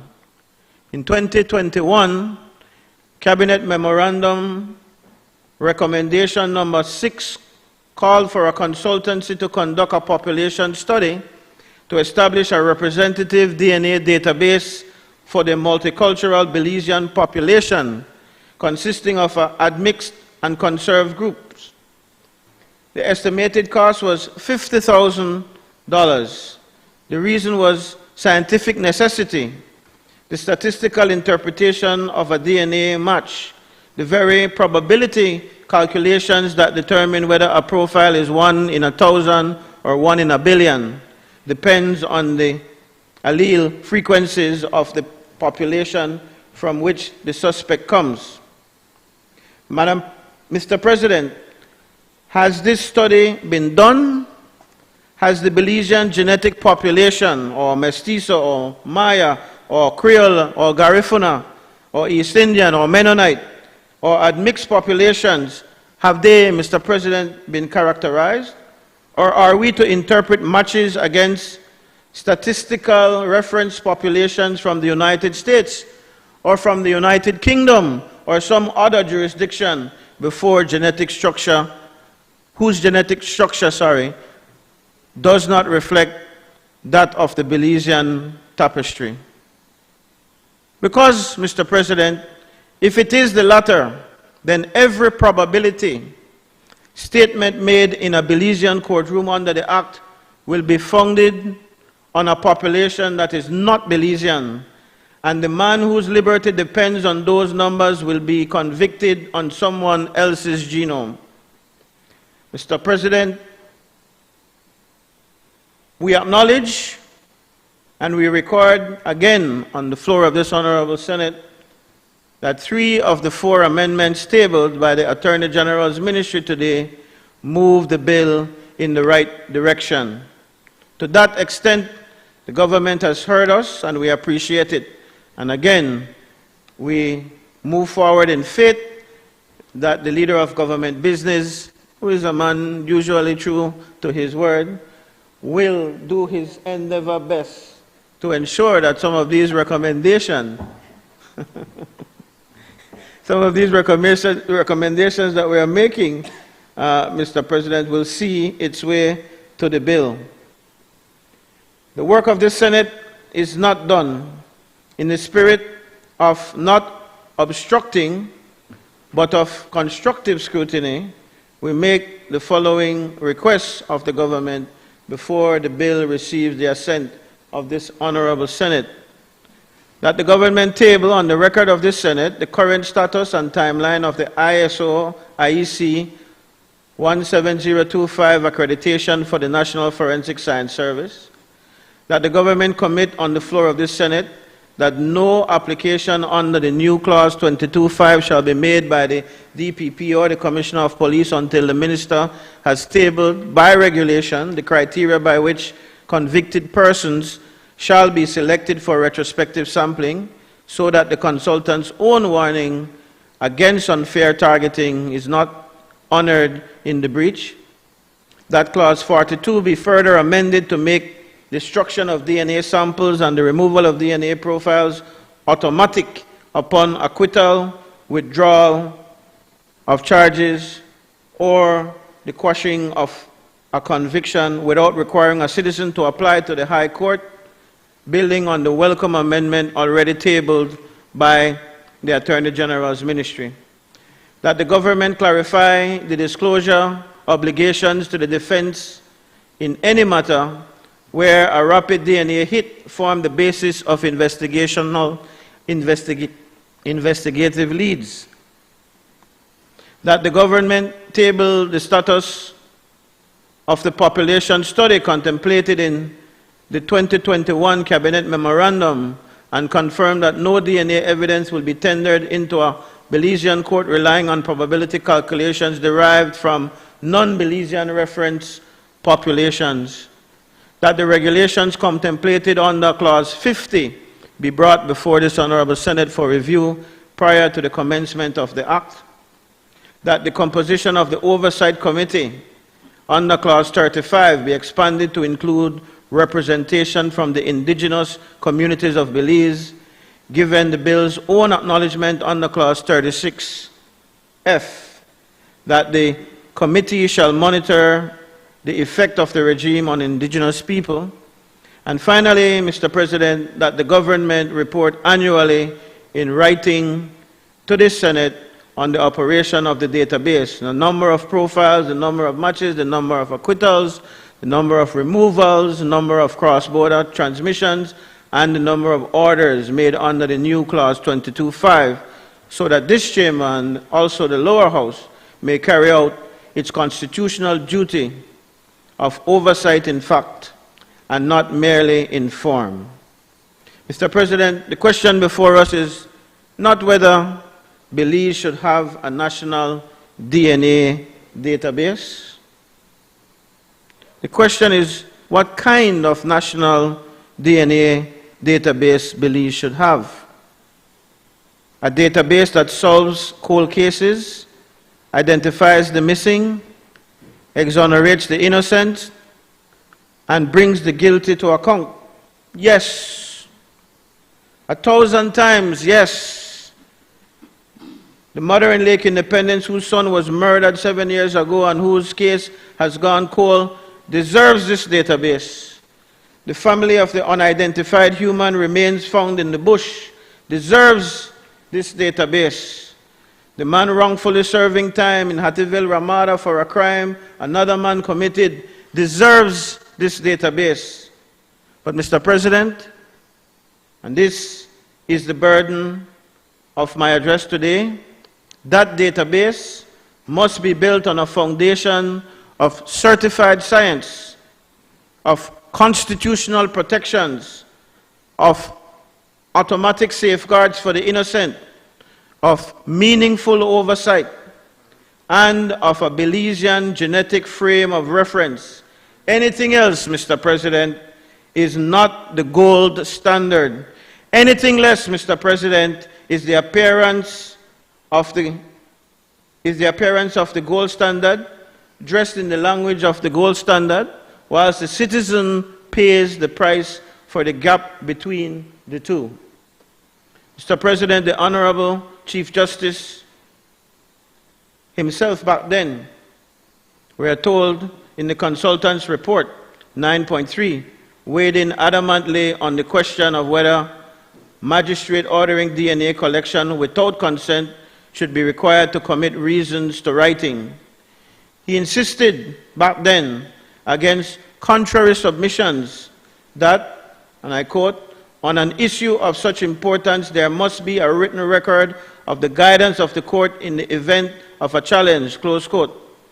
Mr. President, if a single magistrate's order requires written reasons because of the importance of the issue, then surely the establishment of a national genetic database, the retrospective sampling of every convicted citizen of this country, the 30-year retention of profiles, and the cross-border transmission of biological data require the most searching, the most careful, Mr. President, the most uncompromising scrutiny of this Honorable Senate.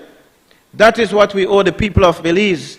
That is what we owe the Constitution under which we serve. That is what we owe the future in which the database we build today will be searched against the citizens we have not yet had the privilege to meet. Mr. President, I caution this Honorable Senate, build a database, but build it right. Build it with the safeguards in the statute, not in the speeches. Build it with the certification in the laboratory, not in a plan of action. Build it with the destruction of innocent profiles automatic, not adversarial. Build it with the criteria for retrospective sampling published, not improvised.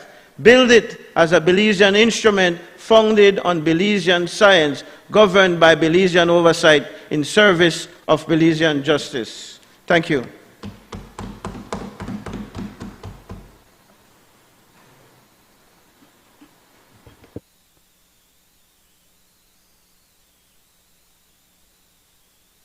I recognize Senator Dennison. Obliged, Mr. President.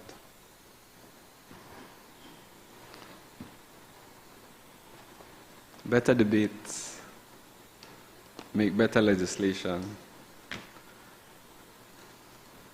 Thank you, Senator Favre. Thank you.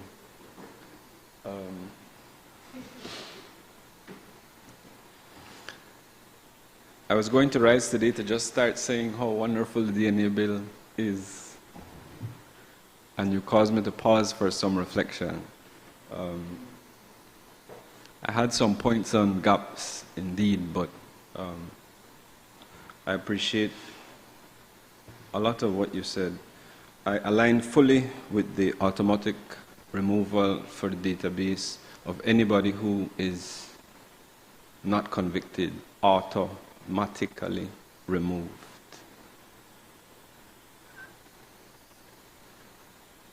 I think that is non-negotiable. And in the same way,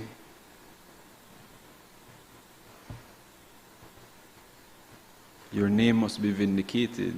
You must be told that your name is being used, your data is being used, in the same way that when they have to tell you that they're taking it out. So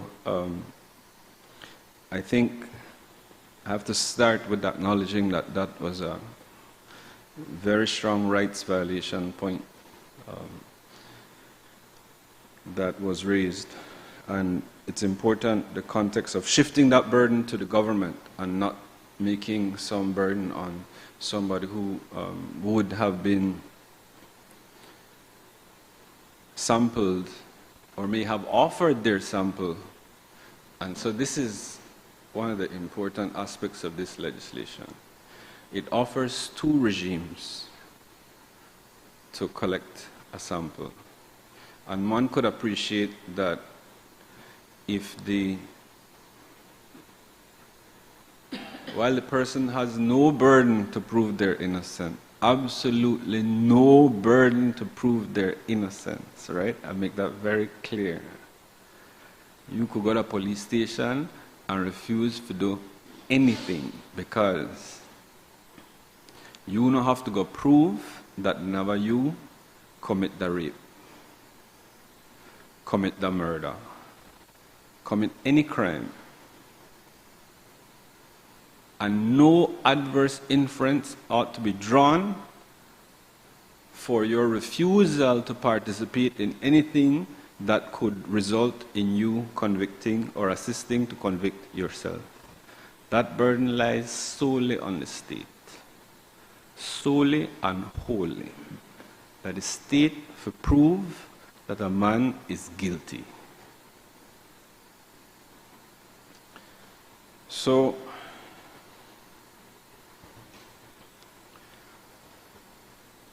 I could appreciate that knowing that, the defense counsel may advise a client, well, just get the sample and go home.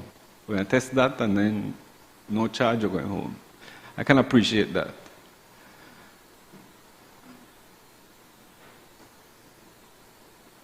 But you don't have to, right? Let's be clear about that. And for many reasons, you may have been around in questions of, especially in cases of sexual offenses, it may be a question of when consent was withdrawn. So there may be little utility to showing that you were there at the time, and that an inference may be drawn that because your DNA is there, that you're guilty, and you don't want things like that to happen. So that creates circumstances where people would refuse to give their consent. And in those circumstances, there appears to have a regime. So I will also align with the suggestion of the former Chief Justice that we have those reasons reduced to writing so that, in fact, if it is subjected to appeal, it can be appealed. I think those were some very useful points that we made. And I would only support this bill on the basis that those points are clarified and added. Now, not to throw out the baby with the bathwater, right? But there's a lot of good in having a DNA bill.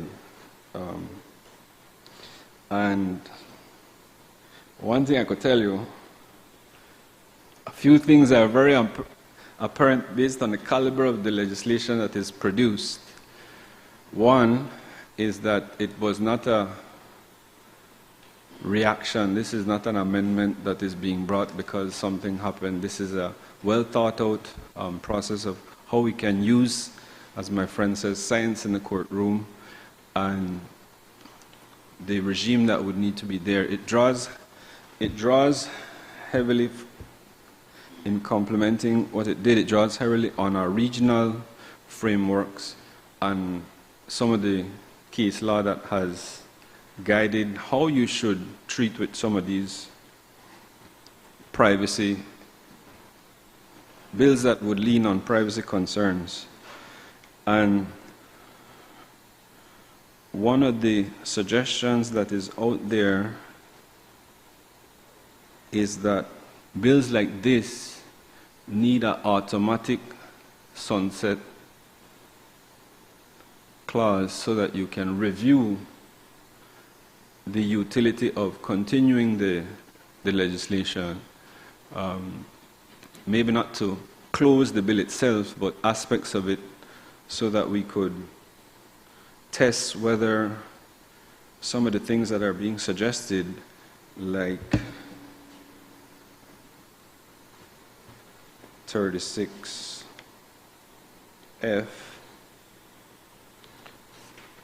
whether the committee is in fact monitoring the effect and operation of the national database on specific groups, including indigenous people, women, and vulnerable persons.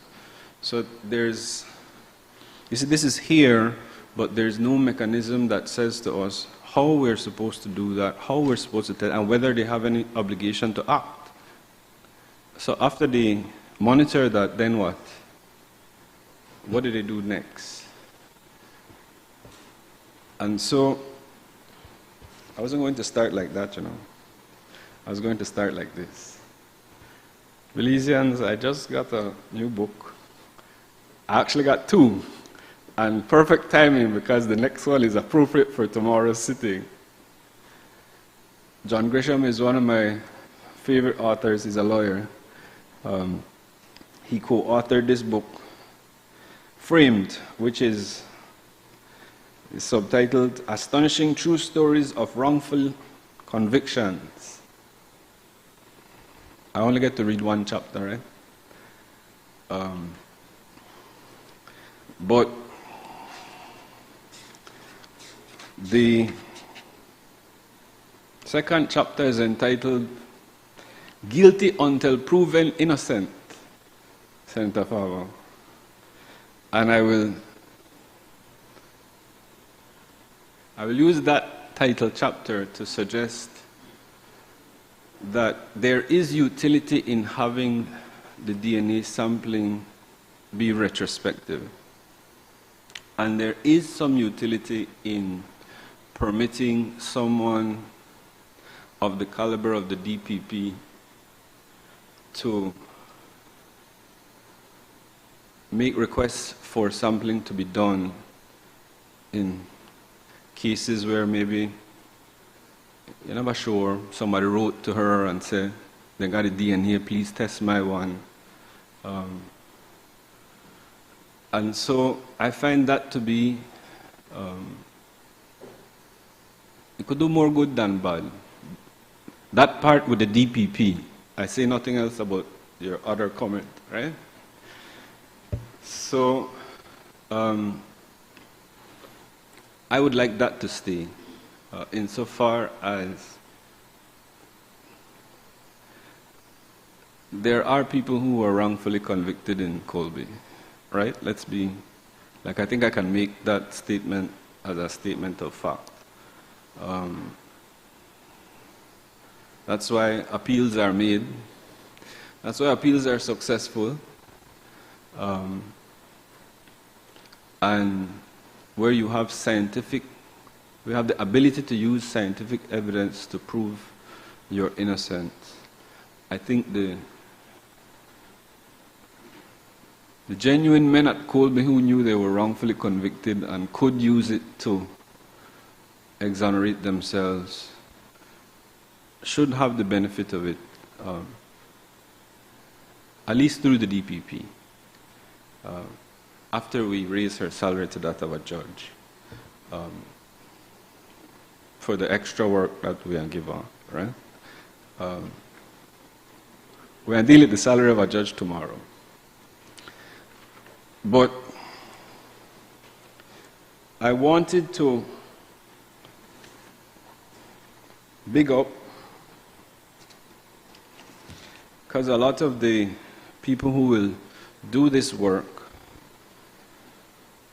do a lot of good work every day. That's the staff of the National Forensic Science Service. There are about 70 people who work there. 70. It's big because it includes scenes of crime, it includes the forensic lab and the medical examiner's office, right?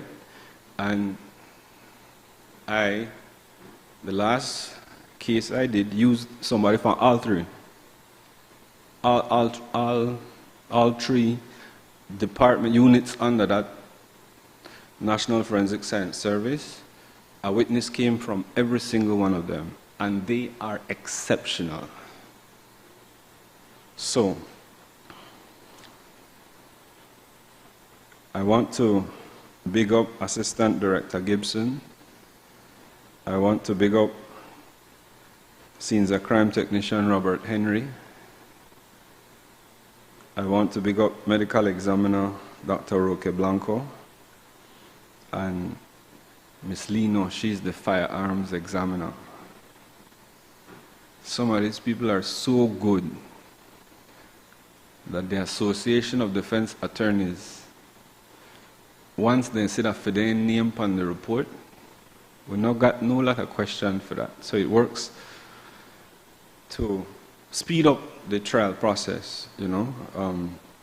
Like when Miss Lino tell you that bullet there, match that bullet, and you bring you the picture and show you why and explain to you the matching and all, you're getting a whole education, right? So I'm taking my experience with that aspect, and I am going to suggest that we really need to develop that area more, especially the lab.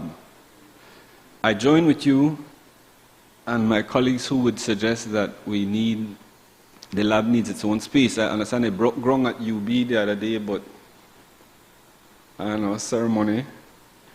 I had a need about 20 million for, or 10 US, 10 US, to, yeah, 20 Belize, to, not kind of have to borrow it, so you have to stay in the US, you know. You have to stay in the US, kind of money where I borrow. To have the type of facility that's needed, but that's a small change compared to the benefits we can derive from getting proper investigative tools, you know. And so I want to join them, I want to join everybody, all Belizeans, in calling for, we not just pass this law, to make this law work, that people need this space, they need the proper labs, they need, so that they can get the sort of certification that they will need later on to be able to do not just the rapid testing, because I understand that's already in country, that ready for roll, like we could start tests next week. And then of course you will need the staff.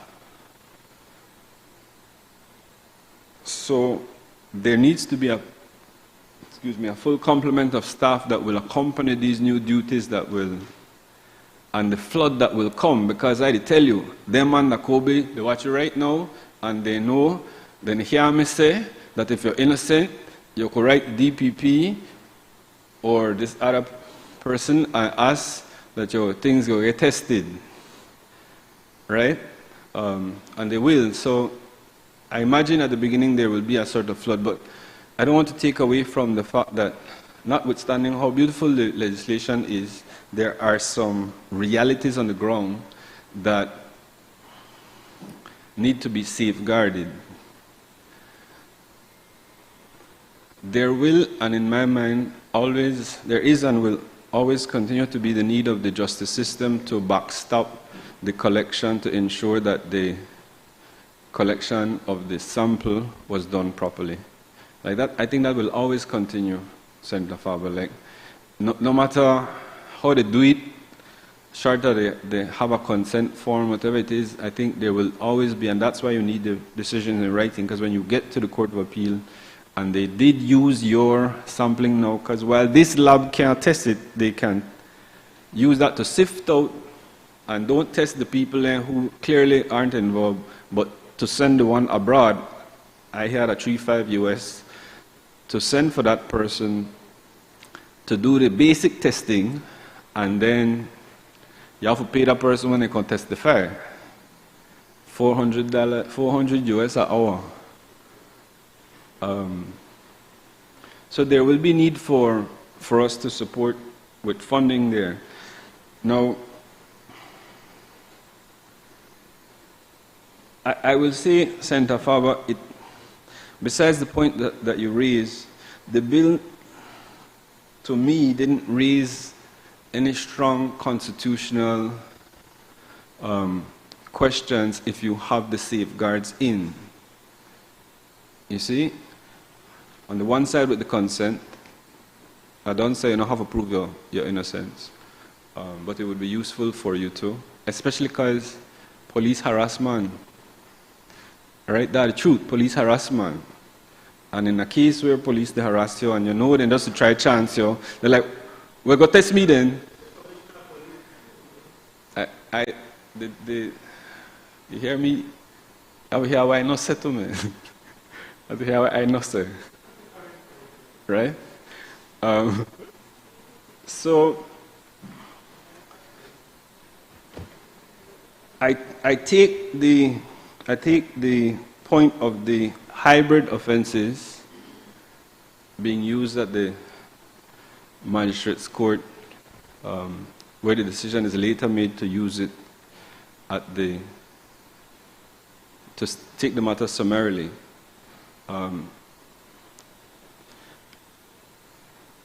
At that level, I don't really think you'll use DNA like that.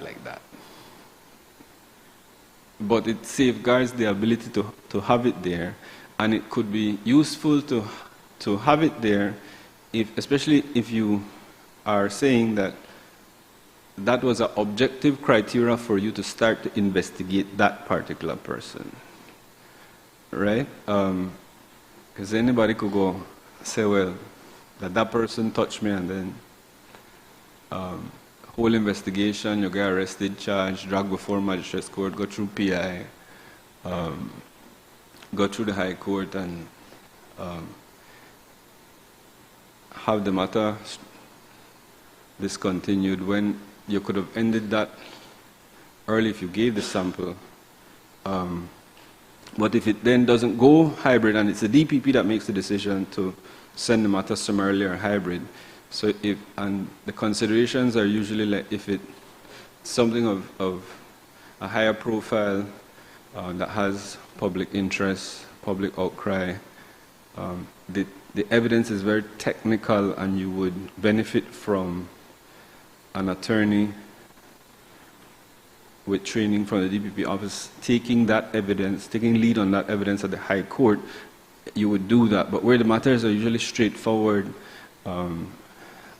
that's where the decision would be made to try it summarily. And at that point, I don't know how much utility the DNA testing would add, you know. But I take your point. I want to make this point. Section 35, 1B. I don't want to preempt them people, right? 35(1)(b) makes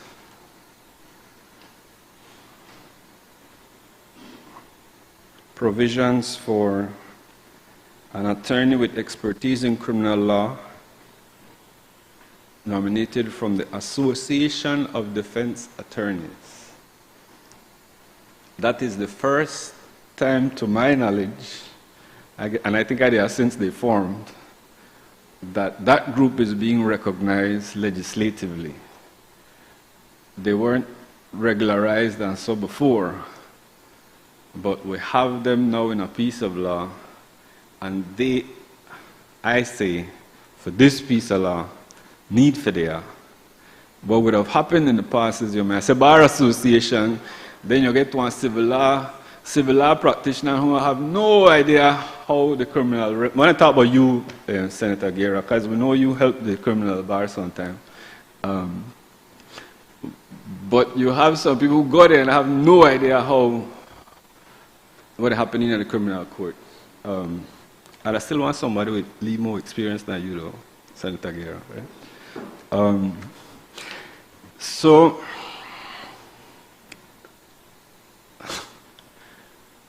when I hear about this first of May, when I hear about this association first of May, I'm not sure if they don't announce it, but this association has been holding up the criminal justice system for the last couple of years.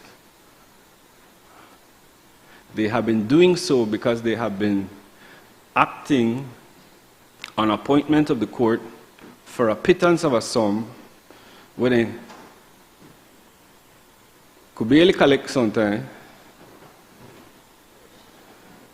figure defend people that PG and independent, not independence, PG and Dangriga and so. And I think that $2,500 I had them paid in for that.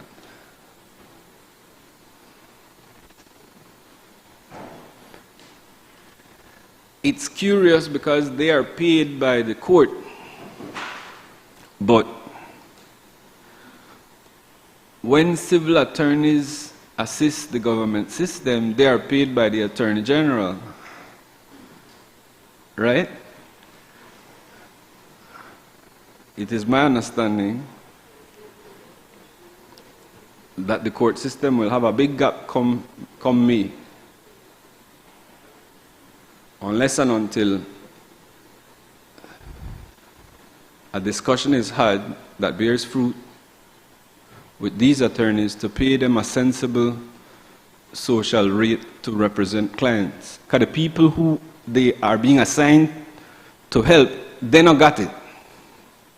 They can't afford one lawyer. They can't pay it. So that is why the court would appoint an attorney for them, but when you are in court and you hear somebody, they say, you want to assign one for you, they man think they're not really, they keep a Leroy Banner or Dickie Bradley or they're saying, they man know that when you're not a pay, like, they man think the chances gone low. So we have to pay them people, what then they ask for now. Because tomorrow we have to debate the other part of the justice system, right? So, make we talk about the other pillars of the justice system that need to be developed too. And this one are just dollars and cents.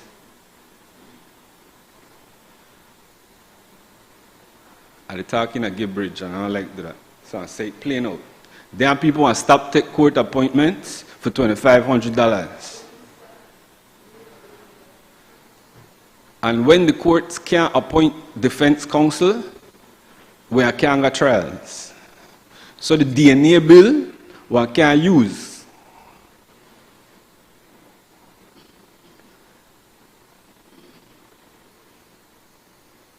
This is not a paid political ad. I'm going to just pay them people that need to pay. Now,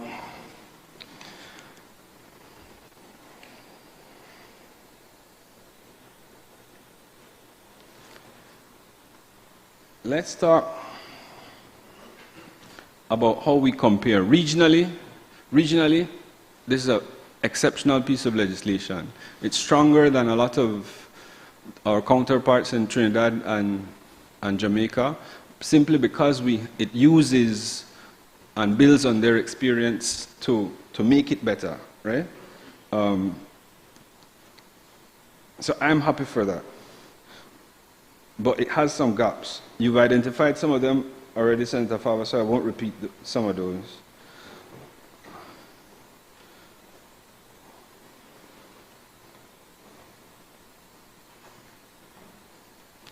But one way you touch me upon the MLA, because I go put my hand at the airport when I travel, the smile, I hurry take off my glasses and I looking at the camera. So I know they got my data, right? I put my fingerprint. Yeah, can I walk going on the country? You want thumbs first? Okay, yes. I consent. Otherwise, you don't let me in. But when you have our data, right? And you have places like San Pedro, where we have a lot of, I call them expats, but they're like alien, right? A nice word for alien.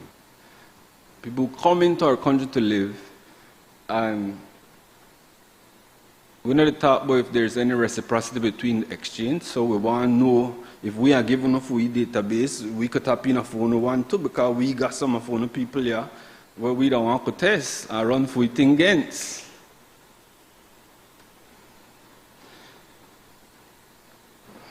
So that's why they put that one.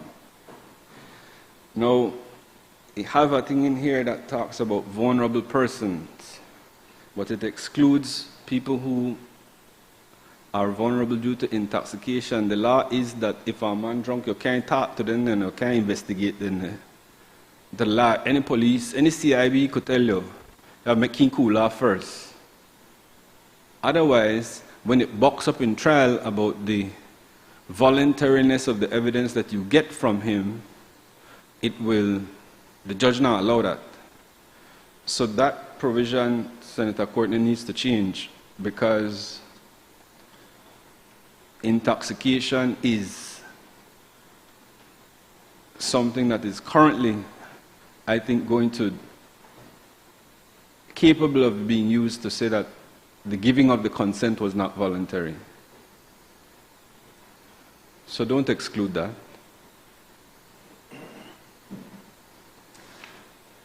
So nobody the right.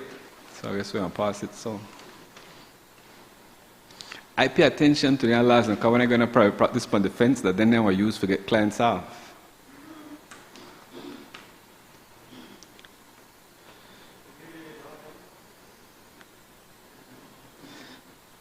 So I started to praise the bill because it really is well drafted, and it benefits from something that a lot of the legislation that comes here doesn't: consultation.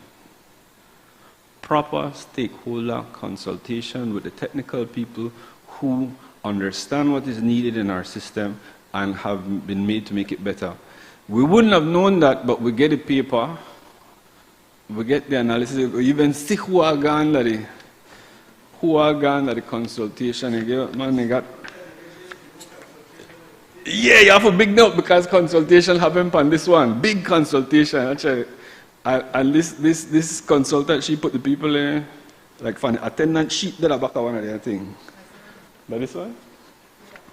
So, if you want to know where certain people from CIB me there, on the 10th of April 2024, and that I built more. Marisol Amaya me did it too. Director show me the right there.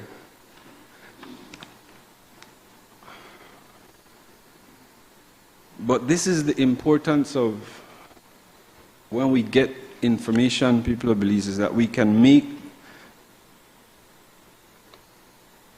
informed decisions about the policy direction and directive. We can question why certain things weren't added, and we can help to make it better. Now, Senator Faber, you've already talked about the emerging forensic technologies. So I align with that. We need to start broadening the scope. This benefits from experiences of people in D&E. So I don't know that we ever pioneered anything, but we could have with this one, and we didn't.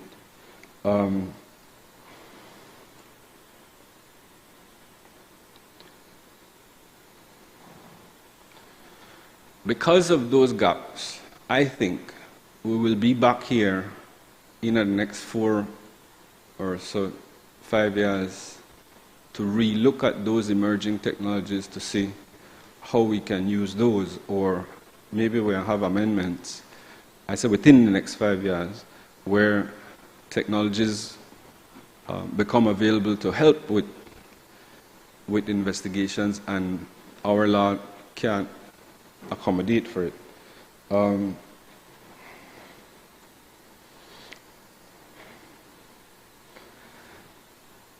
I want a timeline on some of the regulations.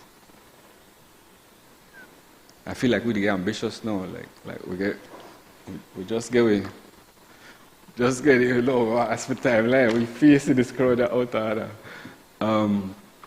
But I think it would help, because it's not a situation where the people who will be operating the system, they're technocrats, they're paid by the government, they're people who are on payroll already. So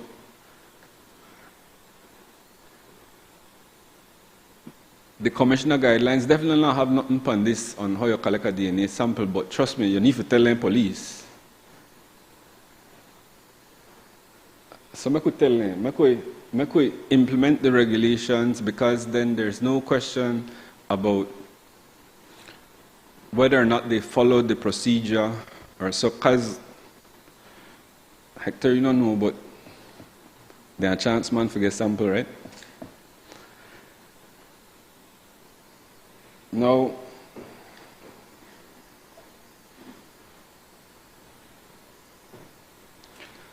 I want to say to the people of Belize that not having had a DNA bill before doesn't mean that we don't already have the structure in place to use DNA evidence in court. Why I like the bill is because of lack of resources, the forensic lab would have had to try to gauge based on budget, based on when they're going to send which one for tests. And there have been instances where by the time they find out they need to send one for tests, the trial come up and you don't have it. Right? Like that, a real life example. So a trial concludes you had DNA that could have been useful, but it wasn't sent out because $3,500 US in a forensic lab budget not come about all the time. So they don't want this. I don't know how much I could do per month, but there's a queue. And I'm suggesting that that budget needs to go up, because there ought to be no question now, once you do the rapid testing, you get a positive hit, we send that one going out so that we can use that in evidence in the trial when it comes up, whenever it comes up. And then we move simultaneously to ensuring that we can get certified so we can start to do those types of testing in Belize, and we can not send them out later on. So I think those are the salient points that I wanted to highlight. Okay, this clock is so useful. People of Belize, like, I always think I run out of time. I have a whole 10 minutes left. So I'll find something for telling them.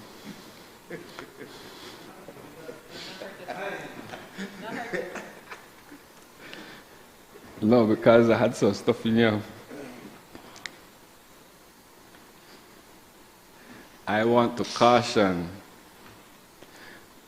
I want to caution all them people who family go missing.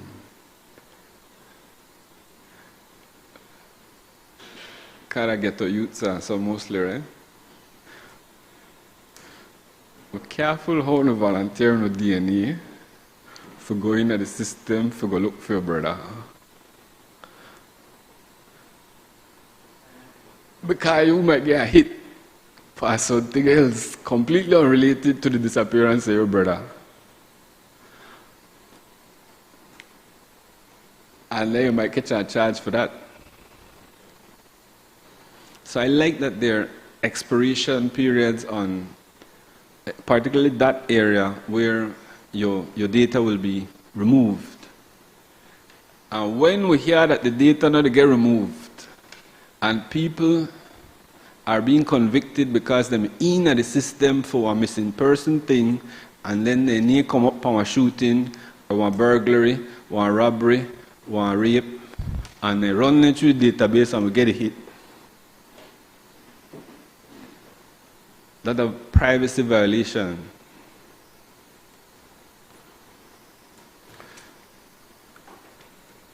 No, I don't tell no alone professional people I think they're lab, right? But they're not humans.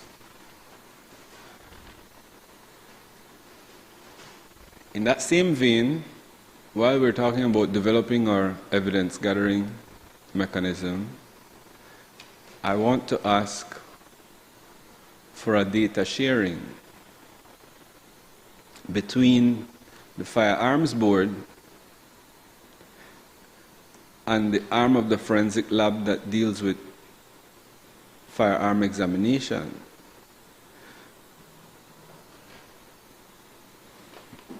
Because if your gun is in the database for being fired and gone missing and you don't say nothing, and when a shooting happens, they match your gun, the bullet to your gun, that you're responsible.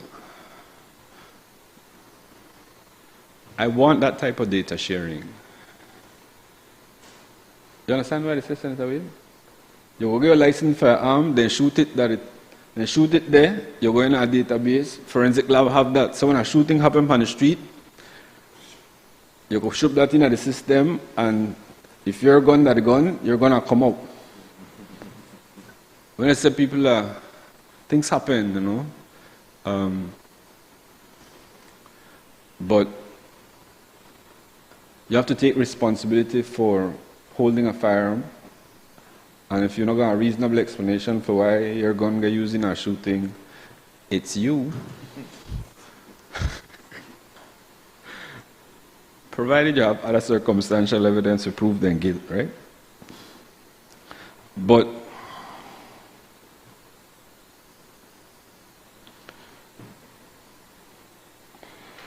we have it there. Now, there's a system that exists in the forensic lab for firearm examination. It's called peer review.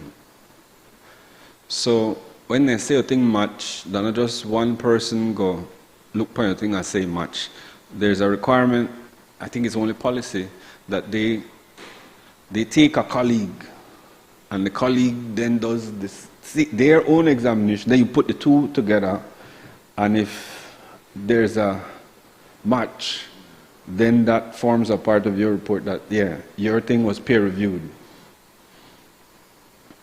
Me not understand enough about DNA if you know about if they need that. But that system that could help, I could try it. Because I could see judges going, well, DNA match so that you. And I always want the government get the Crown get put to strict proof for everybody guilt. So me not just want to use the DNA and then by itself. No, like for certain aspects, for identify certain things, yes, but I could not pretend.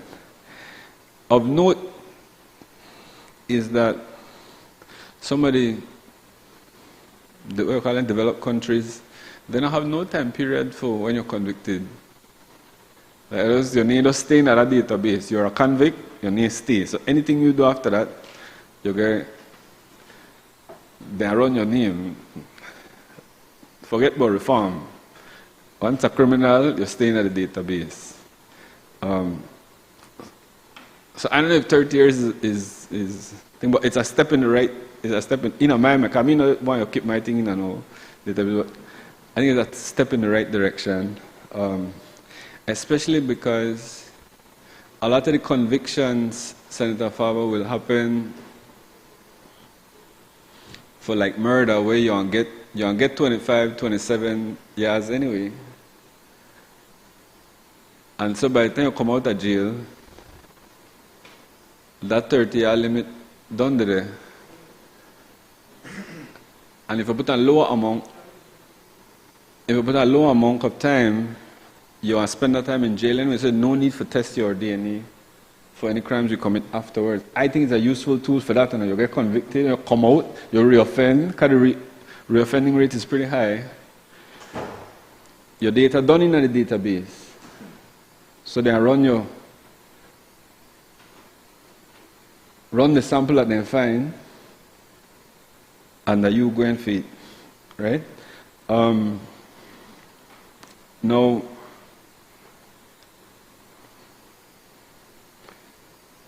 those things aside, me see, I find something for telling I got a whole lot of 3 minutes.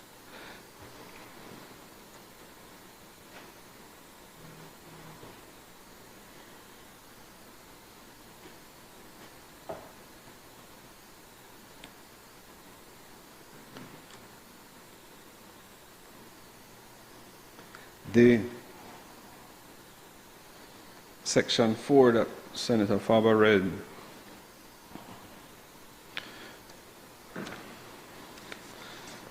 is up front for a reason.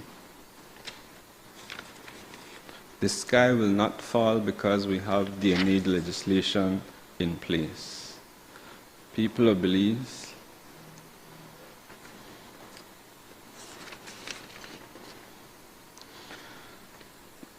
Section 4 says, 4.2, the results of the analysis obtained from the rapid DNA shall be entered in the national database, but shall not be admissible in evidence. In a small change, what that means, they swab you, they run it, they test it, and they can use it for the investigation to determine whether there's it's plausible that you or probably not you, or maybe if your brother in the system, based on the percentage it match, then consider your family. But that won't be used against you in court. That particular one, now if it's positive, then they are sent it out for testing, and that one there already is being used against people in court. And so it's a step in the right direction. I commend the Ministry of Home Affairs for taking such a bold step. I know it's uncharted territory, and I commend the National Forensic Science Service for taking the lead on it.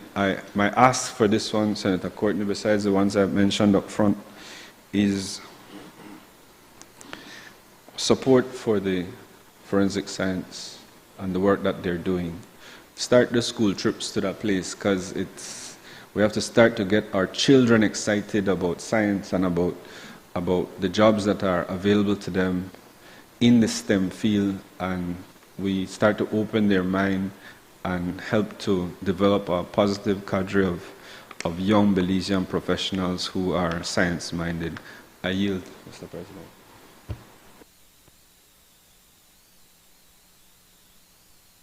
I recognize Senator Galvez.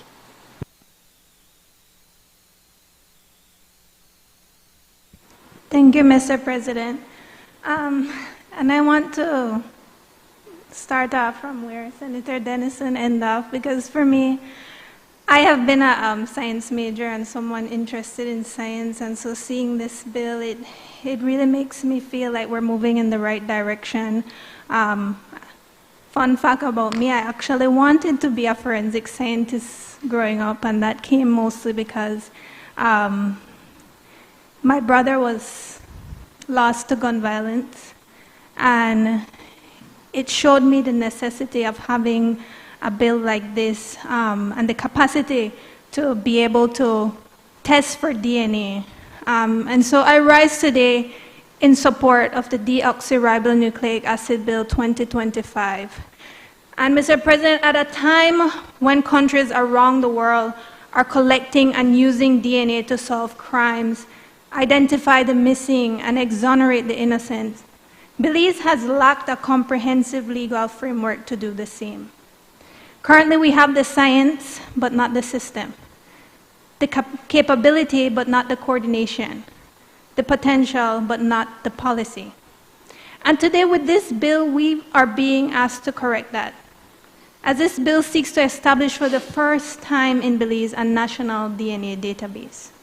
This will enable us to join the ranks of 60 to 70 other countries across the globe who are already collecting, storing, and using DNA evidence in the investigation and prosecution of serious offenses. And Mr. President, all of us have heard the public outcry about crime, about missing persons, and the consistent call for Belize to improve its forensic science capacity. And like I mentioned myself, I remember at the age of 15, marching the streets of Belize City with hope in my heart for timely justice for grieving families like my own. And that's why I think from listening here, we can all agree that it is precisely because of the need to modernize our justice system and address these issues that we have this bill before the Senate today. And I want to highlight some of the benefits of having a DNA database. And a DNA database is not new. It's been around for over 30 years, and it was first established in the UK. And since then, it has served as an extremely powerful crime-fighting tool and a global standard in criminal investigations, not just with increasing convictions, but in preventing crimes from happening in the first place. And I'd like to highlight one Danish study which found that DNA profiling not only increases the probability of punishment for repeated offenders, but also reduce the likelihood of an offender being convicted of a new crime by up to 42%. Another study on the effects of DNA databases on criminal behavior in the United States and Denmark found that expanding the DNA database created a deterrent effect that significantly lowered crime rates. So we see the importance of having this and also including people who are already in the criminal system into this database. And all of this is based on a simple fact that when offenders know they are more likely to be caught, they are less likely to reoffend. Still, Mr. President, this bill is much about clearing the innocent as it is about catching the guilty. Because DNA does not just convict, it exonerates. And we have seen cases of this play out internationally when someone was released from prisons after decades due to the emergence of DNA evidence supporting their innocence. And according to the Innocence Project, DNA testing has freed more than 600 men and women across the US. But I also want to make it clear that this bill does not pursue justice at the expense of rights. Instead, it sets clear rules to safeguard individual privacy, bodily integrity, and human rights at every stage, from collection to storage to oversight to destruction. Firstly, it requires written consent before any DNA sample is taken by a trained, qualified, and authorized professional. And in the absence of consent, a court order can be sought, but it has to satisfy the criteria outlined under Clause 22, subsection 1, that provides reasonable grounds for the necessity of the sample being taken. The bill also mandates that DNA profiles be destroyed if a person is cleared, acquitted, or not charged. It also establishes an independent DNA oversight committee bringing together expertise in law, human rights, forensic science, and data protection to ensure that the system operates with integrity and accountability. Overall, this bill balances the individual rights of the person suspected or convicted of an indictable offense against the interests of justice. And as I close, Mr. President, I just want to highlight again that for far too long, we have lagged behind in the use of DNA, leaving too many crimes unsolved, too many communities in fear, and too many families without justice. But today with this bill, we can move Belize from an outdated approach to one that is modern, scientific, and aligned with global standards. And most importantly, Mr. President, this bill gives victims hope. It gives families answers, and it gives the innocent a chance to be cleared. And I know we heard different recommendations, and I know we'll have time during our committee to consider a few amendments and answer some of the questions that our senators have. But I also want to urge all of us to still support this bill because it is solid and a necessary piece of legislation. Because when justice is delayed or denied, Mr. President, the price we pay as a society, as we have seen, is far greater. And for these reasons, I support this bill. Thank you.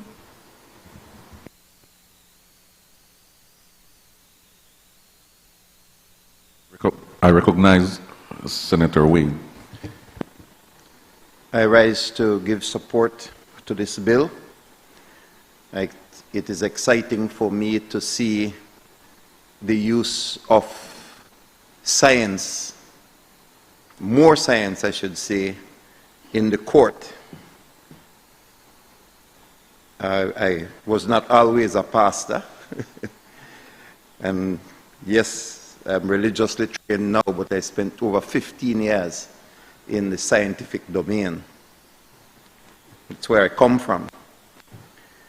And to now see people that I trained in science, and for the many conversations that we held in the classroom on how we could improve our nation, to see past students heading the National Forensics Department and the Environmental Department and in the medical field, they're right here. I can only, at this point in time, help to support them legislatively as they bring the science into the world. These are brilliant people that I've worked with. You see, science, you can have a very good legal argument, but when the science speaks, it puts the questions to rest. Because science is not biased to religion, to academic arguments, or to any other philosophical and sometimes even ethical principles. Pure science tells you as it is. You see, every human being has unique fingerprint. There is not a second person in the world that shares your fingerprint. Yes, that's already in the system and is already being used. But also your iris, your eye. Not even your twin, if you're a twin, a biological twin, identical twin. Not even an identical twin shares your iris or your fingerprint or anything else. And DNA, deoxyribonucleic acid, RNA, these extremely complex protein, they mark you individually from you are a child to the end of your life. So that when the DNA evidence says it is you, it is you. That is what excites me about helping to pass this legislation and put it into the courts, where our conviction rate needs to go up. And the cry on the street is for justice. Because if more justice takes place in our courts, then there will be less street justice. And so we welcome the science, and I welcome the opportunity to give our scientists who work in criminology the legal tools that they need to not only carry out their work, but to ensure that it holds up in a court of law. And as the senator just before me said, there are many people who want to study criminology or have studied criminology because they have been directly affected by crimes that have taken place in society, in their immediate family. And because their loved one has gone, they as scientists want to contribute to seeing guilty people held accountable. The Bible has a verse which says, it said, the wicked run when no one chaseth. It's one of my favorite verses, that the wicked run when no one chaseth. You see, because if you commit a crime, you could tell everybody that you never commit the crime. But you to walk on the street and you hear that police siren, your conscience remind you. You think that you the jump fence because the police they come against you. Nobody know that you commit the crime except you. But when you hear that siren, your heart beat fast. The wicked run when no one chase it. Man, if you are not a criminal, and if you are not a criminal-minded person, you would welcome a DNA bank. You would welcome a DNA data bank. You would want your country to have a resource where the scientists can take the data that they have taken from a crime scene, and compared it. But that is why pure science needs the constitutionalists, needs the ethicists, right? The ethical people. The scientist needs that.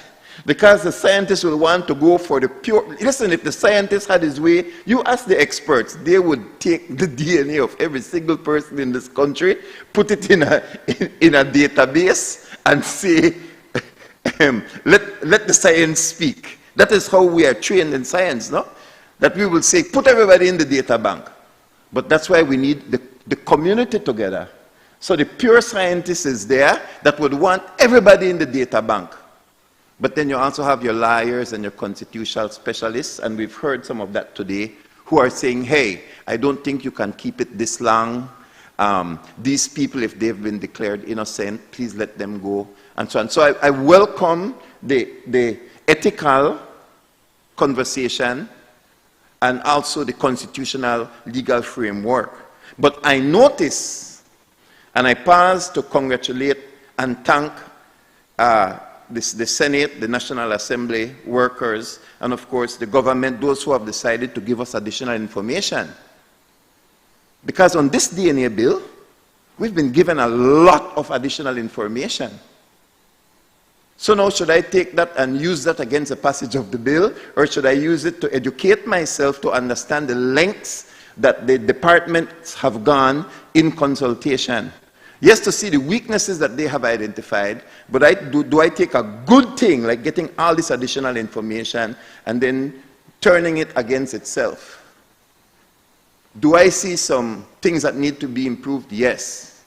But what I saw was the tremendous amount of consultation that took place. That is what I saw from the additional documents. And so the consultation process, I want to congratulate the team that put the bill together, because it shows the strengths and the weaknesses and the road that we need to go. But the truth of the matter is that the right people were consulted.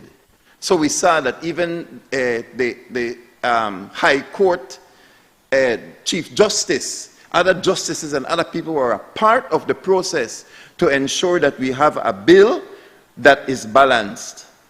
I am knowledgeable about the scientific aspects and DNA and the unique way that when they say it's 99.9% you, that I can say, yes, it is 99.9% you. But this bill went through vigorous consultation process to the point where we can see how we will be able to improve it. And that makes me confident that the right people were around the table, not just the pure scientists. And so I am satisfied. I believe that it meets those benchmarks, that the science has been softened enough by the constitutional experts and the ethical aspects from Ministry of Health and so on. Because this DNA bank will not only convict guilty people, as or some of our colleagues have said, it will also exonerate some innocent people who are behind bars at the present moment. So DNA is a two-edged sword. It is not right just to see it as something that's going to convict people. It will also set innocent people free. And when I say that the guilty, that the wicked run when no one chase it, I am hoping that many not right-minded, I won't use that, but many people who want to see a populated data bank for the forensics department to use, that they will come forward and say, use my DNA. I'm not afraid to say, use my DNA. I'm not going to commit any crime. I don't plan to commit any crime. And I think that the reason why the laws are, the bill, certain articles are placed the way they are in this bill, is because we need to populate the data bank. It doesn't make sense for us to just pass a bill that will allow a data bank to exist, but we try to remove the articles that seek to populate the bank, because it's a populated bank that will help us to solve crime and increase the conviction rate in our country. And that is why I support the aspect on rapid testing. Because what the rapid testing is going to do is not going to be used in the court, so that if they're not you, they're not you. But what the rapid testing is going to do is it's going to help to populate the data, the data, so that the experts are able to compare the evidence that they collect with an existing data bank. And I've been watching some comedians lately, because yes, it is true that the issue of privacy needs to be maintained and constitutionally protected. But boy, they got one generation here where they give away them private information for little or no reason. Right? The comedians are saying, boy, you want 10% discount? You know, give me put your pupil here, and for that 10%, a lot of people are giving away their personal data for a little bit of free stuff. So we live in a generation, oh, you want the game? You only can access the game if you submit your pupil data. So you push your pupil and take picture. There are many people right now whose phone. Well, I don't know, but the reality of the matter is that many people are today opening and closing their phone with their fingerprint and their eye. Where is that data? It's somewhere out there. It's all the way out there. So there's a lot of people even right now that are giving up privacy. Is it a good thing? No. But a lot of people have different ideas now concerning who is holding their personal data. In this, it is a legislated group. It is a group with oversight and legislative oversight that will be holding this data. And we can also add the whole issue of biometrics, right? Because the passports, is it not an entire biometric system that is there? So we are way beyond the point of where a legally constituted body with experts that are seeking to increase conviction rates shouldn't be allowed with the proper oversight to have these DNA details available at their fingertip. And so, I live in Belmopan, and we don't have a lot of murder in Belmopan. Knock on wood, indeed. Because I was going to say, because when we have them, they particularly tend to be very gory under 2-3 people. I want you to look at our beautiful, my beautiful Belmopan, the Belmopan that I love. That we don't have murder often, but when it happens, it is particular, heinous. So we have, right now, there are cases in the court where a family has been wiped out. And we need the science to help bring about conviction. So we also have innocent people who are incarcerated, but we have too many guilty people in this country that are walking free. The monsters, I call them, that have killed multiple times to the point that you just get $100, $200, There's so many monsters out there that the price to get an assassin is so low. You know what? Bring the science. Bring the DNA. Bring the data bank and let us populate it. So that these guilty people who are parading around as if they are innocent and they not broke no egg could finally get their day in court, and that the science will speak, and that no brilliant academic legal argument will get them off the hook to commit murder again. Bring the science. Let the science speak. And that's why I'm glad. Put the Defense Lawyers Association on the team, because the science will speak, not their brilliant academic gymnastics. That's what we need. That's the beauty of science, that you could bring anybody and the evidence is going to speak for itself. And so, don't be afraid. I speak to law-abiding citizens. Let me put it that way. I speak to law-abiding citizens. I speak to those who seek to see the innocent set free and the guilty behind bars.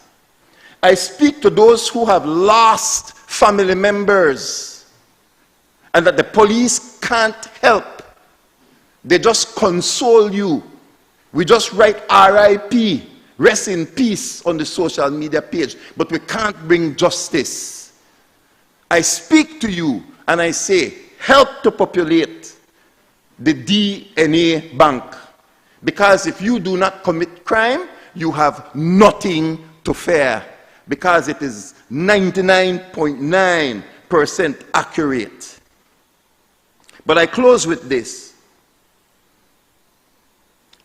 The very supporting documents show that during the consultation, Ministry of Finance didn't show up. Ministry of Finance, when it's time to calculate what is it going to cost, what can government commit to apart from passing the legislation? When will we have the lab? Because my understanding, my clear understanding from the experts, is that once this bill passed, the bank can begin the software, the hardware, collecting with the rapid testing. All of these things can take place and begin to compare, begin to select what DNA they can actually take out and what DNA they don't have to send abroad.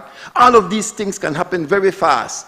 But the sheer number of unsolved cases, plus the amount of cases that are being added on an annual basis, we will not only need the data bank, we will need the lab. I think if the consultation even says that UB, which has committed to the land, and they have identified the location and they have signed that agreement, you know, it's like certain things are in place. But if the money is not allocated to ensure that the training takes place, that the lab comes into existence, that the equipment that need to be bought, to ensure that the small amount of funds that exist that will now allow these things to stand up in court, that is only a percentage of what can be done with the legislation if the funding is there for the lab. So let's do that then. Let's not just pass a bill that you will only be used a piece, a part of it, that the Ministry of Finance will not show up to say how much money can be committed to the lab itself, so that the full bill can be enacted. Let's set a time frame to say that in 2 years' time, in 3 years' time, we won't have to be sending DNA out to the United States or to some other country, but we will be able to do everything in country, plus have the right Belizeans stand up in court and present the data with confidence. Let's do that. And so I close the same way I believe my colleague closed: the financing, the finances, to ensure that the full bill can be implemented. Man, too many mothers are crying. I think one posted a few weeks ago that the only way she identified her daughter was because she knew that the daughter had placed a small metal jewel on a fingertip, and that she could not recognize this charred body, but that one jewelry on that one fingertip said to her, "I'm your daughter. I'm your daughter." Science can do far better than that. We, in not only supporting this legislation, but providing the finances needed so that the lab can exist, we can do much better than that for mothers out there who are still waiting 15, 20 years for identification and for the killers to come to justice. Mr. President, I support this bill.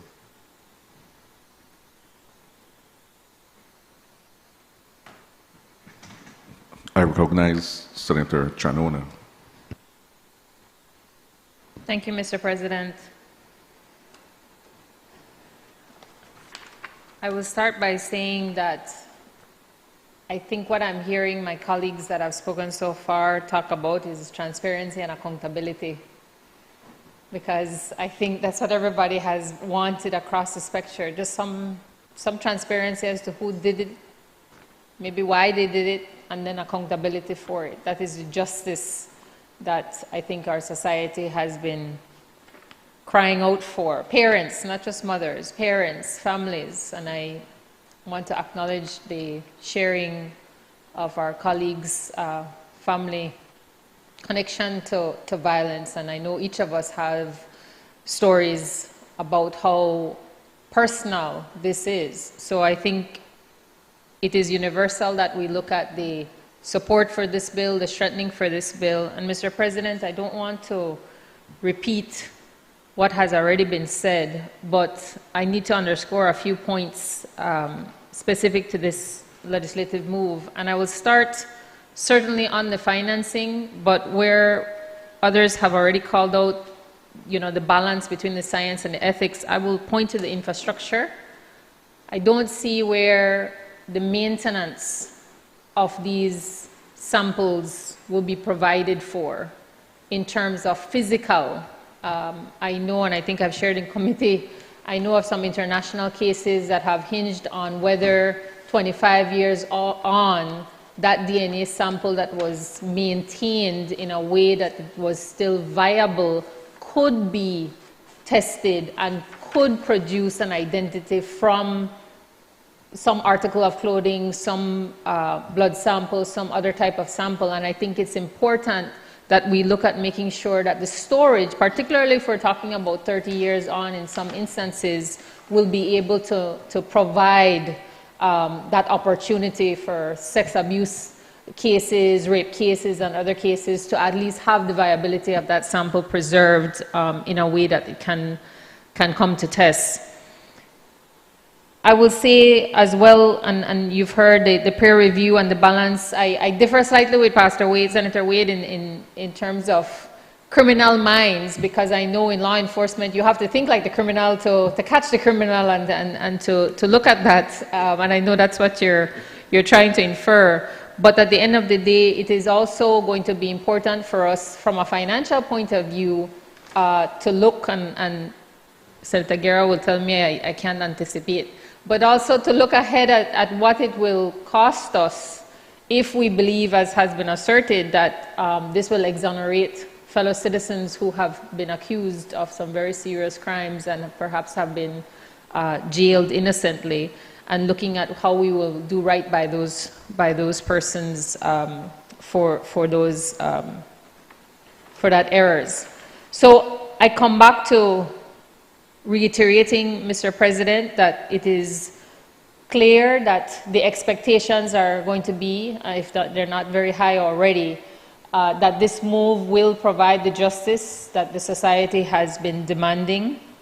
And I think it goes to say that the responsibility that everybody involved in maintaining this DNA lab and making sure that this becomes the tool and the weapon, if you will, in the fight for justice, the tremendous responsibility that they've committed to and that they undertake on behalf of all of us, that is going to be a lot, because we've already determined that's a man, a woman, that's their liberty, that's their life. And we know that the conviction rate, I think, has been called out, where once the DNA is there, the weight of that is such that the conviction rate is almost the conviction is almost guaranteed. But in the same vein, I think what you're hearing a little bit, if not a lot, is the public trust of, well, how do we make sure we can trust these institutions that these samples will be, and the bill does go to great lengths to make sure that the preservation of the chain of custody and all of this is handled in a way that absolutely minimal. But I do think that in moving forward, so that we can get to that point where persons will feel that their DNA will be safeguarded in a way. I don't know, Pastor, if anybody has ever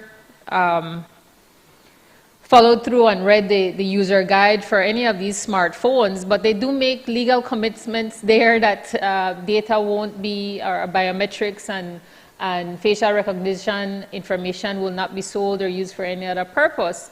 And maybe that's how we get to making sure that persons will want to volunteer their information, because the database will only be as strong as getting the samples in. Otherwise, we're not able to compare it to anything else to make it be to have it be utilized as it should. But bottom line, we support this. This is an integral first step, and I think it has to be that we're talking about, as has been contributed earlier, a package of how we're dealing with this, again, towards a big picture, that this is how we bolster the courts, this is how we bolster DNA, this is how we bolster defense, so that, again, we're moving towards a common goal that everybody knows that when justice is done, served, justice is done by everyone. You're not compromising anybody's rights. If you've committed a crime, then you've lost rights, and that is what you're willing to concede to. But certainly with DNA, we will have a conviction rate that everyone can get behind, and I think we will begin to see a turn once that comes to pass in terms of how people perceive justice. Because I will tell you, Mr. President, I've had some moments, and perhaps this is why I cringed a little when Pastor talked about criminal minds, because I don't know what I would do if one of my loved ones were hurt, how I would react if I knew you did it and you expect me to stand here helpless. So the idea of taking justice into one's hands is not far-fetched from any of us. If our children were the ones hurt, if our loved ones, if our parents, what would we do in their defense in that moment, knowing that that is how the closest we can ever get to justice. So I will not judge anyone who has felt that level of desperation, and I think these are some of the approaches that we can do to mitigate that and to make sure that we deliver on our commitment for citizen security. Thank you.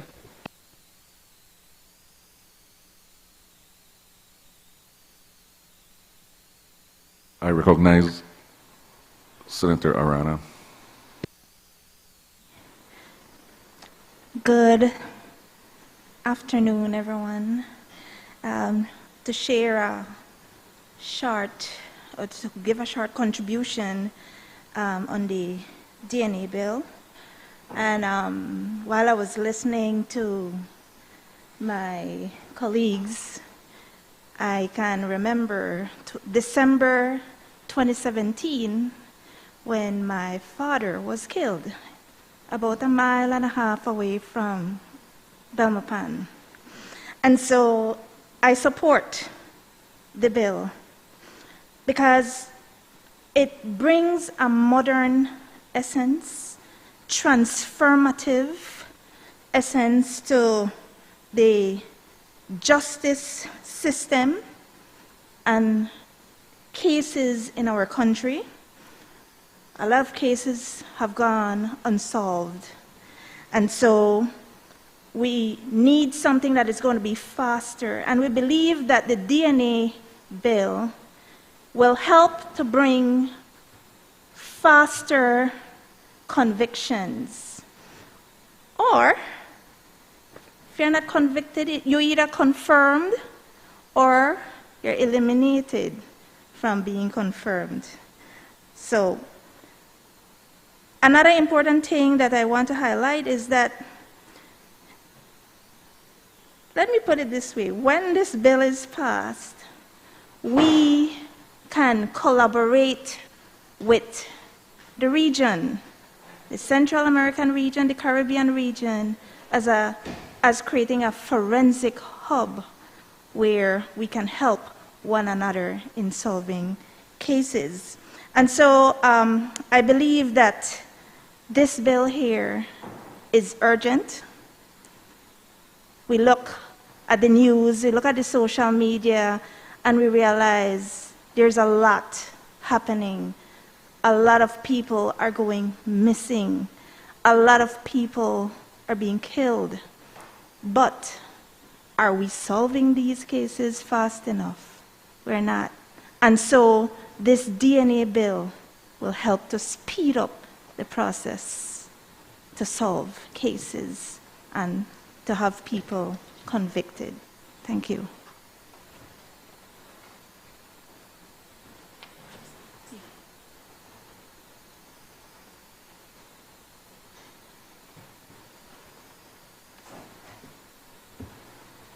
I recognize Senator Guerra. Good afternoon, Mr. President and Belizean public. Mr. President, DNA does not lie.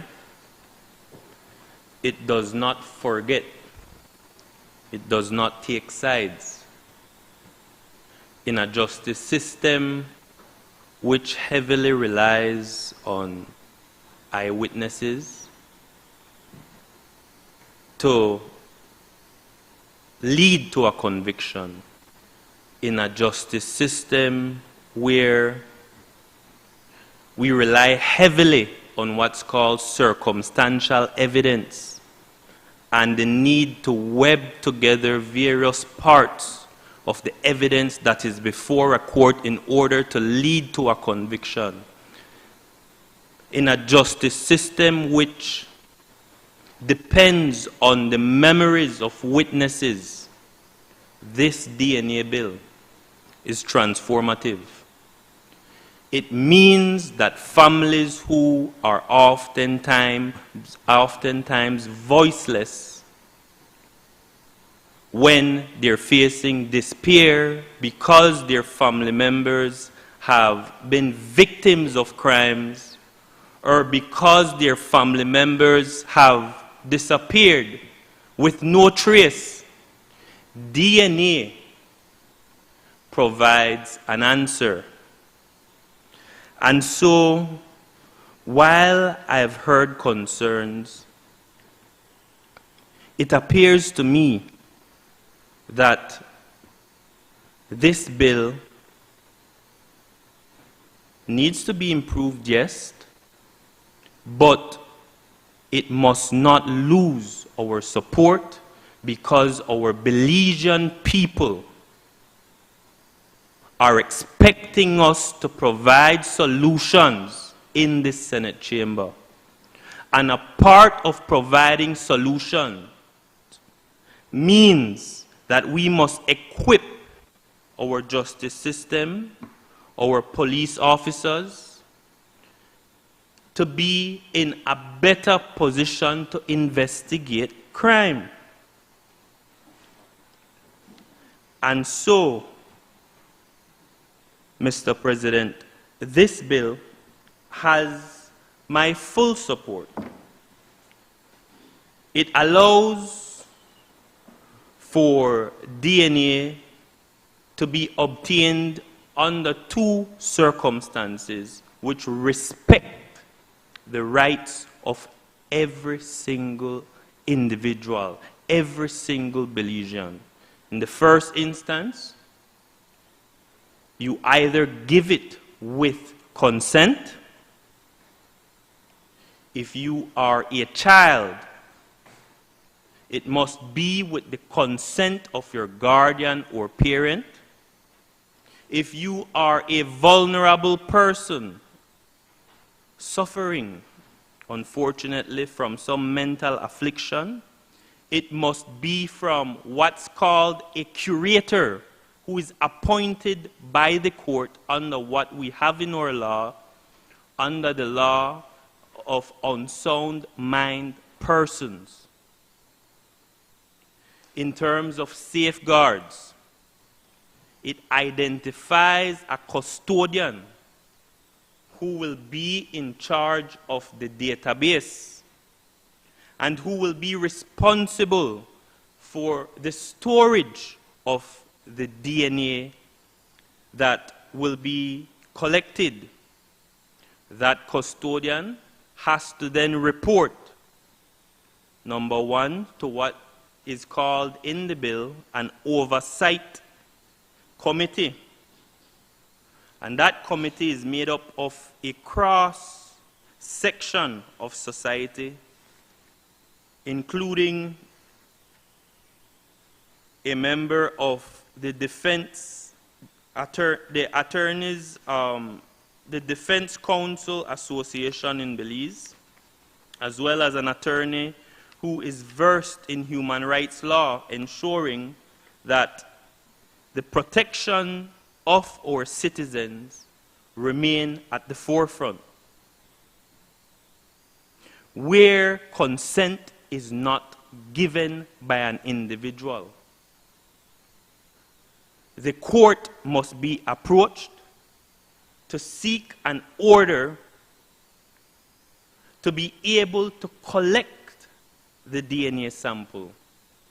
A court will have to be satisfied that in fact a crime has been committed, that the person from whom the DNA sample is being collected is in fact connected to the crime, that there are reasonable grounds to seek the collection of that DNA sample from that individual.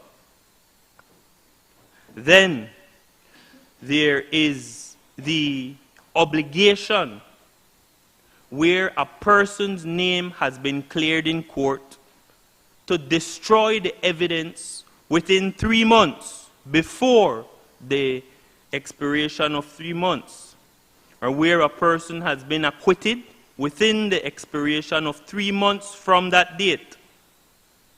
Then, where a person has not been charged, and this is important because as much as we want to obtain convictions, we also want to make sure that innocent persons do not remain under suspicion for longer periods than necessary. So where you have not been charged, the DNA sample must, and I repeat, must be destroyed within 12 months. Where you are convicted, the DNA sample can be held for up to 30 years with good reason. And that is to ensure that you do not recommit a crime after you have been sentenced, and to ensure that the public is safer. If we want to keep the DNA samples beyond the periods I have just identified,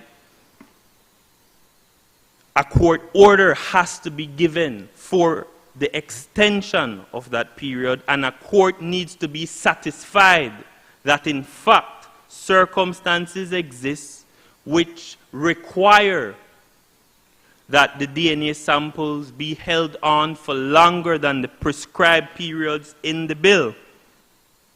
Then there is the obligation at Section 48 for international best practices to be adhered to in the storage of DNA samples. At Section 41, it mandates that the identities of individuals whose DNA samples are stored on the database, that their identities are masked. That is important because we must protect the right to privacy. Then, importantly, the bill creates offenses. And the offense isn't any light offense. It prescribes that if a person is found guilty of sharing this confidential information that is stored on the DNA database, that person is guilty of an offense and is liable to be sanctioned to a fine of up to $30,000. So if there is any concern about confidentiality, this bill addresses that through stiff fines. On the issue of constitutionality, Mr. President, I must say that the gap analysis produced by the consultant addresses this comprehensively. Two constitutional rights arise: the right to privacy and the right against self-incrimination, which isn't expressly provided in the Belize Constitution, but I say it might arise by implication because of the right to a fair trial, because of the right that all Belizeans enjoy to the protection of the law. The consultant rightly identifies that while we have constitutional rights, there are limitations that attach to our constitutional rights. One of those limitations is the right the state has to enact law such as this DNA bill to ensure public safety. So what I am saying, Belizean people, is that while we enjoy constitutional rights, there must be a balance struck if we are to effectively fight crime and ensure that the innocent aren't held indefinitely when there is indeed evidence to vindicate them. And so, Madam President, Mr. President, I conclude by saying this. This bill does not ask us to choose between strong crime-fighting measures and the respect for rights. It requires both. The guilty should not be able to hide because our tools are outdated. The innocent should not remain under suspicion because our tools are inadequate. And families should not be left without answers where careful science can help bring truth to light. This bill is a step in the right direction, and I respectfully commend the bill to this Senate. Thank you, Mr. President.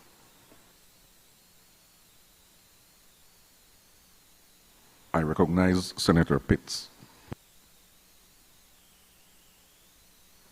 Thank you, Mr. President. Ooh, that sounds good. Thank you, Mr. President. I think it does not bear repeating the value and the necessity of a deoxyribonucleic acid law or legislation. And I would not venture now to repeat the benefit of having such a framework in Belize. What I would like to do, though, Mr. Vice President, is invite this chamber to consider that the excitement, the zeal, the enthusiasm that we jump up with together to celebrate such a piece of framework must be tempered. And it must be tempered because it is my considered view that the bill in areas of it has failed to embed constitutional discipline required to control it. And so, Mr. President, if you would permit me, I would go through some areas that I have highlighted, and as stated before, look forward to the committee exchange with hopes that that produces a closer production or iteration of what we can have, consistent with some of the report statements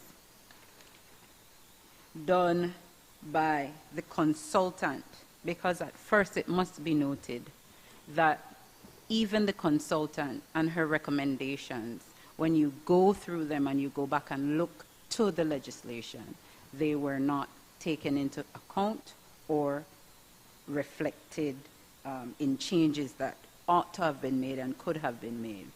So one of those first things, when we look at the definition section 2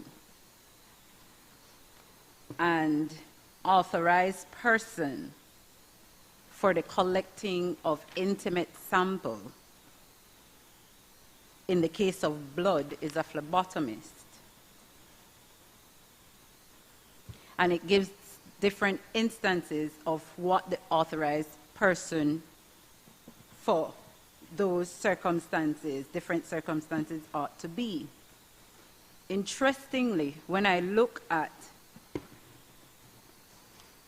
Roman 4, it says, a suitably qualified person who is approved by the minister by order, subject to negative resolution, to carry out the collection of an intimate sample.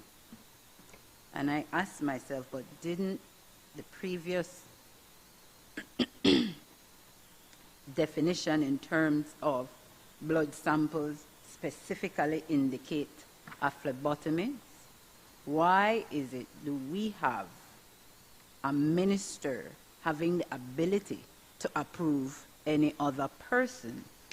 And so I went to the interaction of the consultant on that bit, and this is what she had to say. Giving the minister the ability to approve other person just provides an avenue for any subsequent additions in the event that they become necessary. Taking a blood sample for DNA testing purposes, an intimate sample, is considered a sensitive matter that cannot be left to sundry individuals. And so that is an area, Mr. Vice President, that if it is, there is an intention to retain Roman 4, there must be some qualifications there, because what the consultant has said is that that cannot be done by sundry individuals. And there are other instances like this throughout the bill, but that is just one I'd like to identify at this juncture. And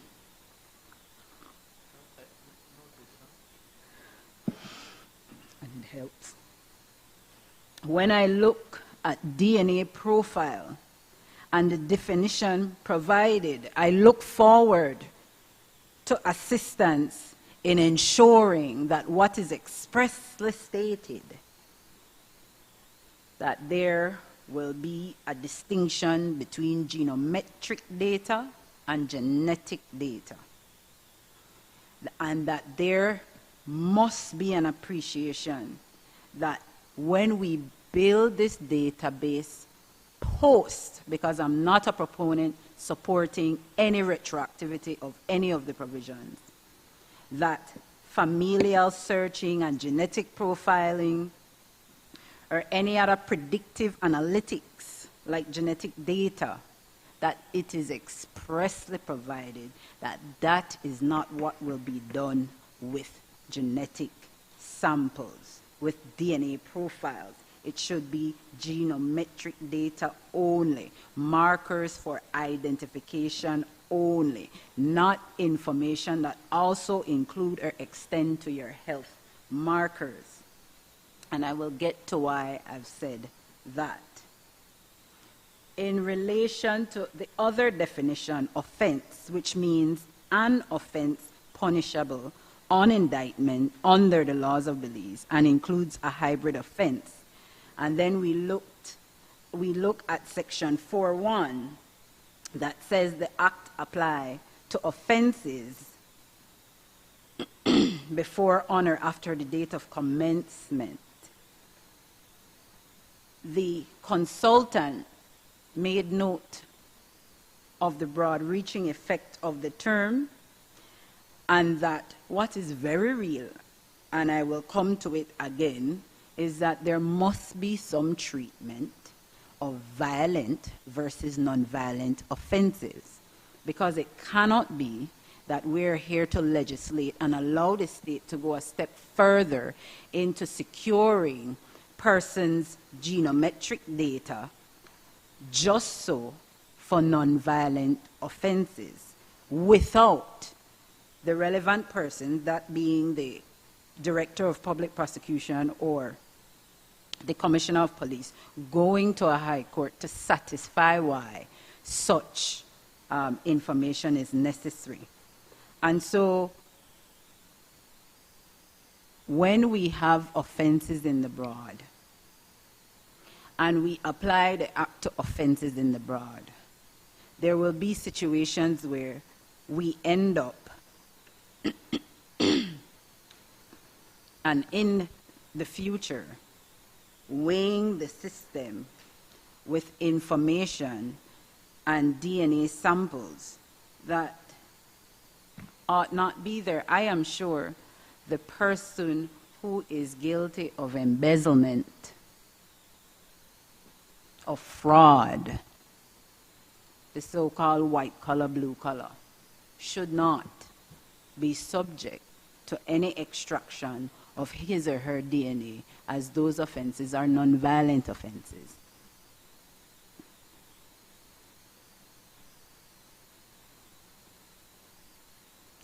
Looking at Section 9 and all the duties of the custodian, it is my observation that there is an over-centralization of power, the control over storage, access, disclosure, destruction, policy of the custodian, and that absent is no independent external audit of the database usage and access logs. And I say this because there are situations provided for in the bill where after a particular time, data ought to be destroyed. There are instances in the bill provided for, and I hope I have time to get to it, where persons will be held responsible for breaches of the information.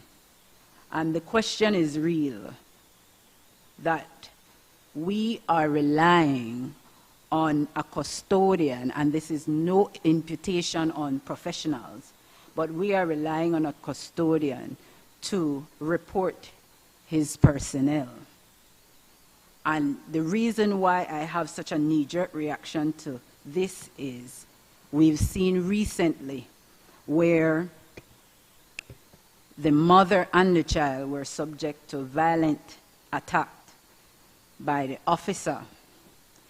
And then on the news we hear that blame is being placed at the feet of the judiciary, the magistracy, that the magistrate just threw out the case, without appreciating that it is the police department, through a police prosecutor, who had to indicate to the court that charges would have been dropped. And what I am alluding to specifically, without mincing words, is that when it comes to persons who work in the same organization, there's a tendency to band together and protect each other. And so it is important for there to be some mechanism for independent, external audit of all of these things, especially considering that the bill already provides for the punishment of misuse.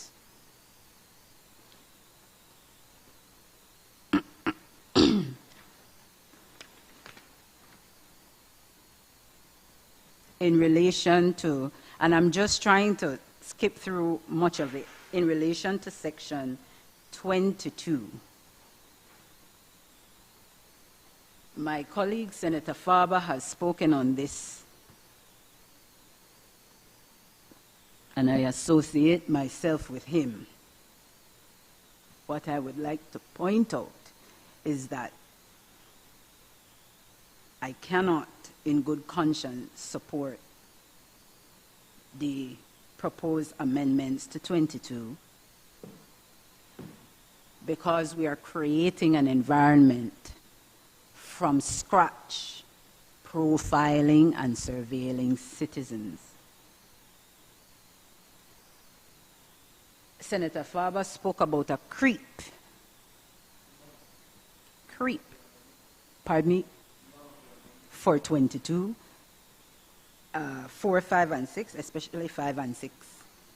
Because, and the reason why I say this, and I'll refer to the function creep. Say, for example, there's a theft conviction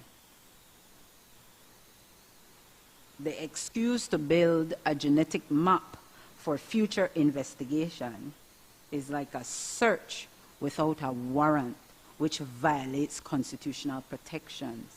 And so when we say that we are going to automatically have a collection of data based on persons who have already been convicted without an appreciation of violent versus non-violent, and that we're storing information that is essentially profiling and surveilling citizens, I cannot support, because the notion of DNA sampling and DNA profiling is largely constitutional in nature. It is a bodily product. It has to do everything with your bodily dignity and your right to privacy. And so in our jurisdiction, where we don't follow the fruits of the poisonous tree principle, where if you get it illegally, it's thrown out. And that distinction is made, I think, in Corona and the Queen. But because that was in 1955, and I will go into that discussion a little bit later on. But what is important is that since 1955 to now, in our jurisdiction, as well as the European Courts of Human Rights and the European Court of Justice, there is a particular measured approach in ensuring the rule of law and that the administration of justice is not undermined, so that we will never have a day where relevant information, relevant evidence, in this case DNA evidence,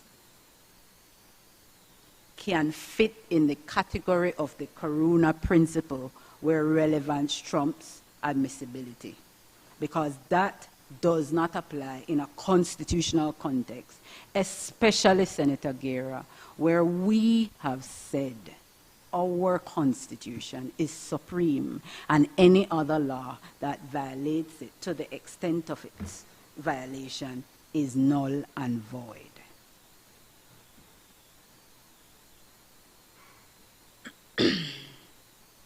In relation to the other parts of 22, when I read it, it reads as if though it's an ex parte application, an order, and I think we can all agree that any process like this, even though I do not believe any person free from blame by any adjudicated process or any completed investigation, should not be burdened with a responsibility to continue to vindicate a name that has been preserved. So it should be on notice so persons can challenge the necessity of the order, the same way the DPP must be notified. The DPP and the Commissioner of Police must be notified. It's the same way I believe that it must go, on the other hand, that accused persons or persons for whom their sample is being sought, they should be notified in the event that they want to challenge or resist any successful order.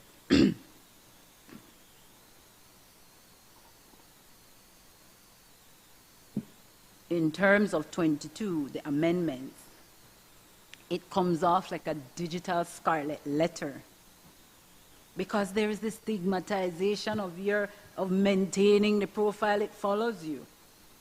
And so it can't be that we are violating rights of citizens and having them live under the cloud of this digital scarlet letter for up to 30 years, which, by the way, I say is too long and extreme. And if it need be kept that long, then those should be exceptional cases for which it ought to be made out to a court and satisfied by a court. But 30 years is far too long.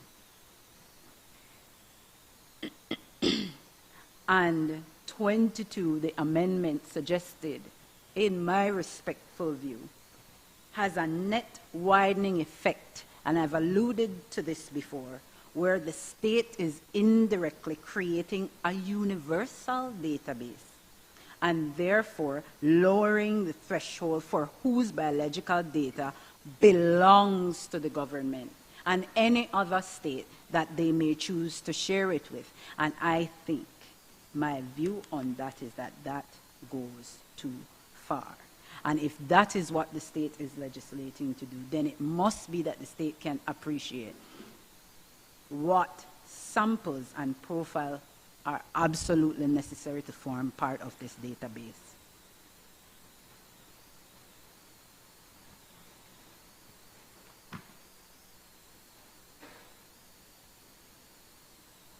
It can't be that all that is required is a conviction, especially in circumstances where DNA sample and profiling itself was irrelevant to the crime. Why must someone convicted of racketeering, forgery, sample be subjected to a database? It has no relevance. And I submit that it should only be done out of strict necessity. And a burden must be placed on the state to prove the nature of whatever crime that is non-violent, suggests such risk of recidivism that justifies keeping the biological data.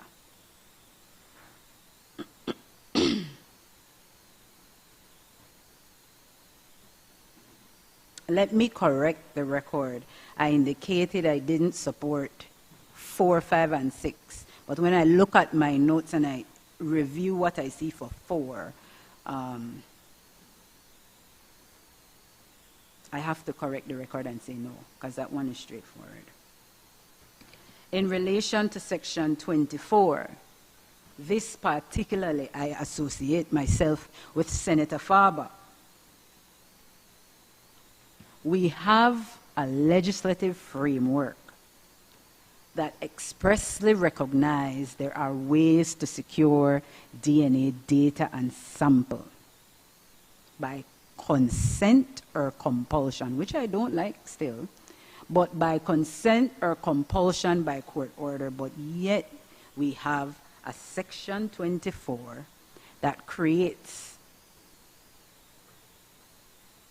it's not a loophole because this is in legislation, openly, that persons' genetic material left behind during the normal course of their lives can be extracted and used against them. And this Section 24, in my view, it contradicts the other provisions that makes it clear that DNA sampling and profiling can be extracted either by consent or compulsion. And 24 does not fall into that category. Can you imagine, Senator Courtney, that they go in to a hotel after you and go through the garbage?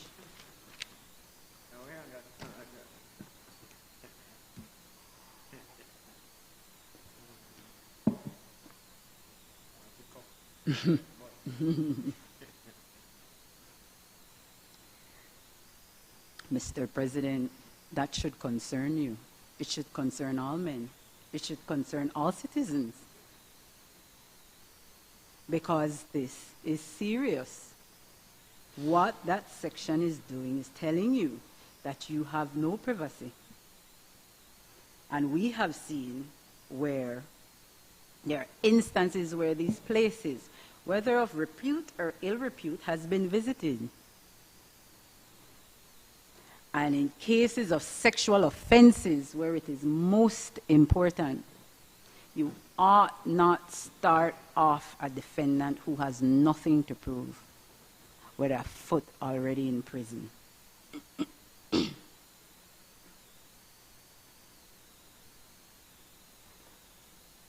In relation to Section 27(1),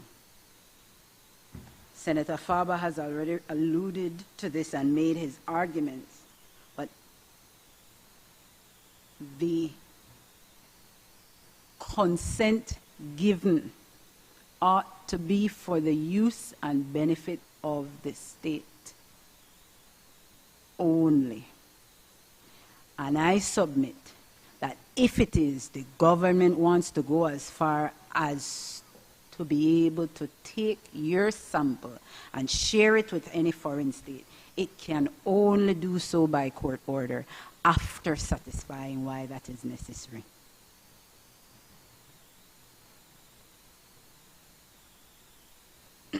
In relation to section 28(1) and the reference to use of reasonable force, the proposed amendment that is subject to section 13(1), unless you have been in the criminal defense world, you will not appreciate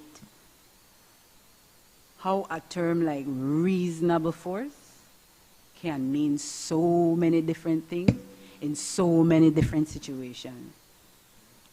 And reasonable invites the understanding that it is an objective standard. But when we deal with police, and we will not sit here and pretend as if though we don't have police officers with outright chance, untoward and cut corners. What? So you believe Commissioner Caillou? So it can't be that we allow a provisions like this in an atmosphere in the department where we are aware of abuses. And I'm saying that there must be some additional mechanism.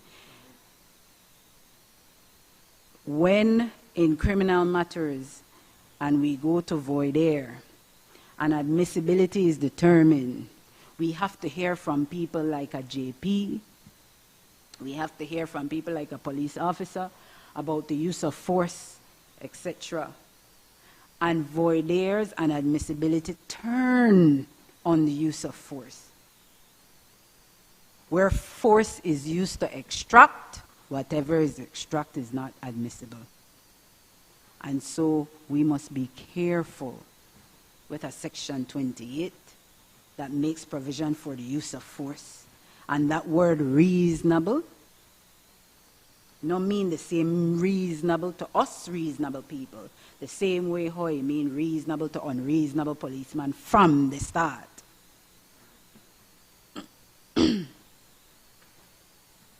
I now move to section 31. Section 31, Mr. Vice President, is the section in this legislative framework that gives me the most trouble,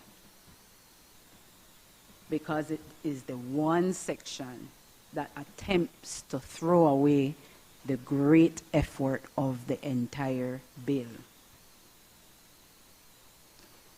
Section 31 deals with admissibility of DNA evidence and profile. And it says that notwithstanding the procedure for the collection of a DNA sample under this act is not followed, but subject to section 46(2), a court may admit into evidence the results of a DNA analysis if A, the person concerned does not object to the admission of the evidence, or B, the court has taken into account the matters set out in subsection 2 and is satisfied that the evidence should be admitted in proceedings despite the breach of or failure to comply with the provisions of this act.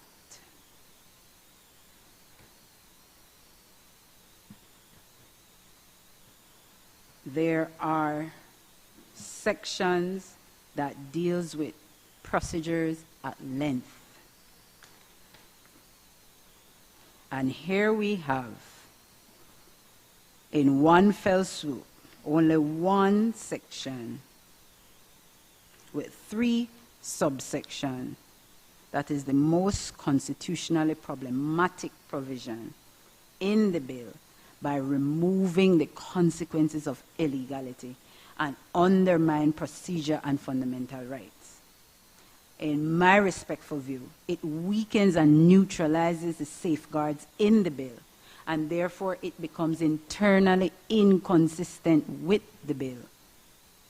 And like I've said, after the bill has set out how DNA is connected, who can authorize and access it, the storage, when force can be used, even though I don't like it, Section 31 permits admissibility contrary to those procedures.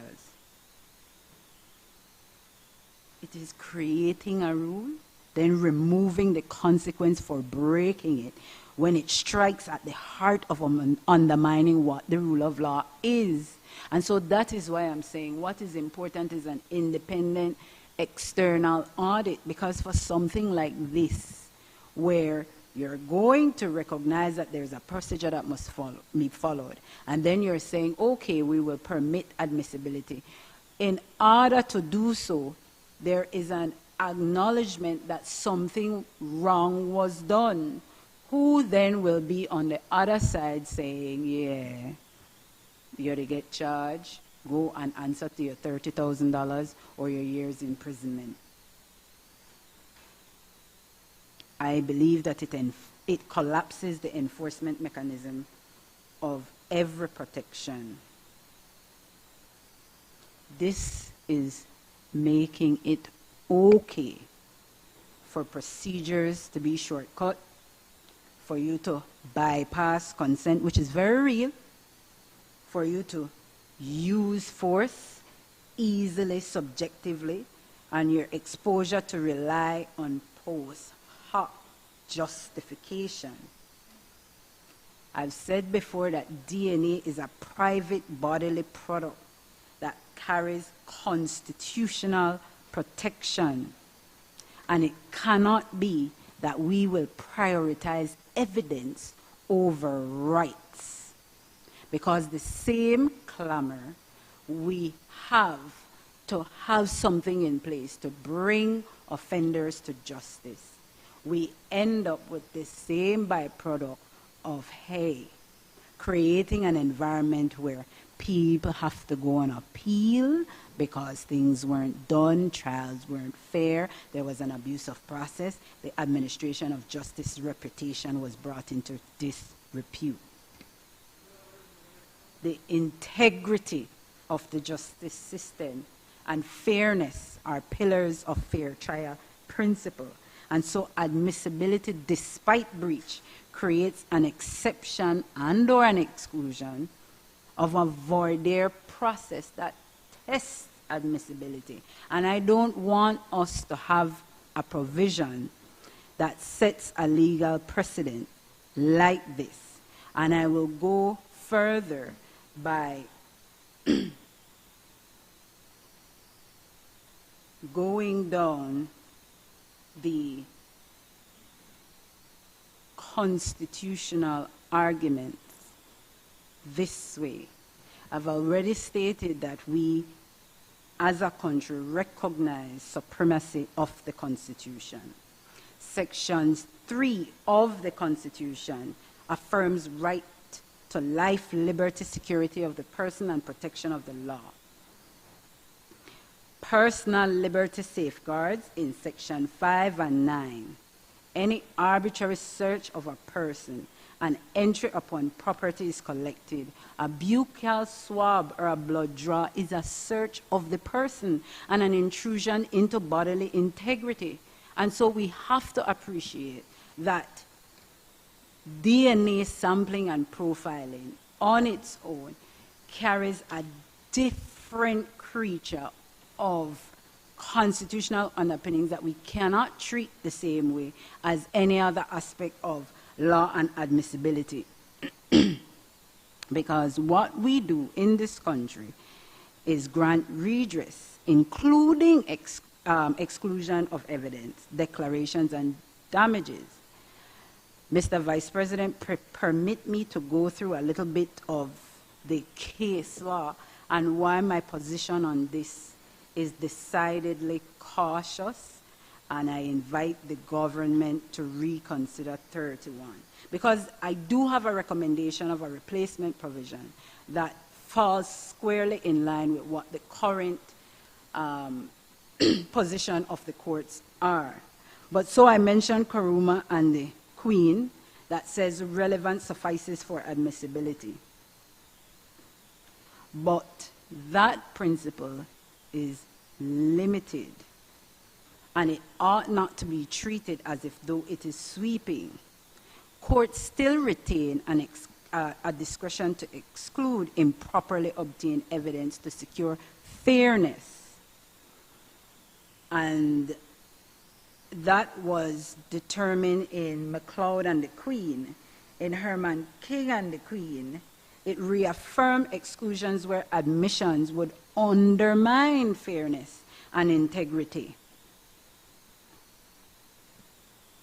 And so we see in AG of Trinidad and Tobago and Ramaru that constitutional motions are for vindication of rights, not mere formality. And then I look at the Caribbean position. We have the Maya Leaders Alliance, and we have Sharma Brong Antoine from Trinidad. In both of those decisions, there's an appreciation of robust enforcement of constitutional rights and effective remedies, and that constitutional rights relief engages where ordinary processes are inadequate to vindicate those rights. And so let me help to characterize DNA collection. It is a physical intrusion as they touch and penetrate the body. It is a search of the person, and it is an invasion of informational privacy. And so there are two persuasive Commonwealth authorities that shows that there must be some appreciation of how you readily want to treat the retention or collection of DNA information and private life. And in one of those decisions, what is poignant is that exclusion turns on whether admission would bring the administration of justice into disrepute, focusing on seriousness of breach and the impact of the accused.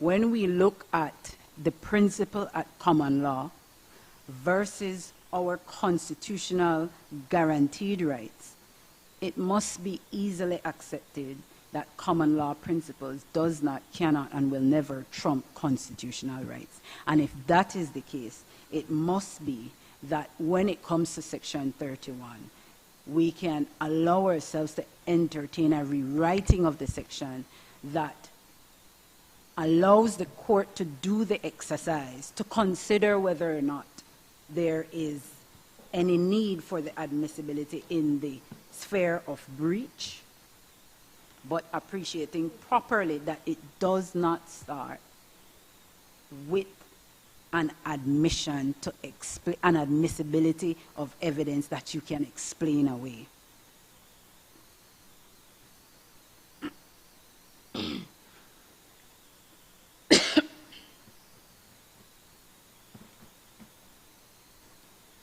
My proposed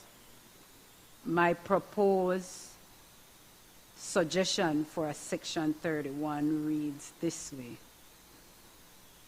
where DNA evidence is obtained in contravention of this act, the court shall exclude such evidence if its admission would adversely affect the fairness of the proceedings or bring the administration of justice into disrepute.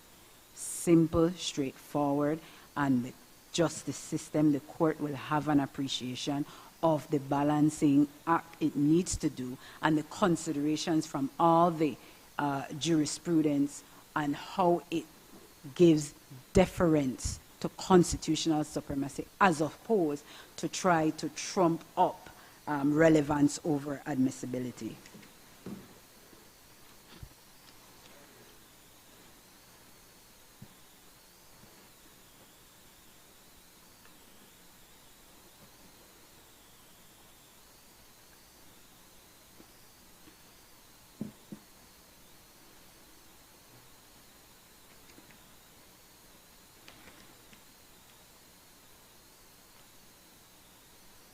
in relation to 41, I will always take the opportunity to say that it would be better to see these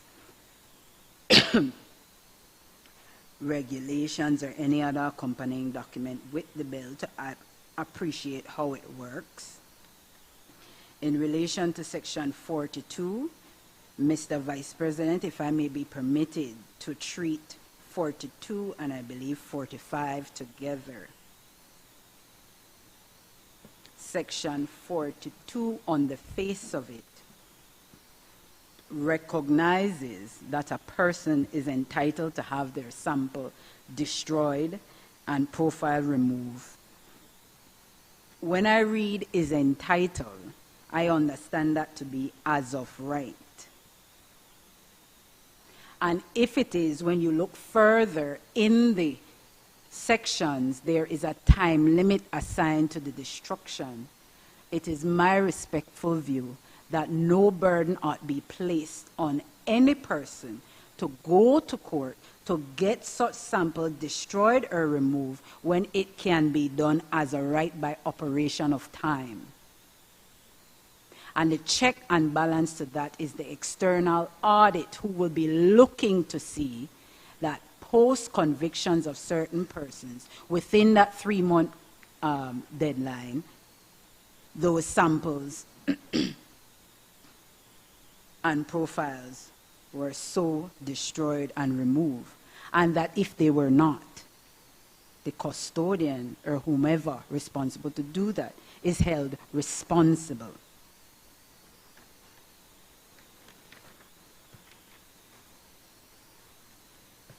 There is a proportionality matrix that came out of the European Court of Justice and the European Court of Human Rights that breaks down retention and or deletion based on certain circumstances. So decided cases has put forward a proportionality matrix that says non-convicted minor crimes require immediate deletion, and retention is only if a crime is unsolved. For non-convicted major crime, there's a temporary retention, and the suggested time period is 3 to 5 years, and you are able to retain indefinitely.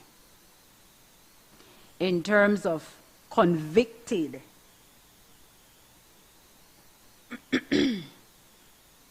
the retention permanent, so that it's there to help prevent any future oversight. Wouldn't be the accurate word, but a quicker close to investigation in terms of exonerated persons. The proportionality matrix says immediate deletion and destruction. Immediate. Not 30 years, not 3 months, immediate. And so these are things that I think we should look to consider and inform us, so that when we legislate, our legislation is most consistent with jurisprudence, and there is no room for whatever mental gymnastics that Senator Wade thinks happen. In relation to 42(1)(b) that says a person not charged, you keep for 12 months after the collection of DNA. I say that is too long. And I also make the observation that there is no distinction between the nature of the offense, whether violent or non-violent, because we can all agree that violent offenses, sexual offenses, must be treated differently, and especially squarely within what the legislation hopes to achieve. And so when we look at the ability to delete and destroy, we must also appreciate that the state ought to carry the obligation and the responsibility to do that, independent of a person finding money that he does not have to get this done. In relation to Section 43, where an extension can be sought to retain beyond the period, there is no indication of retention of what extended period of time. And my position is that we should make clear what that extended period is. In every other legislation, especially that goes back for time, the legislation provides how much more time you can get. There are other observations I have in relation to Section 45, where there is a difference in how the individual sample, depending on the class of the individual, how that is dealt with, and the burden is shifted to the individual. And I remain that the state intrusion must amount to or result in an automatic erasure. Automatic erasure, not caused by any process of going to court. And the thing is, why that is a consideration we must really take into hand is that the legislation provides that those things must be in writing from the magistrate or the High Court. And in the atmosphere of backlog,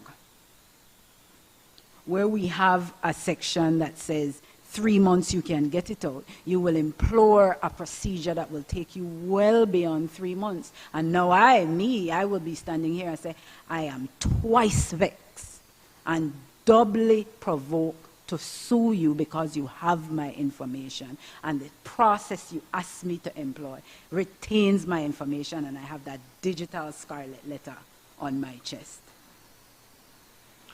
Senator, you're out of time, unfortunately.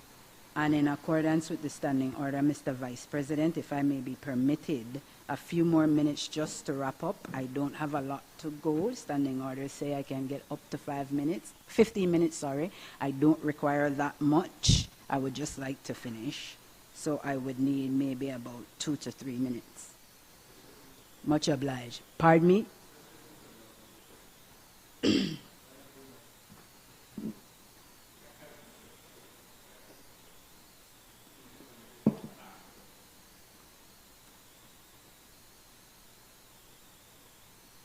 Section 48 makes reference to international best practices, and it sounds good. I like it.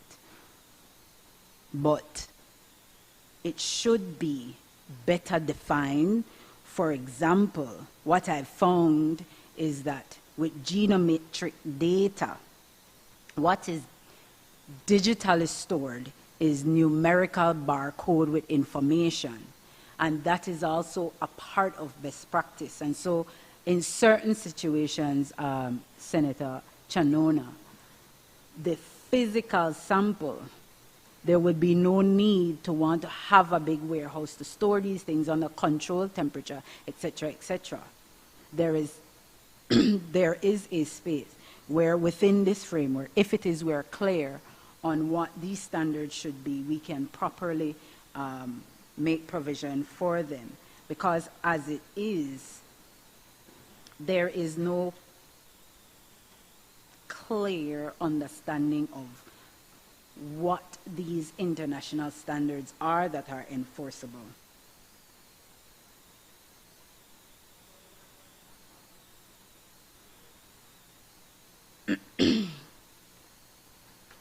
With reference to Section 49,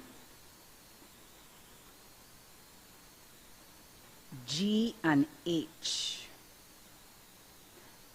the fact that those two provisions are there is good. which makes it all the more important that there must be some external oversight that can ensure that things are working the way they ought to work.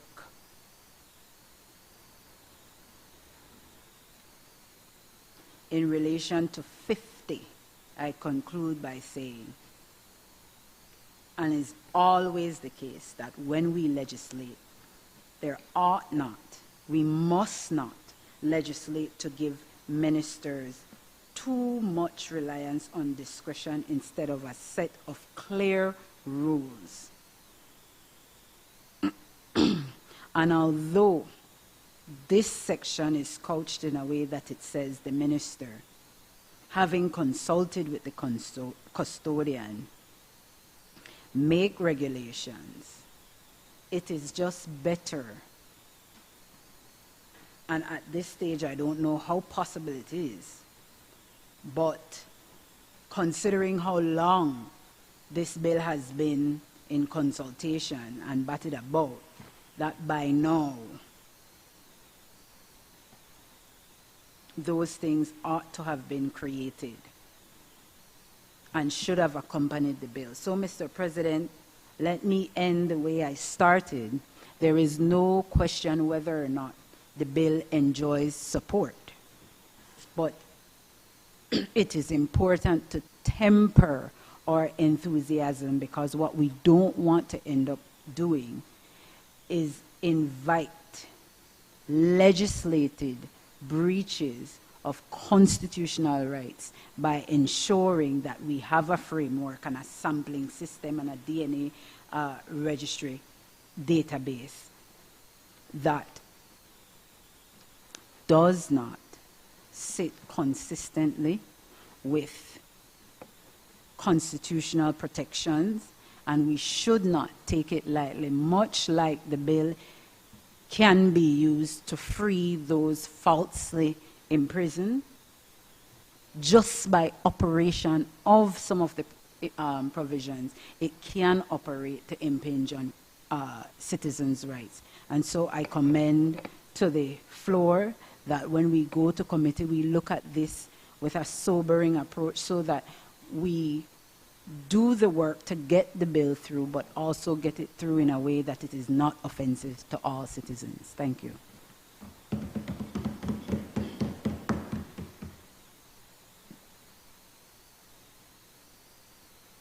Recognize the leader of government business.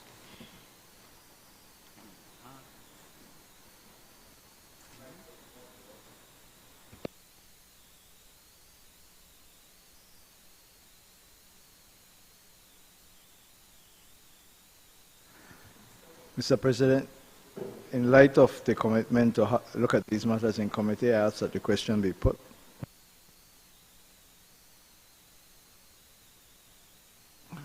Honorable members, the question is that the bill for an act to establish the National DNA Database, to provide a framework for the operation of the National DNA Database in order to facilitate the collection and use of DNA samples in the investigation and prosecution of indictable offenses, to provide for the management, retention, and destruction of DNA samples and DNA profiles, to provide for the investigation of missing persons and unidentified deceased persons, to establish an oversight body, and to provide for matters connected therewith or incidentals thereto, be read a second time. All those in favor, kindly say aye. Those against, kindly say no. I think the ayes have it. Bill for an act to establish the National DNA Database. Bill.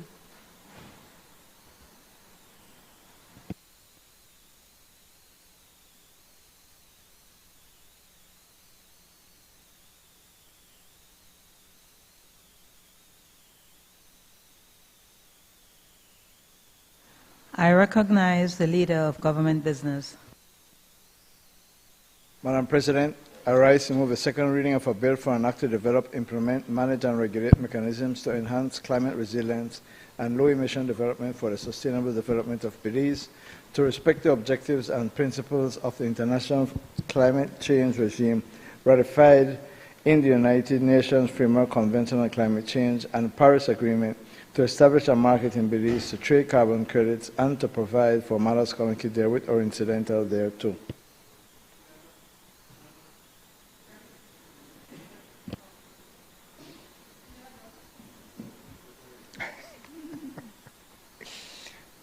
Madam President, this is a historic piece of legislation which I believe puts Belize on the forefront of climate change and trading in carbon credits. Again, it has been subject to, I believe, significant, relevant, good faith consultations, as a result of which I believe some further amendments will be moved in the committee of the whole Senate. I don't wish, therefore, to delay the debate, but I encourage colleagues to support the bill once we have discussed the amendments. Thank you, Madam President. Senator Janelle Janona. Good afternoon, colleagues. We certainly align with the position that this is a historic piece of legislation, Madam President. We also associate with the position, and I love that it's come up so many times today alone, that through meaningful good faith consultation, I will signal immediately that Senator Coy has been instrumental in working with a group that we convened specifically on this purpose. It has been some time, but we are pleased that with a little luck we can get a revised bill and send back with amendments that have been agreed, a historic piece of legislation that will put Belize on the fore of looking at coming up with a reasonable way, mechanism that will work for all sides on an important aspects such as mitigating climate change. So we're proud to support the legislation, and we look forward to the conversations in committee to land at the final amendment so that we can move forward with this piece of legislation. And we commend all involved for having engaged with us, and we look forward to working. I know the regulations are next on the agenda, so to speak, that are associated with this, but to see this come to fruition and put into practice. Thank you.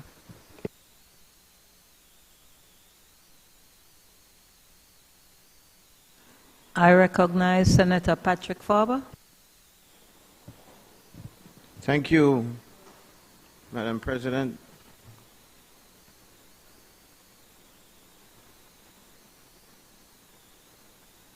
I join with the Leader of Government Business and our Senator from the Environmental Society, so to speak, Madam President, to say that this is indeed a very consequential piece of legislation, and it's very, very important for us to get it passed. The trees of the Mayan Mountains, Madam President, the mangroves from the Barrier Reef, the seagrass beds of Placencia, the lowland forests of Toledo, the sargassum-fed waters of the Turnif Atoll. All of these, Madam President, are not merely natural heritage of the Belizean people.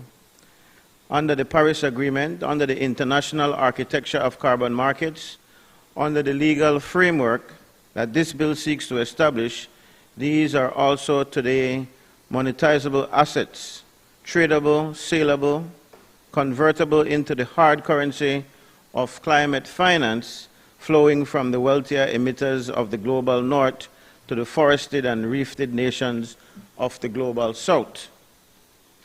This is, in one sense, an extraordinary opportunity, Madam President.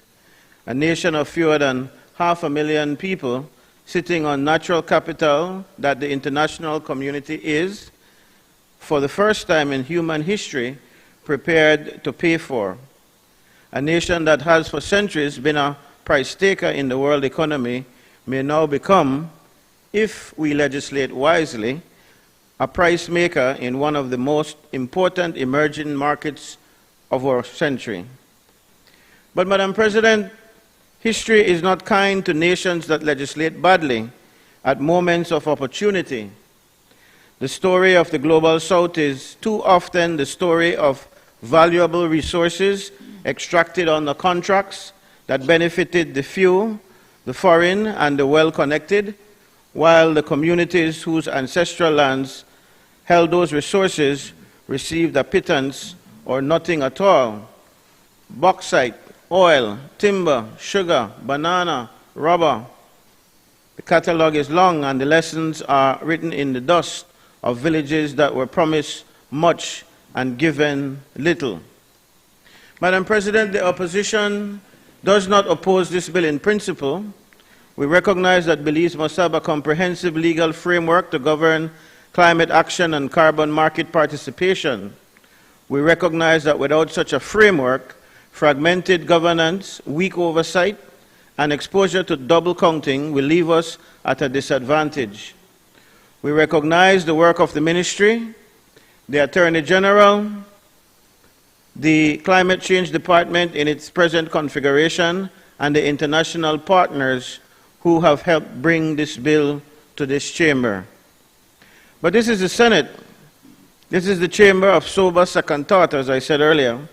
And on a bill that converts the forests, the reefs, the mangroves, and the soils of Belize into intangible commodities to be traded on international markets, this Senate is duty-bound to ask the hardest questions before it consents. The amendments tabled by the Attorney General's Ministry, Madam Speaker, I will look at them for a minute before I turn to the substance of my caution. I must address these 6 amendments tabled by the Attorney General's Ministry to be moved in this committee of the whole Senate, and I'm understanding from Senator Coy that additional to what we have received already, there are a few more amendments that will be proposed. Of those 6 amendments, 5 move the bill in a direction, Madam President, that we welcome, and one small phrase moves it in a direction that this side of the Senate cannot let pass without some scrutiny.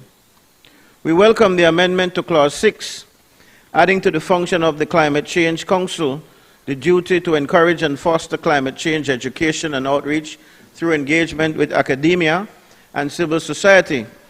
The Belize public must understand the regime under which their natural heritage is being traded, and this amendment is a small step toward that understanding.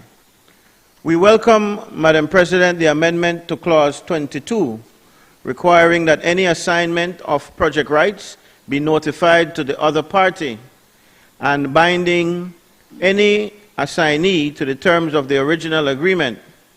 This is sound legal hygiene. It prevents project rights from being passed quietly down a chain of intermediaries, leaving landholders dealing with a counterparty they never agreed to. We particularly welcome, Madam President, 2 amendments to Clause 24, which together represent the most meaningful concessions in the package before us. The amendment to Clause 24(1)A, inserting the phrase notified and obtained before the words the free, prior, and informed consent of the landholders, makes explicit what was previously merely implicit. The government may not simply assert that consent exists. It must have notified the landholders, and it must have obtained their consent. Notification and obtaining are now both statutory requirements, and in our view, Madam President, this is good and real improvement. And then the amendment to Clause 24(1)B, the change of a single word from may compensate to shall compensate, transform what was a discretionary government grace into a statutory landholder right. Madam President, that single word is the difference between a government that might choose to share and a government that must share. This side of the Senate has, on previous occasion, asked for exactly this kind of statutory tightening, and we record it on the floor of this House today.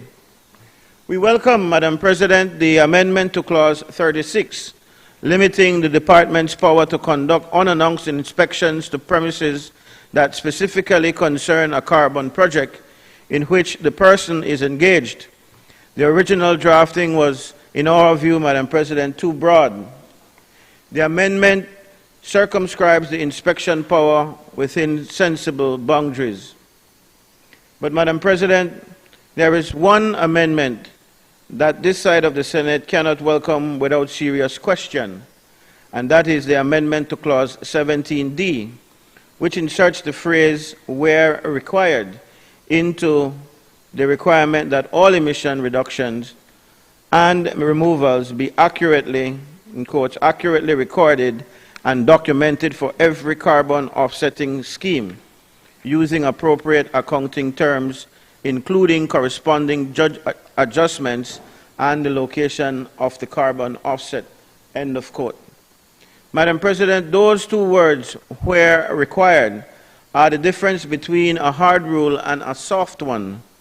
They are the difference between Belize legislating to the highest international accounting standard and Belize legislating to whatever lesser standard happens to be required at the time of any particular transaction.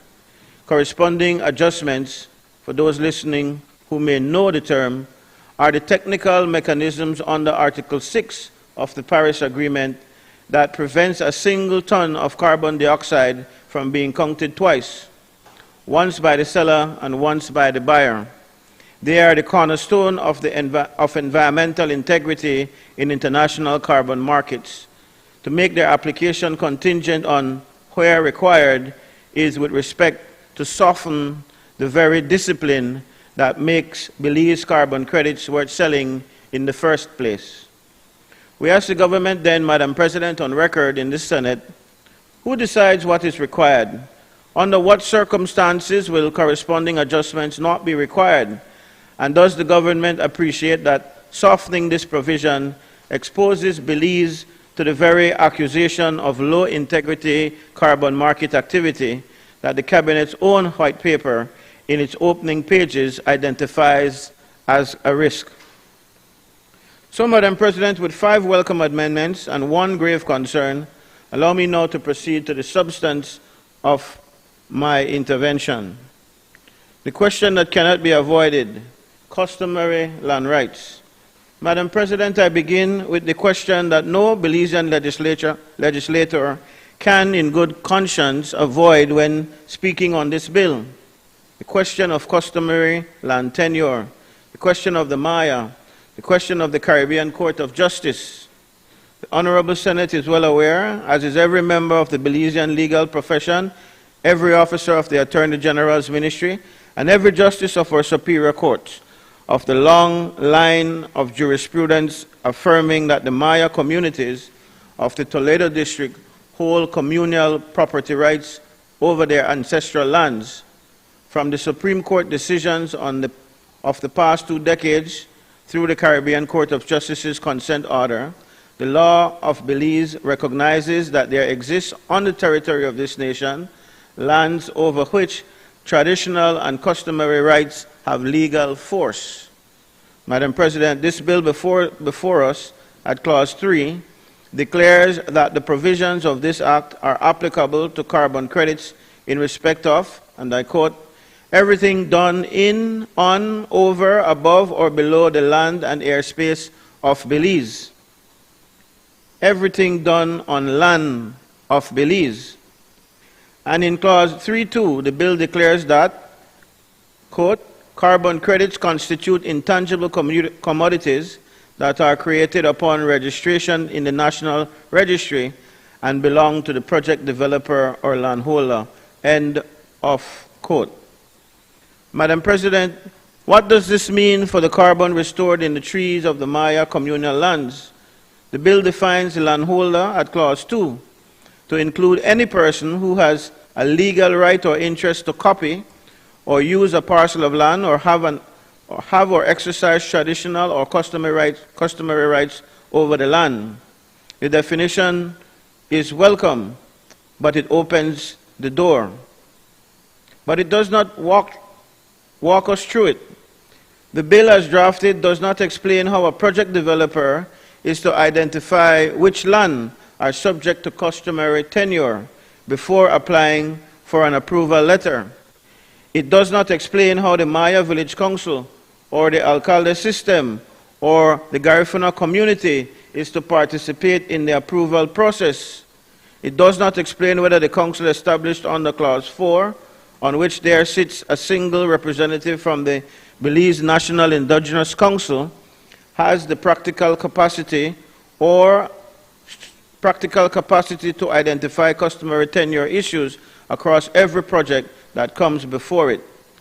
It does not, Madam President, explain what happens when a foreign-funded REDD Plus project is proposed on lands that the state recognizes as held in fee simple, but that the Maya recognize as ancestral. Madam President, we welcome, as I said earlier, the government's amendment requiring notification and obtaining of free, prior and informed consent in Clause 24. But that amendment governs only the situation in which the government itself participates in the sale of credits. It does not govern the much wider universe of private carbon projects on or near customary lands, and the bill's bare requirement of free, prior and informed consent at Clause 21, without procedural detail, without dispute resolution, without statutory recognition of the Mayan land rights jurisprudence, is, with respect, insufficient. We ask the government, Madam President, to commit on the floor of the Senate that the regulations to be made under Clause 40, which I'm understanding from Senator Coy has already been looked upon, will include detailed procedural provisions governing the interaction of carbon projects with customary land tenure, developed in genuine consultation with the Maya Leaders Alliance and the Toledo Alcaldes Association, the Belize National Indigenous Council. Anything less, Madam President, leaves a constitutional question hanging over every credit sold under this act. The council that the government controls. Madam President, allow me to turn to Clause 5 of the bill, which establishes the composition of the Belize National Climate Change Council, the body that under Clause 6K shall approve carbon reduction or removal projects, and under Clause 6F determine and approve all standards, methodologies, approaches, and formulas to be used in the calculation of carbon credits. This is the gatekeeper, Madam President. This is the body that decides which projects move forward, which methodologies count, and which carbon flows are recognized as Belizean. And how is this council constituted? Of its 10 voting members, 7 are government officers, the chief executives of 6 ministries, and the financial secretary. 3, and only 3, are non-governmental voices: 1 private sector representative, 1 nominee of an umbrella non-governmental organization, and 1 representative of the Belize National Indigenous Council. Madam President, 7 to 3, 70% government control over the gatekeeper of Belizean carbon credits. And the quorum under Clause 7.3 is 5 voting members. 5, Madam President. The government can convene a quorum from among its own ranks with no representative of the private sector, no representative of civil society, and no representative of the indigenous communities of Belize. And that quorum can approve a project worth millions of dollars. Now, I do not for a moment suggest that the honorable ministers of this government would do so in bad faith, but I remind them this was their promise to take away all of this ministerial clout. But this bill is not legislation for this government. This bill is legislation for every government that follows. This institutional safeguards we build today must protect the Belizean public against the worst-case government we can imagine, not the best-case government that some will say we currently have, although I would differ. We say to the government, amend Clause 7.3 to require that the quorum of 5 must include at least one of the 3 non-governmental members. That is a small technical achievable change, Madam President. It costs the government nothing in policy terms. It costs them only the ability to convene rubber stamp meetings of their own officials. And it gives the Belizean public the assurance that the Council will not, in fact or in appearance, become a single-party body for the approval of climate projects. Madam President, I now turn to a question that concerns every Belizean village, every Belizean farmer, every Belizean fisherman, fisherfolk, and every Belizean indigenous community on whose ancestral lands carbon may be stored. The question of benefit sharing. Clause 39 of the bill provides that, upon approval, a project developer or landholder shall enter into a benefit sharing agreement with the government, guided by the principles of fairness, equity, justice, legality, transparency, efficiency, and solidarity. Madam President, those are beautiful words: fairness, equity, justice, solidarity. They would not be out of place in a hymn book if we were at the service of recognition for Bishop Philip yesterday, Archbishop Philip. But with respect, they are not a formula. They are not a floor. They are not a percentage. They are not a number that the village council in Indian Creek can rely upon when their forest enters a REDD plus program.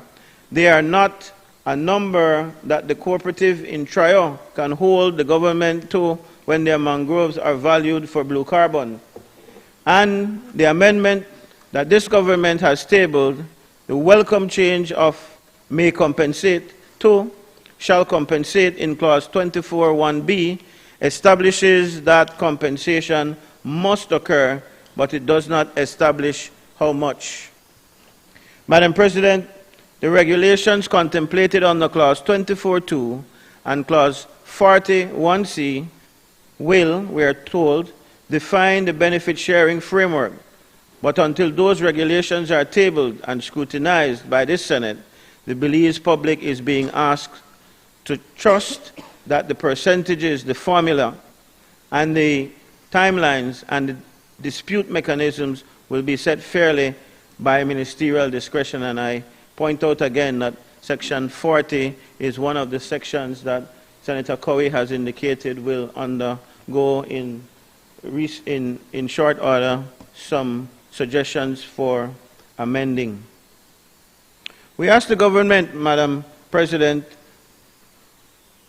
to commit on the floor of this Senate that the benefit sharing regulations under this same clause 40 will establish a statutory minimum percentage of credit sale proceeds that must flow to the landholder community, not to the government, not to the project developer, not to the broker, but to the community on whose land the carbon was stored.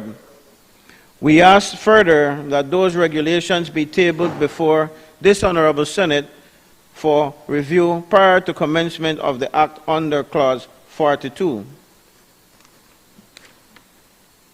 Madam President, allow me to draw attention to Part 8 of the bill, the offenses and penalties. Double counting under Clause 18(3). Is that one that you're amending to, Senator Cowie? A fine not exceeding $20,000 or imprisonment for 5 years. Selling carbon credits without authorization under Clause 26. Tampering with an approval letter under Clause 27. Submission of false statements under Clause 28, $20,000. Aiding and abetting under Clause 31, $20,000. Madam President, $20,000 in a market where a single, how do you say this, red? They say red or they say REDD? Red Plus, thank you. Program can generate credits worth tens of millions of United States dollars. In a market where a single false statement on an application form can authorize the sale of credits that will be claimed against the emissions reduction targets of a sovereign nation. In a market where a sophisticated international actor can move credits across borders with the ease of a wire transfer. Madam President, $20,000 Belize is, with respect, a cost of doing business. It is not a deterrent. It is a line item in the budget of any serious bad actor in the carbon space. Compare, Madam President, the penalties under the Petroleum Act for unauthorized petroleum operations. Compare the penalties under our Banks and Financial Institutions Act for unlicensed banking. Compare the penalties under our Money Laundering and Terrorism Prevention Act. The penalties this bill establishes for offenses against the integrity of the carbon market are, by any measure, an order of magnitude lower than the comparable penalties in other regulated sectors of Belize. We ask, therefore, Madam President, that the government seriously considers whether penalties at this level, calibrated, one suspects to a domestic policy violation rather than to an international fraud risk, are sufficient to protect the integrity of the Belizean carbon market. Madam President, Clause 33 of the bill establishes a limitation period of 2 years for the prosecution of offenses under this Act. 2 years from commission or 2 years from the date the Department becomes aware. Madam President, carbon offsetting fraud is, by its nature, slow to detect. The double counting of a ton of carbon dioxide may not surface until the receiving country files its biennial transparency report to the UNFCCC. The misrepresentation of carbon content of a forest may not be detectable until satellite imagery and ground truthing are reconciled, sometimes years after the original transaction. The collusion between a corrupt project developer and a foreign buyer may take longer still. 2 years, Madam President, is, with respect, an inadequate window.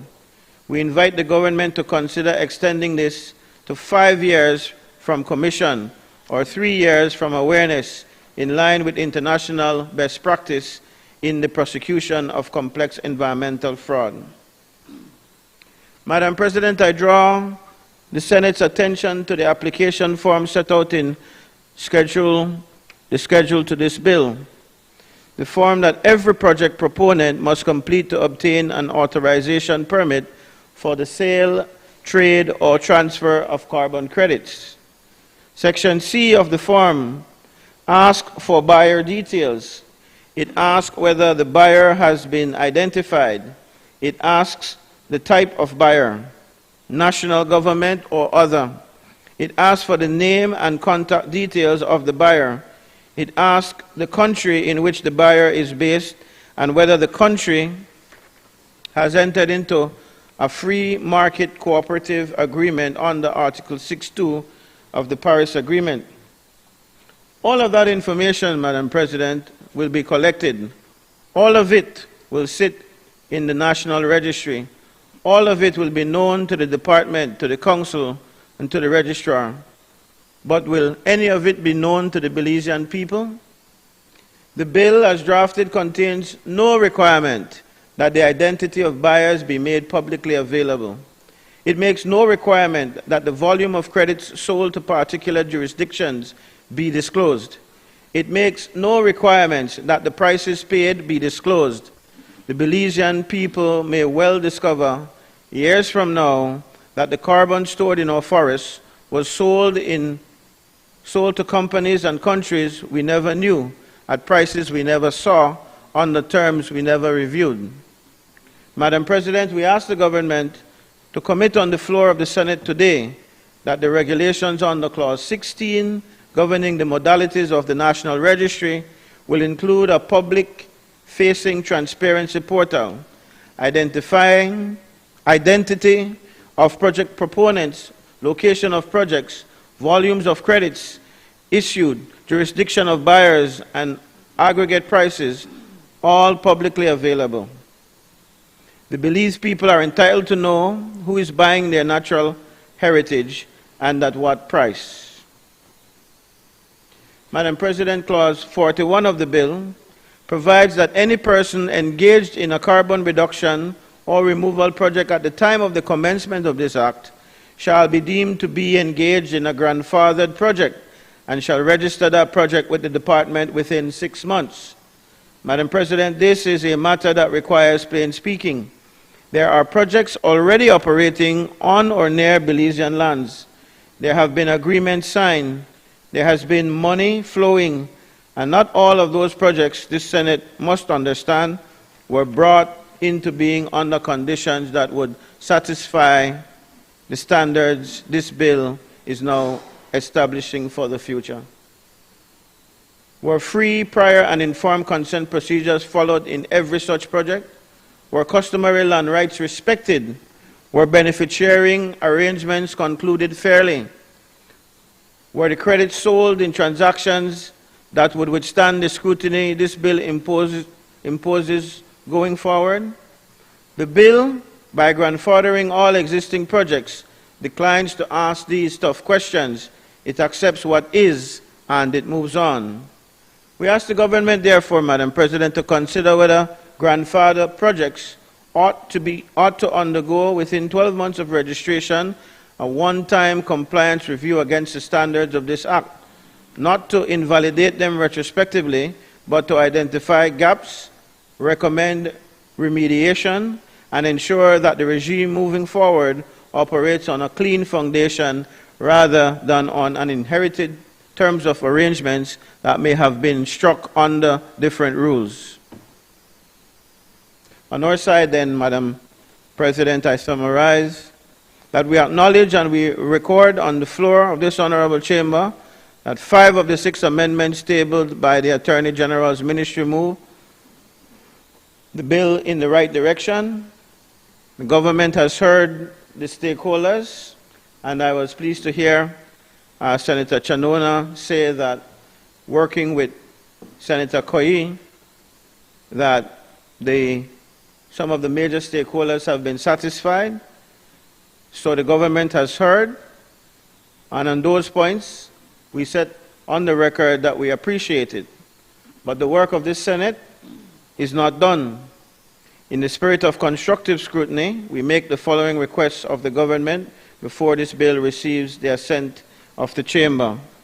That the government withdraw, or at a minimum justify in detail on the floor of this Senate, the proposed insertion of where required in Clause 17D, and explain under what circumstances corresponding adjustments would not be required, and how Belize protects itself from the resulting integrity risk. Secondly, that the government commit that the regulations under Clause 40 will include detailed procedural provisions governing the interaction of carbon projects with customary land tenure, developed in genuine consultation with the Maya Leaders Alliance, the Toledo Alcaldes Association, the National Garifuna Council, and the Belize National Indigenous Council. That Clause 7.3 be amended to require that the quorum of 5 voting members of the Council must include at least 1 of 3 non-governmental members, so that no project may be approved by government officials acting alone. That the benefit sharing regulations under Clause 41C establish a statutory minimum percentage of credit sale proceeds flowing to landholder communities, and that those regulations be tabled before the Senate for review prior to commencement. That the penalties in Part 8 of the bill be reviewed and substantially increased, calibrated to the value of the carbon market rather than to the scale of a domestic regulatory infraction. That the limitation period under Clause 33 be extended to reflect the slow detection nature of carbon market fraud. That the regulation under Clause 16 establish a public-facing transparency portal disclosing project proponents, locations, volumes of credits issued, jurisdictions of buyers, and aggregate prices. that the grandfathered projects under Clause 41 undergo a one-time compliance review against the standards of the Act within 12 months of registration. And finally, Madam President, that the Climate Change Department report annually in writing the number of projects approved, the volume of credits issued, the jurisdiction of buyers, the total revenues to the Consolidated Revenue Fund, the total benefits distributed to landholder communities, and any compliance actions taken, so that this chamber may carry out its constitutional duty of oversight in fact and not merely in form. Madam President, the question before us is not whether Belize should have a climate change and carbon market law. The question is what kind of carbon market law Belize should have. A law that mobilizes climate finance for the protection of our forests, for the protection of our reefs, for the protection of our mangroves, for the protection of our soils. Yes, 1,000 times we should say yes. The farmers of the Cayo district, watching their season shift before their eyes, deserve that law. The fisher folk of Sartaneja, watching their catches change with the warming waters, deserve the law. The Maya communities of Toledo, watching the international conversation about their ancestral forests proceed without them, deserve that law. The young people of every district in this country who will inherit either a carbon market that worked or a carbon market that did not deserve the law. And so in principle, Madam President, we support this bill, but we ask that our recommendations be taken into consideration. Thank you.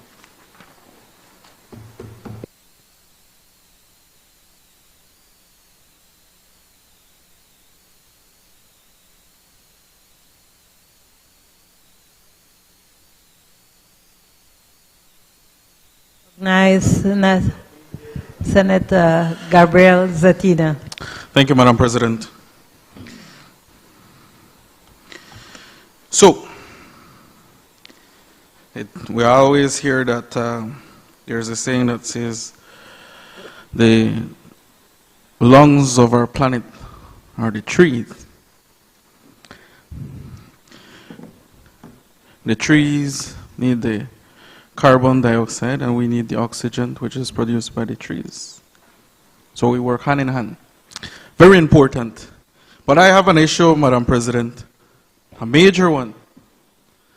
For many of you guys who don't know, I come from San Pedro. And a lot of news have been, San Pedro has been on the focal point on one particular issue. And if you ask locals, fishermen, tour guide, the main issue that this government has failed them is the destruction of the environment. Cutting down mangrove. I like this bill. I truly do. And I still have hope that maybe because now we're monetizing it, that we might get serious the protection of the environment. One more thing into the mangrove. Because one, they serve as a nursing home for fishes, microorganisms. They keep our waters clean, not suffocating or killing the barrier reef, which many of us benefit from. One more thing. Now, we'll be selling the carbon dioxide.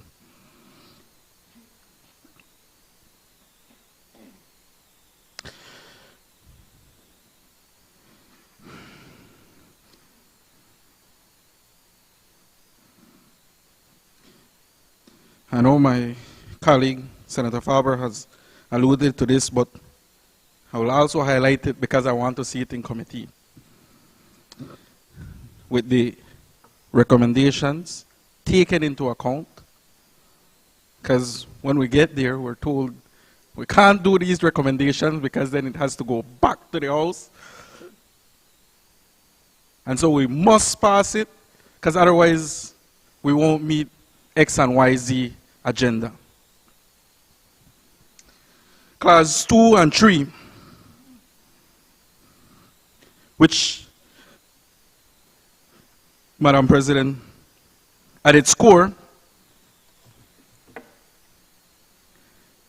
this bill is creating a carbon market in Belize.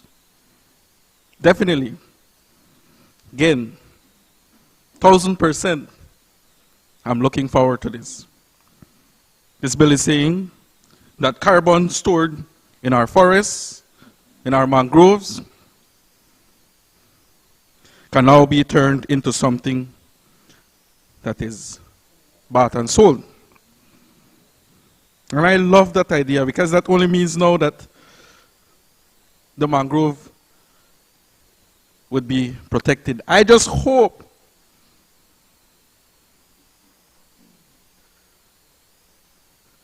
investors with no consideration of the environment would not abuse this law.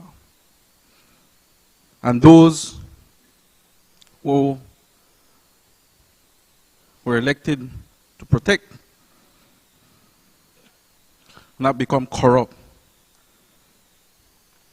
And now they would face serious scrutiny.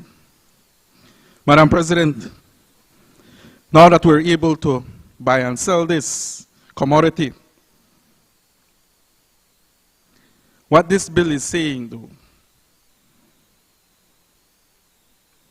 that when this is sold by the government,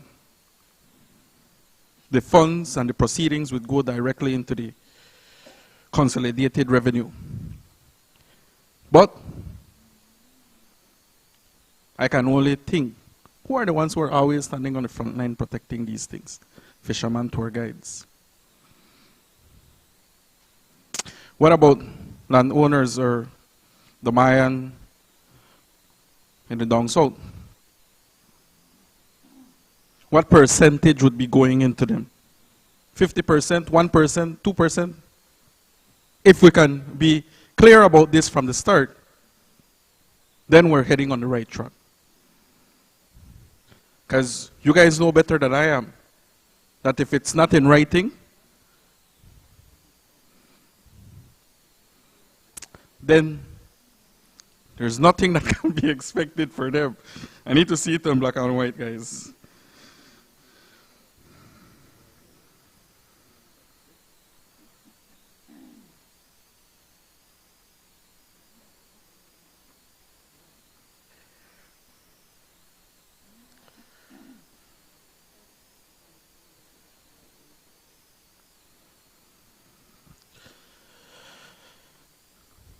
I will end with this because my main argument was the protection of the mangrove.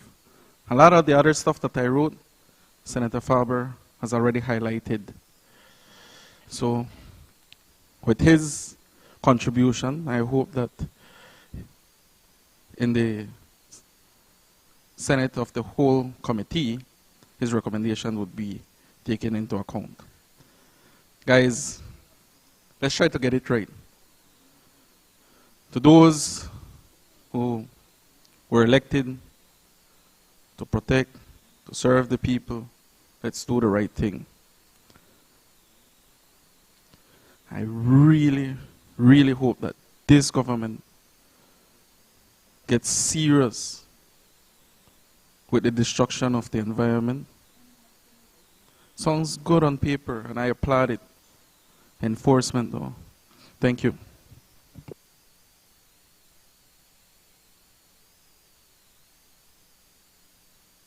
Madam President. I recognize Senator Hector Guerra. Madam President, climate change is no longer just a theory, an idea we learn in school. It's already at our doors. We all know what it means when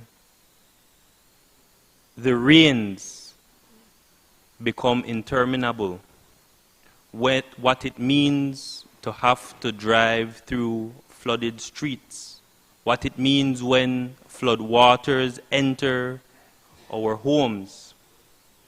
We know what it means to have to bear heat,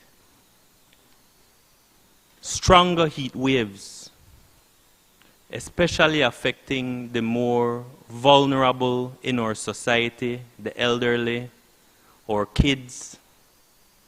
We know what it means when fisher folk have to go farther out into sea to catch fish, because the price of fish continues to increase.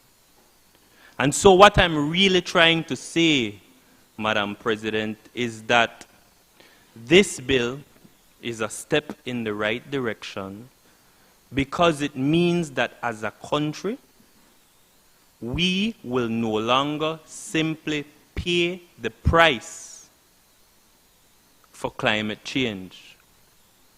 We are shifting the narrative to ensure that, in fact, our country can start to benefit from the resources we as a country have been protecting over the years.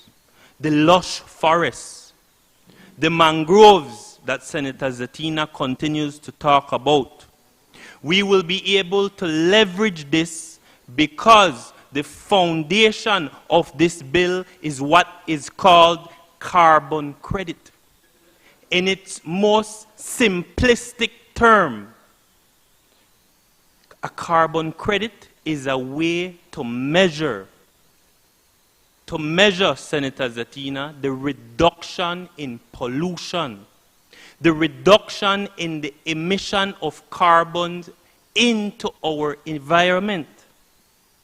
You see, this bill is seeking, in fact, to promote sustainable development by incentivizing developers who want to invest in projects that will reduce the emission of carbon into the environment, that will reduce pollution. You see, it is this government who has found innovative ways. A recent testament of it is the Blue Bond Project, to leverage our wealth. And this, in fact, is a second example of that innovation.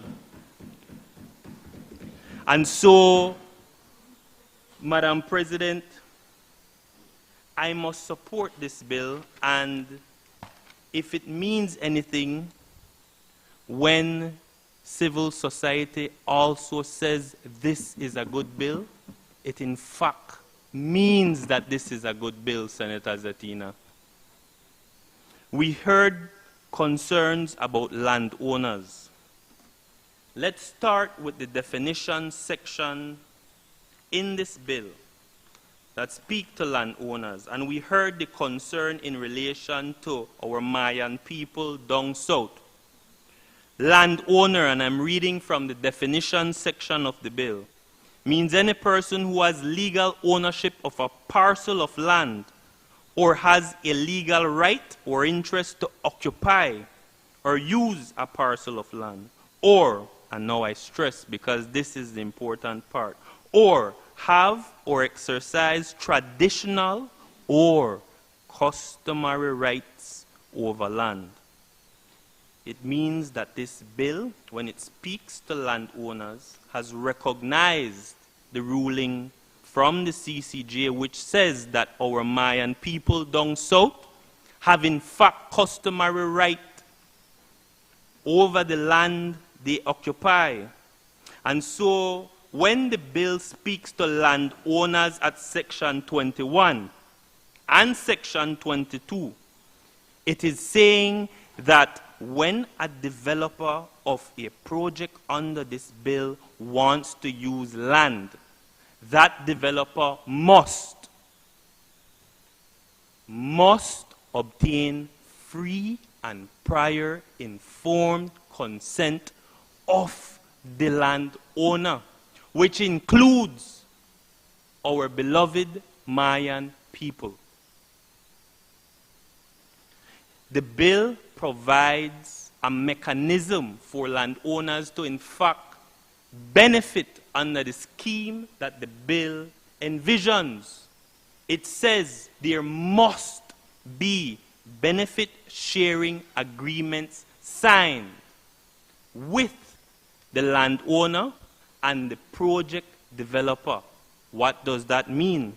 It means that there will be a contract that is signed between the developer and the landowner, ensuring that our Belizean people can benefit from this innovative idea. In terms of the limitation concerns,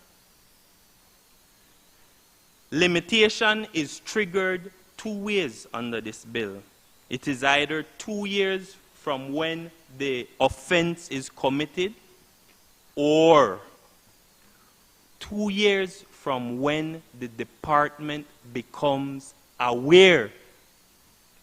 The simple point is this: 2 years can elapse, 10 years could elapse, but if in the circumstances of the case the department has just become aware of a fraud or a breach of the bill, the department still has the power to commence criminal proceedings. And so, in the round, Madam President, I support this bill because it means that as a people, we are moving away from being victims to being able to use, harness our natural resources to empower and enrich our Belizean people. I, Madam President, support this bill.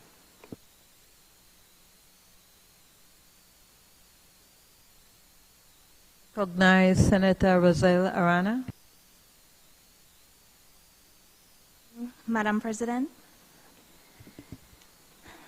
I would like to shed a little light to the senators who asked questions regarding Red Plus and BENIC before I get into the essence of my presentation.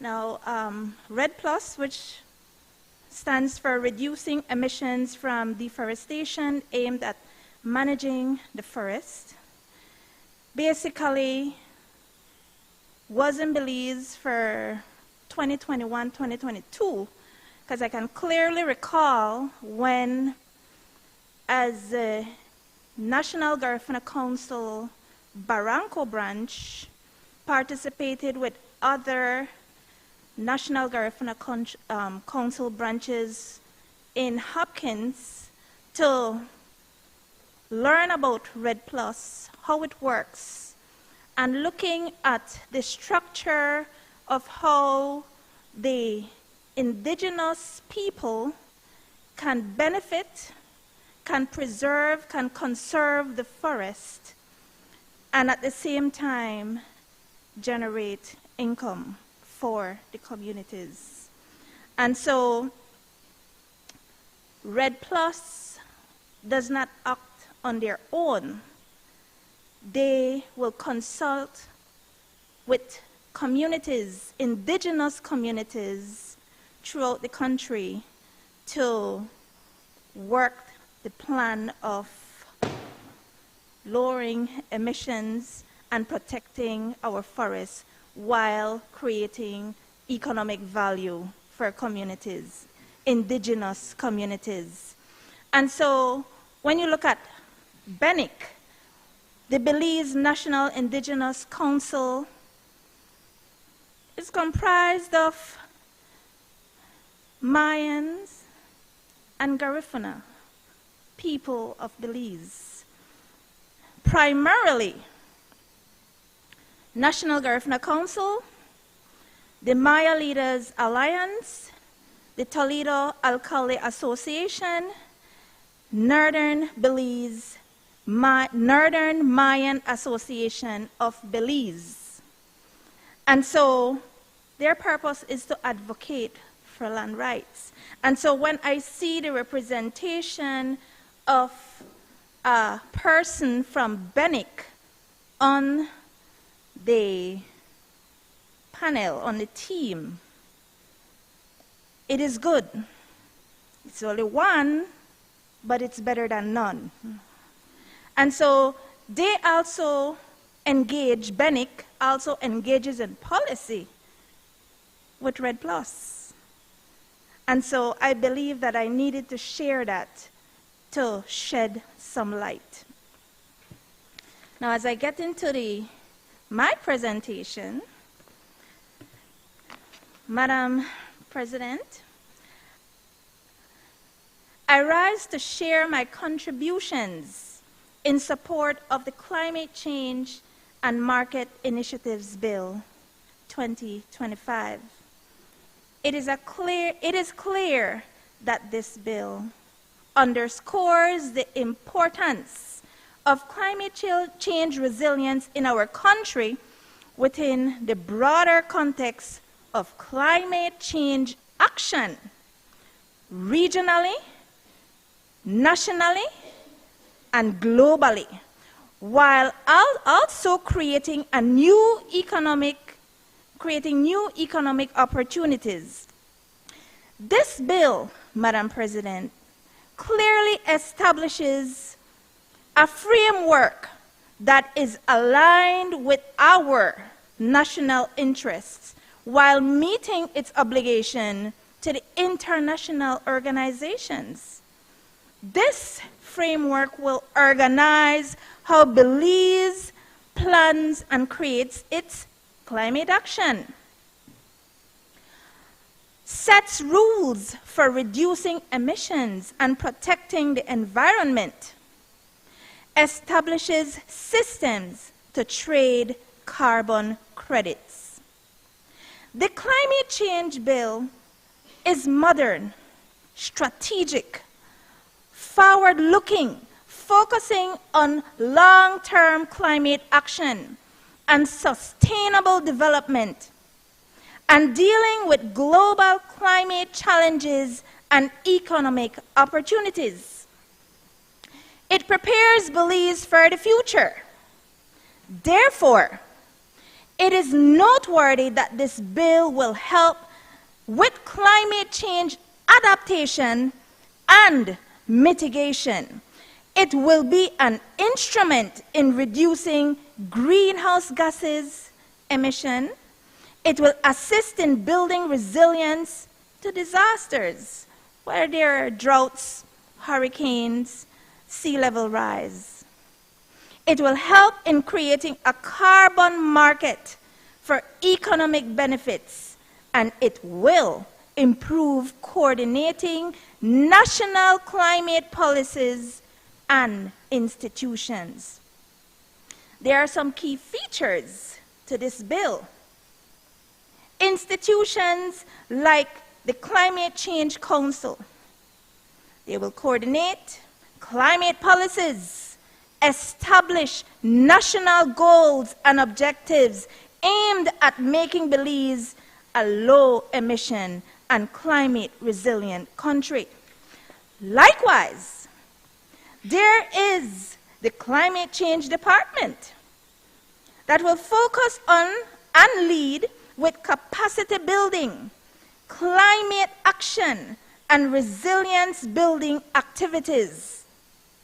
Additionally, another key feature of this bill is the National Transparency Unit and the National MRV, Measurement Reporting Verification Systems, that will provide accountability and management in the areas of the greenhouse gases and emissions and climate finance flows.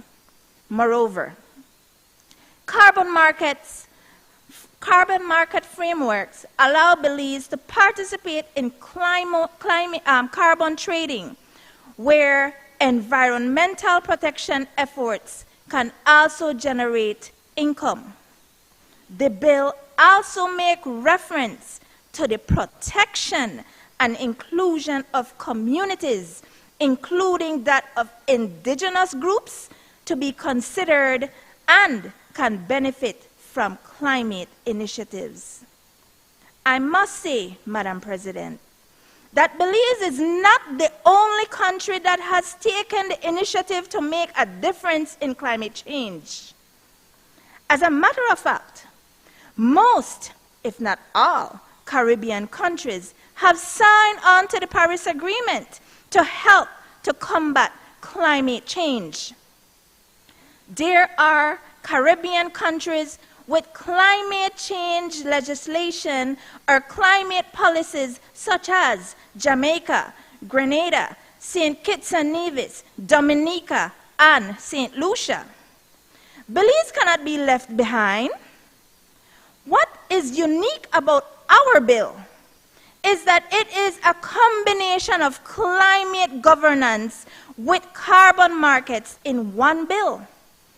Our bill also focuses on both environmental protection and economic opportunities. Belizeans who are listening may be wondering, how does this make a difference in my life? Belizeans can benefit economically, environmentally, and socially from this bill. Belize can earn money from carbon credits from protecting forests, mangroves, and marine ecosystems. This can create jobs in conservation, monitoring, and environmental projects. Communities can receive financial benefits from protecting their natural resources. If we as Belizeans plan better, it will lead us to having stronger infrastructure, disaster planning, and early warning systems. This means that we can have safer climate homes, schools, and communities, especially in vulnerable areas. If we protect our natural resources, it can help to support conservation and preservation of our flora, fauna, marine life. It will help to maintain our environment for industries such as tourism, fishing, agriculture, forestry. With this bill, we can attract climate financing from global partners for efforts in renewable energy, sustainable farming, and community development projects without relying only on national funds. And this bill allows for a cleaner environment, reduced pollution, and better public health. Overall, this bill supports sustainable development and improves the quality of life for present and future generations. I would like to put two recommendations to the bill, or to the enactment of the bill, or in assisting in people bringing public awareness. People should be aware and should be able to understand climate risks and adaptation measures, including in the awareness, what are carbon credits, how this bill can benefit them. Many people may not be aware, and so education campaigns, media coverage, and social media coverage, which includes social media posts, can help all of us to understand and to participate more in the cause to combat climate change. Public awareness builds public support and more participation in climate initiatives. Also, Madam President, as part of the MRV system and the National Transparency Unit, the Meteorological Department can play an effective role in the climate change and carbon market initiatives. They collect reliable and accurate data in rainfall, temperature, hurricane and storms, and with evidence-based climate data, they can provide critical monitoring and reporting systems, improving disaster preparedness. The Meteorological Department can help assess forest health and assist in carbon markets projects, conducting research, advising policymakers, help make projections for the future, and raising public awareness. This will help to ensure effective implementation of climate policies in Belize through evidence-based decision-making. Madam President, in conclusion, I fully support this bill because it is unquestionable that it serves our national interests, and its implementation will clearly present economic opportunities in innovative ways to Belize. Thank you.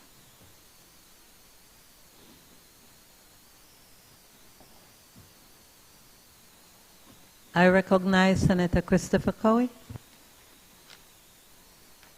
Thank you, Madam President.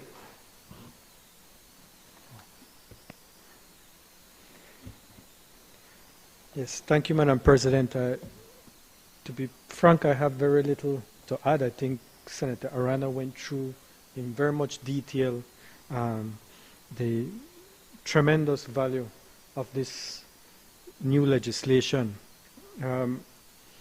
What I want to highlight is along the lines of what Senator Arana finished with, is that this is an area that's complicated. The terminology and what the processes that are required, most of us don't have a clue. So that education, that campaign of building awareness is very important for us to fully appreciate what this carbon markets bill is about and what the opportunities that it brings along with it. To be frank, I think over the years, Belize has been seen as a leader, may want to say pioneer, in the area of conservation and environmental consciousness. Yet over these many years, we have really not been able to secure significant value in the nature of monetizing carbon credits.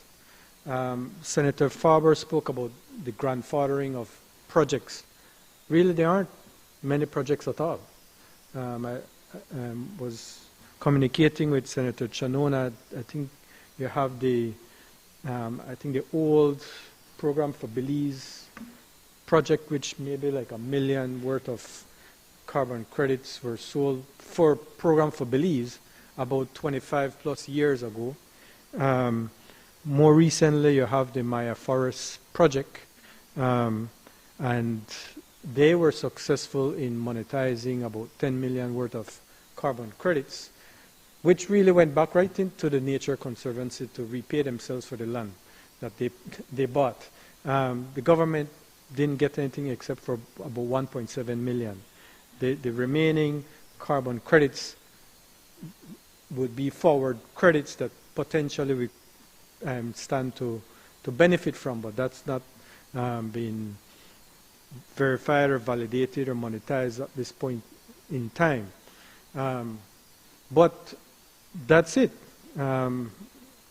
There's maybe one other project that is in process of development, but nothing that has reached its stage of verification or validation at this stage. So, in a sense, we've left money on the table, I would say. So far, historically, we've left money on the table. And maybe now it's time that we take money off the table. And this carbon markets bill provides an opportunity for that. We have been very environmentally conscious, but have not been able to create the structures that enable us to develop or derive carbon credits and monetize those carbon credits in furtherance of that. Now, another point, and leading into this bill, is that a presumptive interpretation that had been taken is that the carbon credit, who owns the carbon credit? Whether it's on private land or government land or over in the waters, who owns the carbon credit that's derived from any projects on these properties? The presumptive position was that it's the government that's the owner of these carbon credits. This law actually changes that, and it explicitly says so. I think it's in section 3.2, that carbon credits constitute intangible commodities that are created upon registration in the National Registry and belong to the project developer or landholder. So that's really like a seismic shift in how we approach carbon credits. And it's very important because then it creates incentives for projects to be developed on the private sector side and independently from the government side. But in looking at what now that enables, that then leads you into a further appreciation for the market for carbon credits. The market for carbon credits is it's not just the government that sells credits. A private landowner that develops a carbon reduction, carbon emission reduction project, they can sell or monetize those credits. And they don't have to sell to another government. They can sell to another private party in another country or even locally. So that's where we have to get a better appreciation of what this market is all about. There's the private sector part of the market as well as the public sector part of the market. You have what you call sovereign credits with Red Plus. You have what you call results-based payments. And that all tie into the government side. But then when we're looking at the private side, we have to look at what is the international architecture for both. And it's not exactly the same between the private sector and the public sector. And that's where when we look at this and we look at corresponding adjustments and double counting and all of that, that's where it's important to appreciate the nuances between all these types of credits, all these players in the market, and the overall architecture. The Paris Agreement and the UNFCCC. And I was actually hoping Senator Chanona would speak to more of this because I'm obviously not the expert on this. And so I'm kind of like, I guess, the backup. But yes, so looking at all of this, these nuances mean that we have to be appreciative of these nuances so that when we draft up this legislation, it optimizes the opportunities for Belize and the people of Belize. And that's where some of these adjustments that you see have been advocated for by the NGO community at large and that I personally do support as well. And when you look at, for example, double counting and corresponding adjustments, you look at the definition in the bill itself and how it defines double counting. And it kind of includes three types of actions or activities. It looks at double issuance, it looks at double use, and it looks at double claiming. And each one of them has different meaning. And that's where it's important to appreciate the nuances in each of those meanings. In the case of double issuance and double use, you want an absolute prohibition on that. In meeting that international architecture, the Paris Agreement and the UNFCCC, you need that. But in the case of double claiming, that's something different. And when we discuss the voluntary carbon markets, it's important to appreciate that the voluntary carbon markets typically involve the private actor operating within that voluntary carbon market. And with that private actor, there's not necessarily a host country counterpart. When you're talking about corresponding adjustments, it's essentially like state to state. So like if you contemplate each country's nationally determined contributions. So if I'm going to divest or sell my credit to this other state, then there is that corresponding adjustment. I can't claim it when I've already sold it, but they can. So, but when you're dealing at the private level, that you have that voluntary carbon market where even under the Paris Agreement, in particular claims like contribution claims, you're not doing any corresponding adjustments. There's no requirement of corresponding adjustments. The host country does not make any corresponding adjustments in that private transaction. So that's where when we look at how we develop this bill, we have to be careful that while we're trying to enable an opportunity, and that opportunity is largely the voluntary carbon market, we have to be careful we don't kill that. I don't want to call it golden goose because nothing is there yet, but kill that opportunity before we even create the opportunity. And so that's where we have to pay attention to the nuances and look at how we make these the drafting in an appropriate way. So I think that's, I don't know, Senator Chanona, if that speaks to mainly that question about the corresponding adjustments and where required.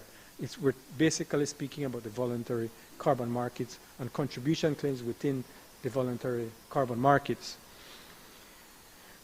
More generally, as I mentioned, the difficulty with an evolving area, internationally, not just domestically, it's important to have a level of flexibility in our legislative framework. And this is not something that's unique to Belize. In other countries that have developed a carbon market legislation, they also recognize that. For example, Bahamas in particular, I would say probably are the most comparative to us in what they're seeking to achieve and actually where they are in this context. And in their case, Bahamas. And in their case, they developed a carbon market law that does very similarly what we have drafted in this bill as far as the regulatory side or the regulation side.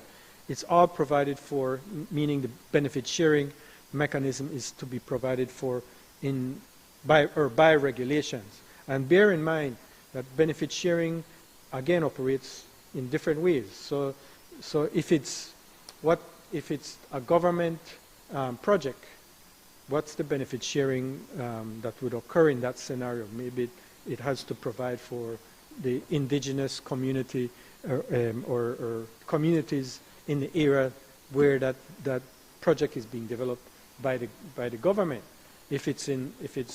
So you will have a different benefit sharing structure. as opposed to where a project developer is on his private land and developing his project. You have a completely different scenario where that private developer is putting himself to expense to develop and derive carbon credits. So it would stand to reason that that private developer would benefit most out of the carbon credits and the monetization of those carbon credits, although there would be some benefit sharing to the government, let's say, or even to the communities in the area. So it's not just a simple structure. There are several different scenarios that come to fore, and so as this law comes into place, then there is a mechanism by which that benefit sharing system can be developed with consultation, just to say. And that leads into other areas that are listed in that section 40 or 41 on regulations. And that's one area that I think earlier today I mentioned about the interest in making putting forward a recommendation for further inclusion in that section. This bill itself speaks to carbon credits and the carbon markets, but really exemplifying how this area continues to evolve, there is an emerging type of credit called a biodiversity credit. And a biodiversity credit is actually not a carbon credit, but it is a form of creating value that can be used towards, as it says, protecting and conserving biodiversity. So as we are developing this law over the past 2-3 years with quite a bit of consultation, new emerging types of credits are developing, and ultimately we want to be able to accommodate those.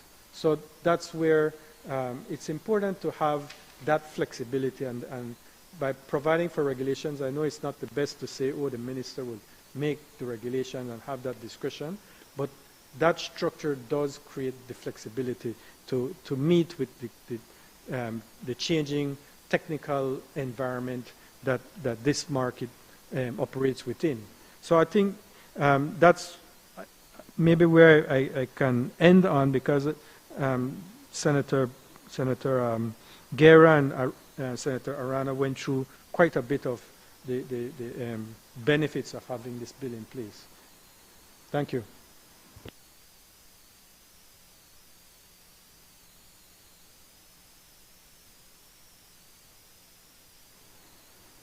Madam President, I want to thank the senators for their support.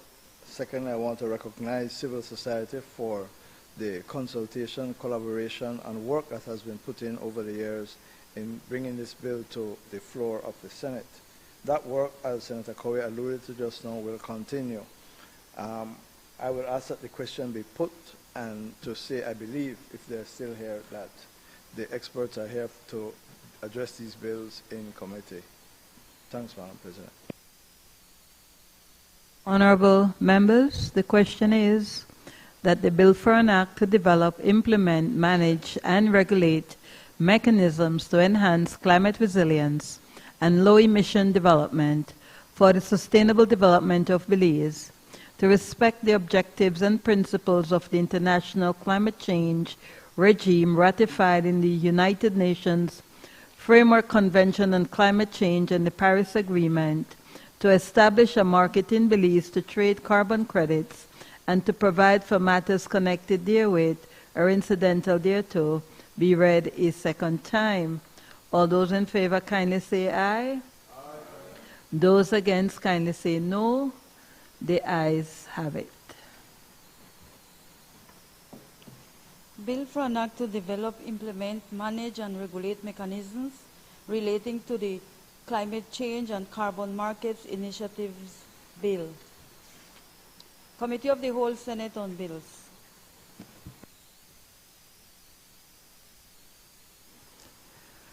Honorable Members, in accordance with Standing Order 54, the Senate will now resolve itself into the Committee of the Whole Senate to consider the bills that were read a second time. Honorable members, I will now take the chair as the chairperson of the Committee of the Whole Senate.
recognize the Leader of Government Business.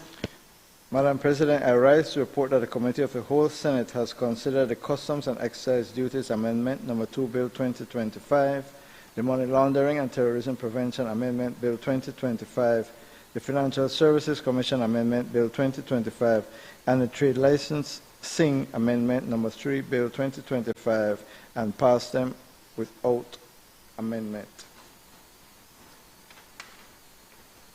Honorable members, the question is that the bill for an act to amend the Customs and Excise Duties Act, Chapter 48 of the Substantive Laws of Belize, Revised Edition 2020, to vary the rate of duty on soups and broths in solid or powder form, including ramen noodles and other related items in the customs tariff and trade classification, and to provide for matters connected therewith or incidental thereto, be read a third time. Honorable members, the question is that the bill for an act to amend the Money Laundering and Terrorism Prevention Act, Chapter 104 of the Substantive Laws of Belize, Revised Edition 2020, to satisfy the requirements of the Financial Action Task Force recommendation with respect to digital assets and digital asset service providers, and to provide for matters connected therewith or incidental thereto, be read a third time. Honorable members, the question is that the bill for an act to amend the Financial Services Commission Act, Act number 8 of 2023, to provide for the grant of a special license for trading in digital assets and other similar activities and operations, and to provide for matters connected therewith or incidental thereto, be read a third time. Honorable members, the question is that the bill for an act to amend the Trade Licensing Act, Act number 19 of 2024, to provide for the determination of annual license fees for trades in towns and villages, to make transitional provisions respecting existing trades, and to provide for matters connected therewith or incidental thereto, be read a third time. All those in favor kindly say aye. Aye. Those against kindly say no. The ayes have it. Bill for an act to amend the Customs and Excise Duties Act, Chapter 48 of the Substantive Laws of Belize, Revised Edition 2020. Bill for an act to amend the Money Laundering and Terrorism Prevention Act, Chapter 104 of the Substantive Laws of Belize, Revised Edition 2020. Bill for an act to amend the Financial Services Commission Act, Act number 8 of 2023. And Bill for an act to amend the Trade Licensing Act, Act number 19 of 2024.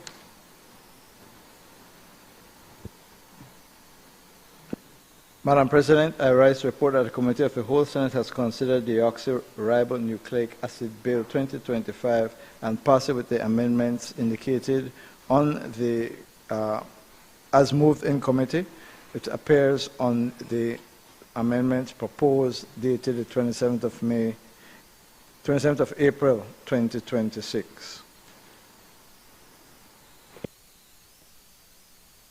Honorable members, the question is that the amended bill for an act to establish the National DNA Database to provide a framework for the operation of the National DNA Database in order to facilitate the collection and use of DNA samples in the investigation and prosecution of indictable offenses, to provide for the management, retention, and destruction of DNA samples and DNA profiles, to provide for the investigation of missing persons and unidentified deceased persons, to establish an oversight body, and to provide for matters connected therewith or incidental thereto, be read a third time. All those in favor kindly say aye. Aye. Those against kindly say no. The ayes have it. Bill for an act to establish the National DNA Database, and all other matters connected therewith or incidental thereto. Madam President, I rise to report that the Committee of the Whole Senate has considered the Climate Change and Carbon Market Initiatives Bill 2025 and passed it with the amendments included on the paper from the 27th of April 2026, and additionally those moved in committee a short while ago, and passed it with amendments. Honorable members, the question is that the amended bill for an act to develop, implement, manage, and regulate mechanisms to enhance climate resilience, and low-emission development for the sustainable development of Belize, to respect the objectives and principles of the International Climate Change Regime, ratified in the United Nations Framework Convention on Climate Change and the Paris Agreement, to establish a market in Belize to trade carbon credits, and to provide for matters connected therewith or incidental thereto, be read a third time. All those in favor kindly say aye. Aye. Those against kindly say no. The ayes have it. Bill for an act to develop, implement, manage, and regulate mechanisms in relation to the climate change and carbon market initiative Bill 2025. I recognize the Leader of Government Business. Madam President, after 11 hours, I move that the Senate do now adjourn. Honorable members, the question is that the Senate do now adjourn. All those in favor kindly say aye. Aye. Those against kindly say no. The ayes have it. The Senate now stands adjourned.